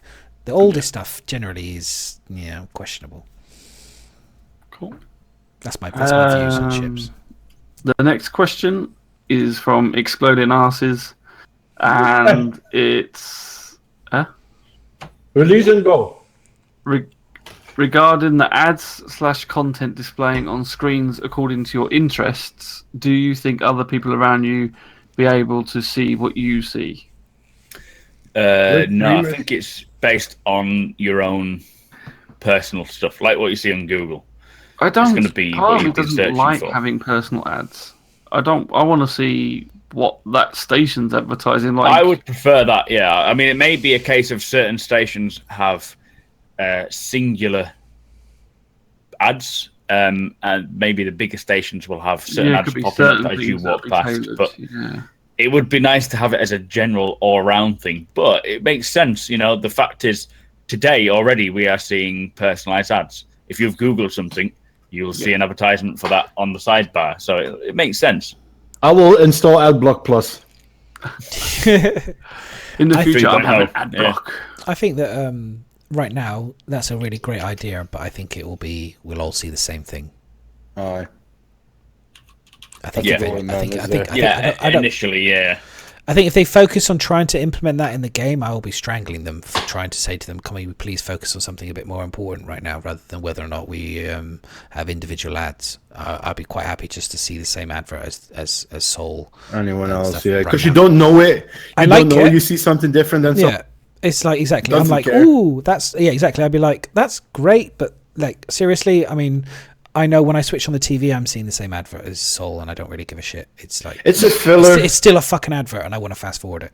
It's a filler. If there's a pink pony on there or a freaking penguin, I don't give a shit. As long as there's something on there, you know what I mean.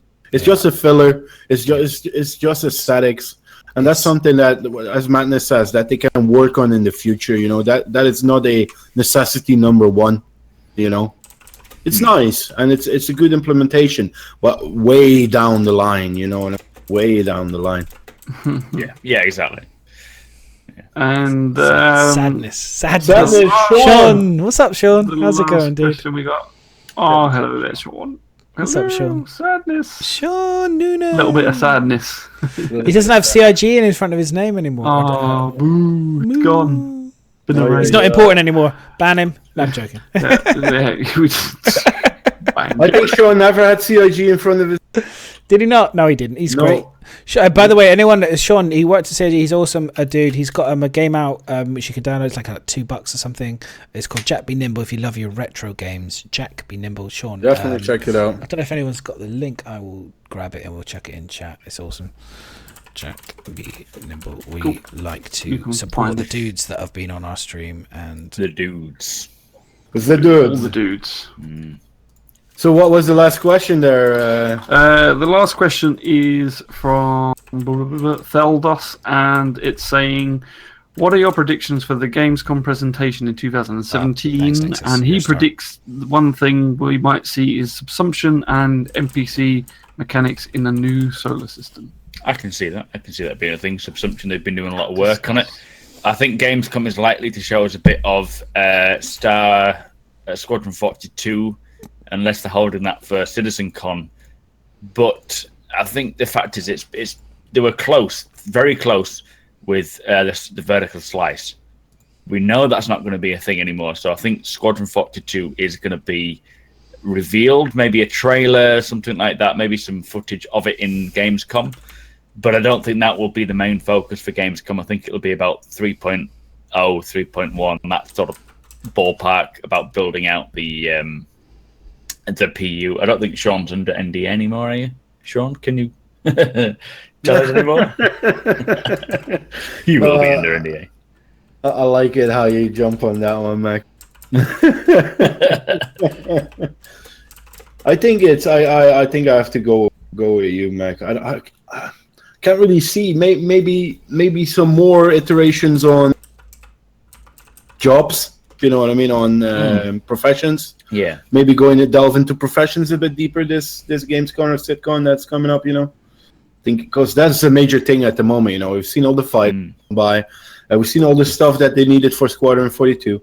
Hopefully, we're going to see a bit more focus on the life skilling, as I like to call it. You know what I mean? The professions, the money making. That's something that I would love to see. Yeah, no, I would be very cool to see more on like salvage mining. Exactly, salvage, mining, trading, logistics, exploring, bounty hunting, whatever I forgot. You know, I think that will be something that. I think that a lot of people are waiting for that stuff. Yeah, I agree. That would be cool. Yep, 100%. I can't add any more. These guys have covered it all for me. What they said. Yep, what they said. None of your business. Perfect. Many times I have things to say, but nope, they covered it all. Perfect. Nice. And I think that is all the questions we've had. Questions. Let's see. I'll turn off. That's cool. I had something that I wanted to So go for it. So you said you had some cool little tidbit or something that you wanted to talk about? Well, no, I had a couple of things. So thingy anyway. Go for it. It's just we're running late, and this is something that we're like only an hour and a half over. It's fine. Carry on. It's fine. No, exactly. It might be a quick one. What do you guys think the meta will be in use of peripherals to play the game? You know what I mean? No, I don't know what you mean. What do you mean? Dual joysticks, HOTASs, keyboards, gamepads. Yeah, what do you think would be? This is weird because I've never been I've come from consoles. Okay, boo! Everyone throw stones at me. Right, okay. I've come. So, Mac, we have a new position open for. Yeah. No, how do you fancy a full-time position? I played on Spectrums. I've had PCs. I've gone through the whole wave of. I'm older than probably most of you guys here. The reality is that I'm so used to playing with one thing, like a joystick or whatever, you know what I mean? And I've started playing Grand Theft Auto, and I found myself going, okay, I use the joystick for driving, and then I switch to the keyboard for when I'm shooting because the accuracy is far better. I do exactly. That's what I do. Because you can't do shit. A gamepad for driving, and mouse and keyboard for shooting. Yeah, GTA I did the same. Yeah. What I think, and this is still something I'm looking out for. Remember that joystick that I pitched a long time ago? The keyboard with the joystick attached to it. With the, I wonder where they are with that stuff, you know. And it could be very modular. So if you want you get a keyboard with dual joysticks on the side. If you want a HOTAS, you'll get a keyboard with a HOTAS on the side. You know what I mean? I don't know. I think keyboard and mouse will be the best overall, as always. I think keyboard and mouse will be the best overall. I think the most common. I think you'll be able to FPS well. Yeah, you'll be able to fly good because I can fly good. I play keyboard and mouse, and I'm by no means a slouch. I am, after all, as it says on my T-shirt, the champ. And I'm joking. But the truth is that, and also in FPS, you use keyboard and mouse. So for me, it makes sense that will be the easiest choice. But I think to be the best in combat, you have to be keyboard. You have to be joystick. I think for dogfighting and stuff, the joystick is king. You know, movability for moving and stuff, it's the best. And I think on land, the keyboard and mouse is king for FPS. So if you want to be the best at both, you got to switch them up. I don't think you can be one. I think you have to switch them up. Yeah. I think most people argue that two dual joysticks is best for flying, don't they, really? And for demos, joystick. Either way, I've never tried it. Gamepad. I've never tried it. I'm just saying that's what most people... I think for ground ships, like cars, that sort of thing, I think controller's going to be the best. I have so much more control on GTA with a controller than I do mouse and keyboard. Oh, yeah, definitely. And it would just feel like you're taking... Unless you're going to set up like a steering wheel with all that shit, which are just a steering wheel, mouse and keyboard... Interchangeable. But you can't have three different things, Mac. You know what I mean? You can't be sitting in a gaming cockpit with it. And if you have like joysticks on the side, a mouse and keyboard on the tray that you can pull it. You almost dabbed there. You did an actual dab. Sorry to interrupt, but just Danny. But yeah, I think with that sort of thing, as well as being able to have Oculus or some sort of VR, and you're not going to be able to see transitioning between these things. To me, VR is quite important for Star Citizen. I think eventually I would like to get it. Yeah, I think it's going to really drive the immersion. They're spending all this time creating cockpit experience. If you can look around with your head and then use that to click, it's going to be so much more immersive. And I think using that as well as mouse and keyboard and a HOTAS is fine for me. Yeah, I'm all immersion, Mac. I'm all immersion. I don't think. Sorry, I'm gone again. I don't think I could get used to I got motion sickness. Yeah, I'm the same with you. So okay. I'd be sick as a dog. I think I'd only have the goggles on just so that I could get stepping out of the pad and then looking at the horizon, and then maybe like being on that amazing world. I like where the thingy, the infrared. You know what I mean? But still have my 3 screens in front. Tracker. I think I would prefer 3 screens more than having that thing on my hat, and I can't even grab a drink without tripping over everything. You know what I mean? That's true. Yes. Yeah. I know for a fact. I agree with you, Saul. You absolutely nailed it. I would knock all sorts of crazy shit around me. I'd be like knocking over glasses and wine, and all sorts of bongs and all sorts of crazy. But it's I'm a bit claustrophobic. The kids. It's the wife not nice. slapping the wife in the face. I just want to freely move around. You know. I need to go do this. I need to look here. I need to grab a drink. I need to grab some food. Yeah, slap me a bitch and whatnot. Yeah. They make pills for that. I'm not sure. I don't know. I don't know if the pills work though, dude. Seriously, I don't think the pills work. For OCD. No, for sickness, motion sickness. I'm sure there's certain pills for OCD. Just a quick one. Danny said, "Is there going to be negative effects for your character dying?" Yes. Plenty of them. You'll lose money, you lose your chip, you'll damage your character, and eventually the biggest punishment is you will have permanent death. So permanent death. But here's the question though: is like what does that? What does does that mean that you literally all your ships? No, your son or your daughter will take it over. It means nothing really. It's just it doesn't mean nothing. Like you build up certain stats and shit, I suppose, and you will have as a designated beneficiary. I'm not. And how many deaths you would have created before? 9. They said 9. They said 9 deaths. Okay, I'm not being funny, but how many times? I mean, I'm not being funny. Right, seriously, I die 9 times a day. I die more in real life. Yeah, no, in the game, I die a lot of time. I mean, like 9 times. Like, okay, if I have a day where I haven't died maybe 2 or 3 times, yeah, but that's a good why day. You've got to play. This is a different game, though. This is a completely different game. You die 9 times in like an arena commander type style game where you're fighting people in flight. The difference is this: when this game is completely created, everything is finished. There's going to be a lot less death, and if they put this limitation where you can only die 9 times, people aren't going to rush into combat. They're going to think about the movements. You know, in a dogfight, how many times have you thought, "Well, I'm about to blow up, but fuck it, I'll just go anyway." Yeah, exactly. You got to really just be like, you need repairing and. Yeah, you just be like, forget it, I'm off. It's the thing is, then you're getting into the realms of it's becoming like first Counter-Strike and like well, it is. That's what they're going for. That's what they said originally. Yeah. Why have I backed this game? I made a mistake. Mac. So you put immediate regret. Bye guys, I'm going to be streaming. So you put 10 grand into this game. I'll be completing it. I'll be backing. No, but there are people, that put 10 grand into this game. Yeah, but those people are most likely have backed knowing exactly what sort of game this is. Aye, but not madness. No, so you die 9 times, and then you're like, oh yeah, that character's gone. Aye, but you would still you would have a son that takes it over or a daughter that takes it over. Yeah, beneficiary who would take control of those ships. Okay. You wouldn't have every asset. Okay, I got you. But they need to make sure you bought, you will take over, right? They need to make sure that death is a problem, and that like COD, for example. How many times in one game of COD will someone die?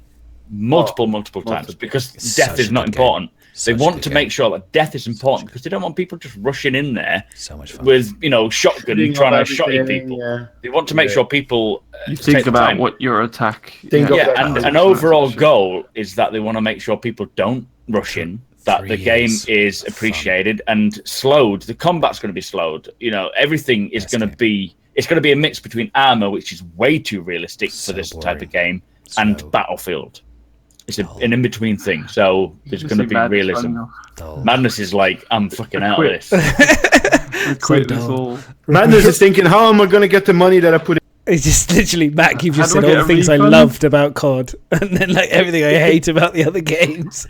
So you can play Arena Commander, and you'll love it. No. That's the thing is they I think that's the good thing is the game is they do generally try to cater to like a lot of people. So I'm sure it'll be okay. If I want to have that slow paced game, then I can just become a farmer and that'll be fine, and I'll have a really good time and get my farm simulation hat on and take my time in my spaceship and just sit on planet and just for a day. You will find, Magnus, that most people that you come across in space dogfighter will run. They'll find you. You'll start attacking them. They'll realize how quickly their health, their shield, their armor is depleting, and they'll get the fuck out of there because they know they're going to die. They don't want to die. They're fighting the champ. They're on their ninth death. They're on their ninth death, and they're. Oh, do you think, Mark? The champ.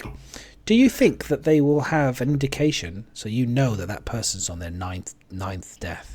No, I don't think they'll tell you exactly what stage they're at. Big bubble above their head saying, "One more shot will do." Yeah. That will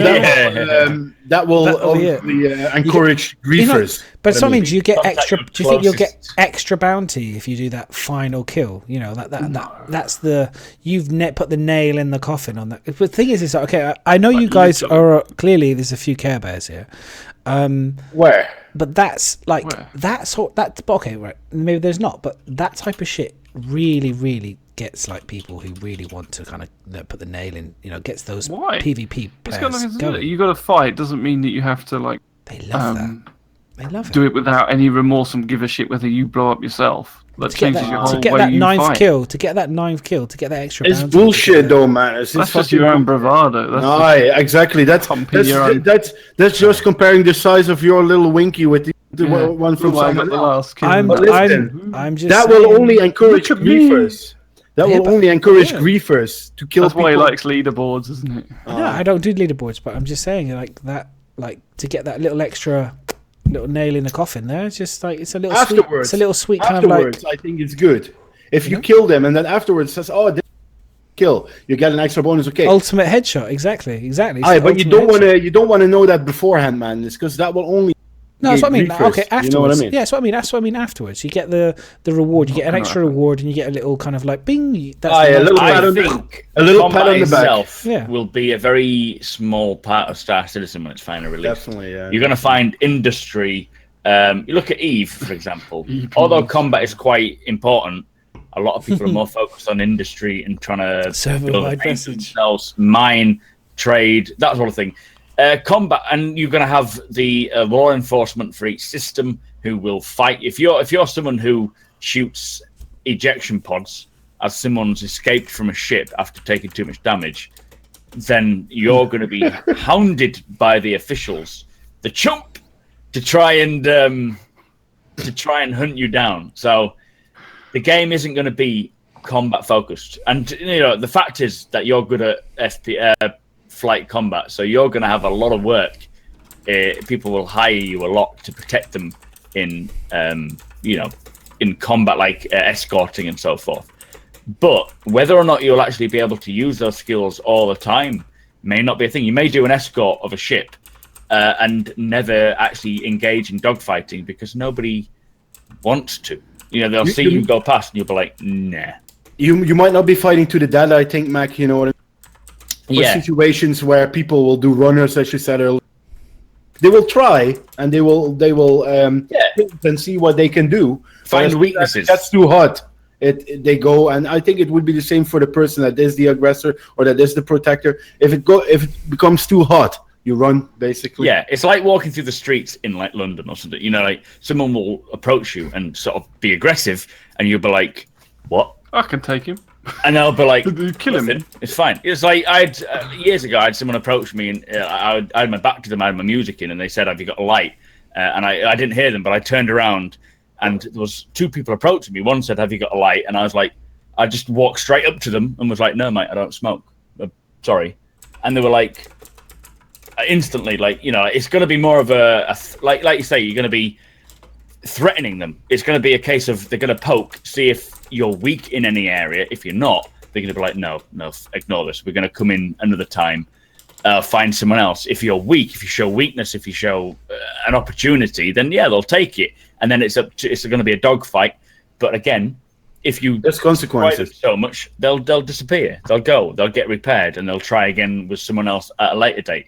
In BDO, they use the karma system. The karma system is a similar thing. Are you going to take the risk to kill the person, or are you going to not take that risk and back off. You know what I mean? It's all about risk and reward. I think is going to be a very, very big thing. Is the risk to lose stuff or to get killed worth the reward or not? If it's not worth the reward, do it, yes or no. You know what I mean?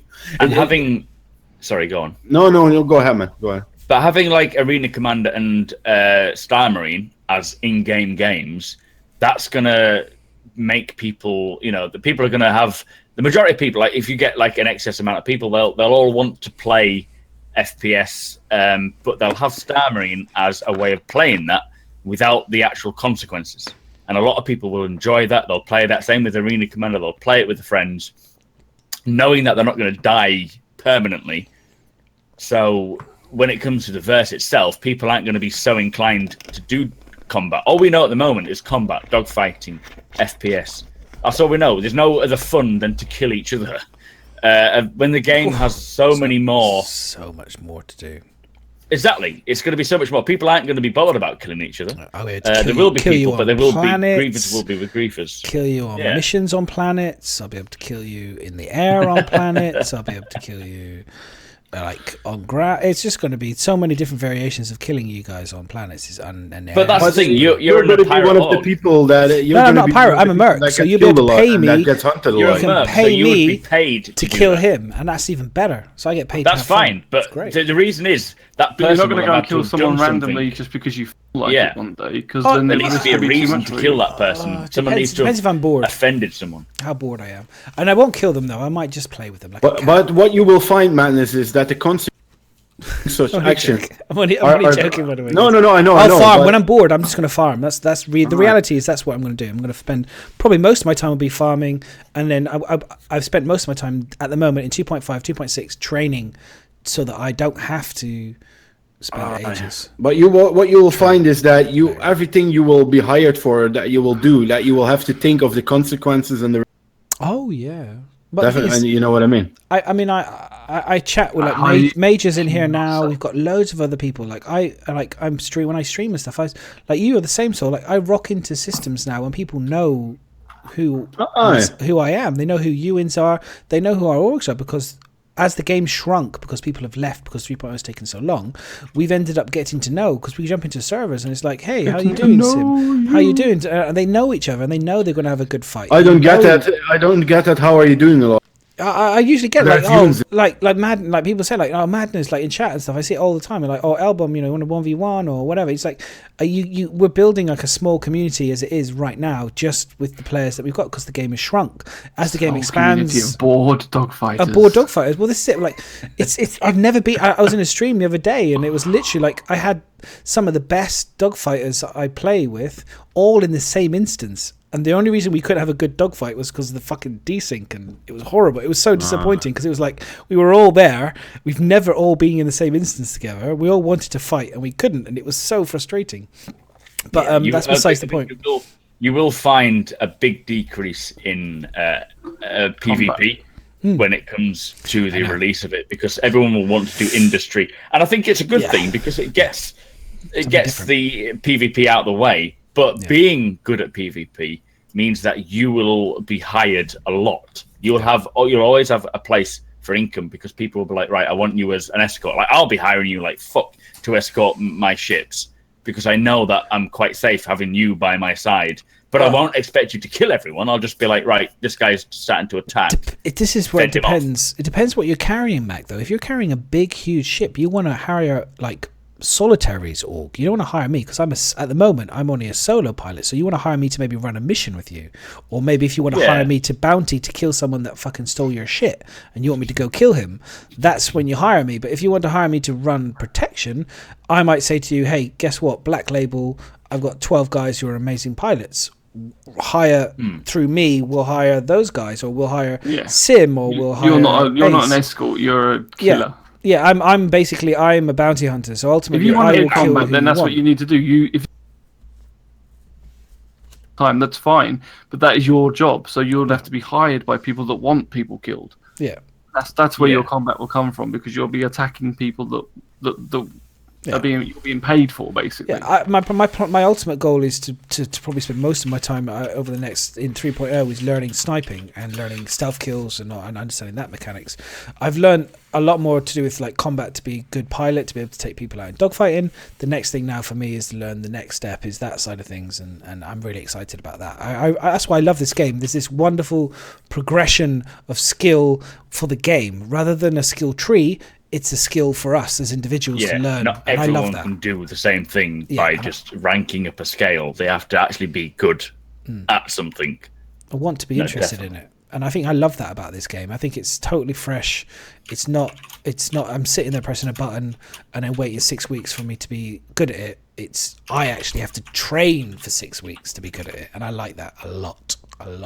Yeah, no, that's it. And that's where people will excel at something. You will excel at that, and your dogfighting skills will be worth a penny. Whereas mine would be like, you're just an extra man to take the flag. And I won't have a clue how to transport a good from this area to that area. And I'll say to you, Mac, look, I've got this thing. I have no idea. Like, I'll probably be getting like destroyed because once I get into a freelancer, I have no idea. I mean, okay, I'll be able to pilot it reasonably. I'll probably be able to dodge shit and be able to fight back. But ultimately, I'm not going to know the routes that are going to be the shortest. I'm not going to know the best deals. I'm not going to know how to cut a good deal. You know what I mean? Like, I'm going to get robbed by somebody. You learn your own trade. Exactly. It's just like real life. You know your trade, I know my trade, and work together to make the best. But the point is, combat is going to be, obviously, it's going to be everywhere in Star Citizen, but don't think it's not going to be prominent once, hopefully, things like trading and industry comes out, because people are going to want to do that. And, I think that having a more mature fan base like Star Citizen has, people aren't like you see these FPS gamers who are Twitch gamers, they're all in their early 20s. They're all either early 20s, younger than that, that. Yeah, but don't be deluded though. Chris Roberts likes his dogfighting, and he likes his combat, and he likes his PvP, and he likes all of that. Thank you, Inca, for the bits. That's awesome. And don't bits in my face. I completely forgot to switch the sound off for that. Yeah, it's quite funny. But he likes that. I mean, they've spoken about, they want to introduce combat. They want to bring players together for missions to do combat going forward. First, don't think for a second that, this is why when I get salty chat in game, when people say to me, oh, there's a griefer at ICC, I'm like, no, I'm not griefing you. I'm teaching you to be aware of your surroundings. You've seen me in my spaceship. I haven't even been shy about it. I've parked my spaceship next to ICC. You've seen me get out of my cockpit, and you've just casually waltzed in and done the mission and then got sniped in the head. What are you doing? You know what I mean? It's like, for me, immediately, because I'm obviously always 5-star red, I'm always at Hex. I always expect somebody to kill me. So I'm always literally kill everybody in sight, clear the area, and then take the prize. You know what I mean? And it's the same thing. I'm like, guys, seriously, either chat to the person in chat, get the registration of the name and say, hey, Madness or whoever, L-Bomb, whatever, are you friendly? If I don't hear friendly, saying he's friendly, I'll just be like, bang, you're dead. And even then, I don't trust you. It's still better to kill you and to take the prize. Do you know what I mean? And then take your shit and then go. It's all risk and reward, man. It's just, if you don't know the person, I thoroughly recommend to everybody, just kill them first and then take their shit and then get your shit and then go, because it's just not worth the risk. It really isn't worth the risk. It really isn't. Pro tips from the madness. It's just not. Pro tips from the champ. It's just not. It really isn't. Little tips of madness. Every time I've been nice, I've been killed, and so it's better to deal with the karma later than it is to deal with it immediately. Aye. I think it's bedtime. Time to wrap it up, shall we? Yeah. So, all right, let's start off with our guest. What are you up to, Mac, for the rest of the week, buddy? Streaming maybe tomorrow, Wednesday, Thursday, Friday. I may change him up a little bit, but I'm going to try and stream as much as possible. Videos. I've got a look at that yawn from Solitary. Oh, sorry, wow, that was a beast. That was. I've got a Kingdom Come video coming out tomorrow. If you haven't heard of Kingdom Come, check it out. Deliverance, yeah? Yeah, really cool game. Very nice. That is launching February 13th, I think, next year, something like that. I got it. I bought it. I don't blame you. It's a great game. But yeah, loads of trying to work on different Star Citizen videos. going to try and orientate them to 3.0 because that's what we're hyped about. So YouTube, check me out, giving away a starter package every month. Twitch, when we reach 3,000 followers, I'm giving away a Nox. So hit that follow button for myself. And that's about me, I think. Cool. Shoot. Miz? Who's next? I am streaming. Back in a second, guys. Doing a creative stream. I should be doing a creative stream tomorrow night, depending if it gets too hot and I can't paint. So I usually do. If not, I'll stream something else. But it's normally quite late. And then probably streaming again on Friday. Not decided what I'm going to do yet. Probably, I don't know. I do need to do some more Star Citizen because I keep playing GTA 5 and stuff at the moment. So yeah, I'm looking at doing that. And I'm also working on some YouTube videos, but they won't be done for a little while. So that's that. And I just wanted to mention that Bockbeacher is giving away an 85X. I'll put the link in chat if anyone wants to enter. He's nice enough to include me into his Gleam link thing, so just make sure you go and give him a follow. It costs you nothing to go and enter in that. So it's going for another 28 days actually. So plenty of time for you to get in there and enter that competition. Other than that, yeah, just keep an eye on the streams, doing the Addicted podcast. Probably do some more multi-streaming with Mac at some point. Woo! If he's still up for that. Yeah, man. But we have a good laugh. And yeah, so I think that's pretty much me covered for the week. Same as always. And Sol? I hope to play some more Star Citizen this. Gone. The whole sentence was just that. Yeah. Just hopes to play more Star Citizen at the end. No, I'm not finished yet. I'm probably going to do a mix of Black Desert and. So really found the fun in that, yeah. It's breaking up again. It's Yeah. the whole. Go near your microphone and talk. It's It might be fine. something to do with your Just, cut out do you wanna, noise gate or something. have you got those cards that I told you to bring before where you've written down everything that you're going to do? Just hold them up on screen. What's going on? It's fine. Just carry on. Try again, dude. It's all good. Did I I will cut sign. out I will or sign. what? I will sign. Yeah, you language cut for out. you. Start from the beginning, Yeah. that's all. Because Okay, Yes, so we're so going to much. play BDO and Star Citizen. Doing a freaking giveaway. We're giving away an LTI ship, and we're giving away 3 gift cards. It's either we're going to be a tenner for on Star Citizen or a tenner for on BDO. What the person prefers, that wins. So we got 4 chances to win something on Friday. Definitely come and check it out. Nice. Stay safe. Don't do things I wouldn't do, although that's not a lot. Good stuff. And you, man, And then me on my channel. We need to fix this microphone, man. Yeah, we'll have a look at it later, dude, for you. No problem.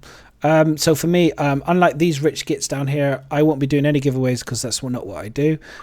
So go and join these guys. He only and try and takes win other some people's free- giveaways. Try and win other shit off these guys. I try to win off shit off them as well. It's all good. We all like our free shit.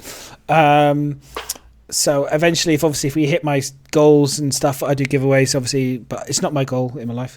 But yeah, I will be doing my streaming as normal. I might actually stream Grand Theft Auto at some point this week. you have to join this madness. Hopefully, I'll be able to join these boys Go and join us. Damn right. We'll have a for lot some of fun with from that. GTA. I think we'll have a good laugh. So hopefully I'm going to join You these guys guys. need for to some add me as GTA. well, by the way.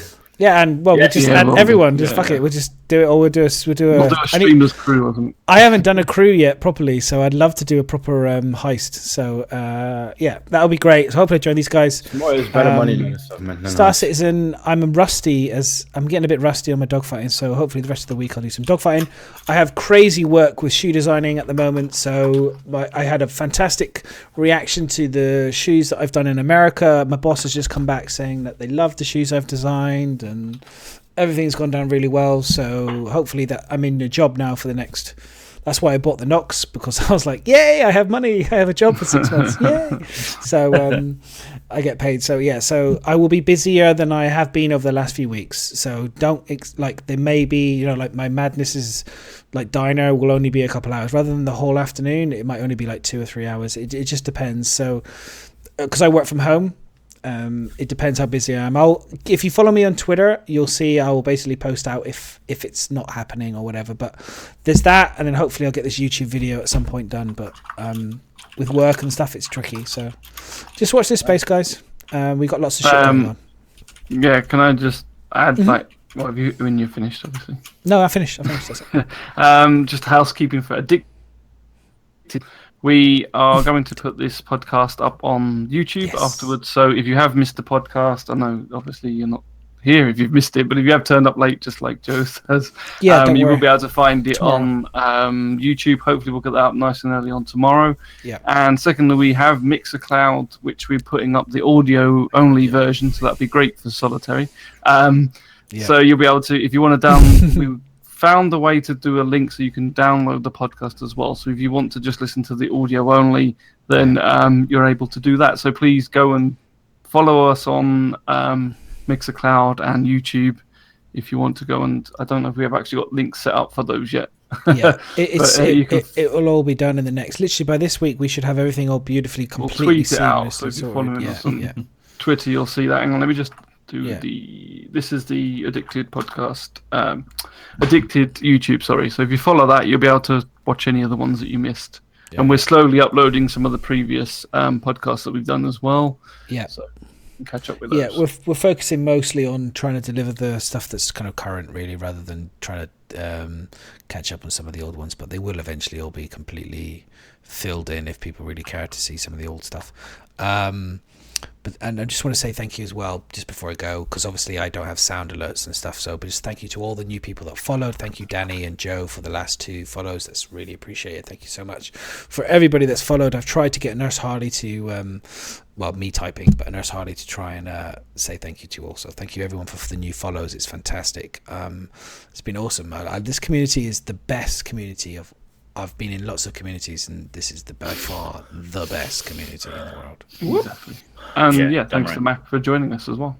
Yeah, thank you very much, Mr. Mac. Yeah, Mac, absolutely, dude. He's a regular now. He's a regular now. I'm going to start removing the guest from his name because it's pointless. It's just literally becoming part of the furniture, really, Mac is. Hell yeah! Yeah. I appreciate you putting on with me, guys. Oh, thank you, man. Oh, thank you. Thank you. So, all right, guys. So, who have we got to host? Who shall we find someone to host? Oh yeah, no drones again. Captain Richards, Dr. Drones, Mitachu. I don't know anyone else though. It's like drones or. We can host a little bit of madness. Yeah. Drones it is, I think, guys. Is that all right? Or right. I was hanging out with him before ages, talking about gun crime the other day, so it was quite funny. All right, guys. Yeah, as you do with the Americans, being British. All right, guys. Thanks all for hanging, and thank you. And please do make sure you go and follow SuperMac on his. Yes, it does, and all of us really, because it does help. Yeah, get everyone a follow on Twitch, YouTube, Twitter, everything, because you get to see a lot of information. Yeah. Just everyone. I think we're all on Twitter. We're all on. Yeah, we're all Twitter. We're all content. We're all content creators. We all have different point. We have a different opinion on all sorts of different things. It's we're all great in that sense. But if you do enjoy these shows, and that it like helps us a lot follow and show that support. So thanks everybody. All right, guys. 10 more to 500. Yeah, exactly. Exactly. All right, guys. So anyway, I will see you all in the. Was it in the verse? Is that what we say? I think it's like pumping now, isn't it? They're doing all this pump. It's this way, isn't it? Shit, I have to do it this way. Saul, you have to go to the other side, Saul. Ready? Where are you? Bear with me. Ready, slow mo. Where? Bear with me. Slow-mo. So we're doing Saul squared. We're gonna go. Look at the screen. Can you see the screen? Other side, use your hand. Jesus, it's like this one. It's like dealing with a child. That's it. Ready? 3, 2, Just 1. Punch him in the face. Thanks, guys. See you guys later. Take care. Bye. Wow. Good night. See you in the verse. Done. All right, we're done. Just smack him in the face. It's so much easier. I love how fucking like this thing is so off. Like a couple months ago, it was literally you hosted the stream with exactly like double the amount of viewers, and then now it's down to half the viewers that you normally like. It's crazy shit. I don't do bios addicted shit. No, it's just too many bombs as well. Yeah, exactly. Oh, the hosting things, the raid. Oh yeah. I've never seen Dr. Drones before. He's fun. He's been on the show. He's fun. He's very good. He's very popular, and I had a great laugh with him the other day. I always hang out with him in chat, and we have a good time. SupermacBrothersRyan, thank you so much for that follow, brother. Much love. Do you know what's interesting with Drones is when he's on the podcast, he's quiet. When he's on his own show, he's crazy loud. It's so funny. He's so different when he's in with a bunch of people to when he's on his own. Ryan, I'm going to do a bit of thingy. I need that 491, brother, man. Come on. No, it's good, man. Huh? Go ahead. I need that 491. What, you at 491 now? No, I need yours for 491. Do I not follow you still? No, Are you serious? Yeah. Right, guys. I'm literally going to have to just bounce because my missus wants to have sex, so I've got to go. So I will see you. Yeah, Very good reason, yeah. I'm going to have to.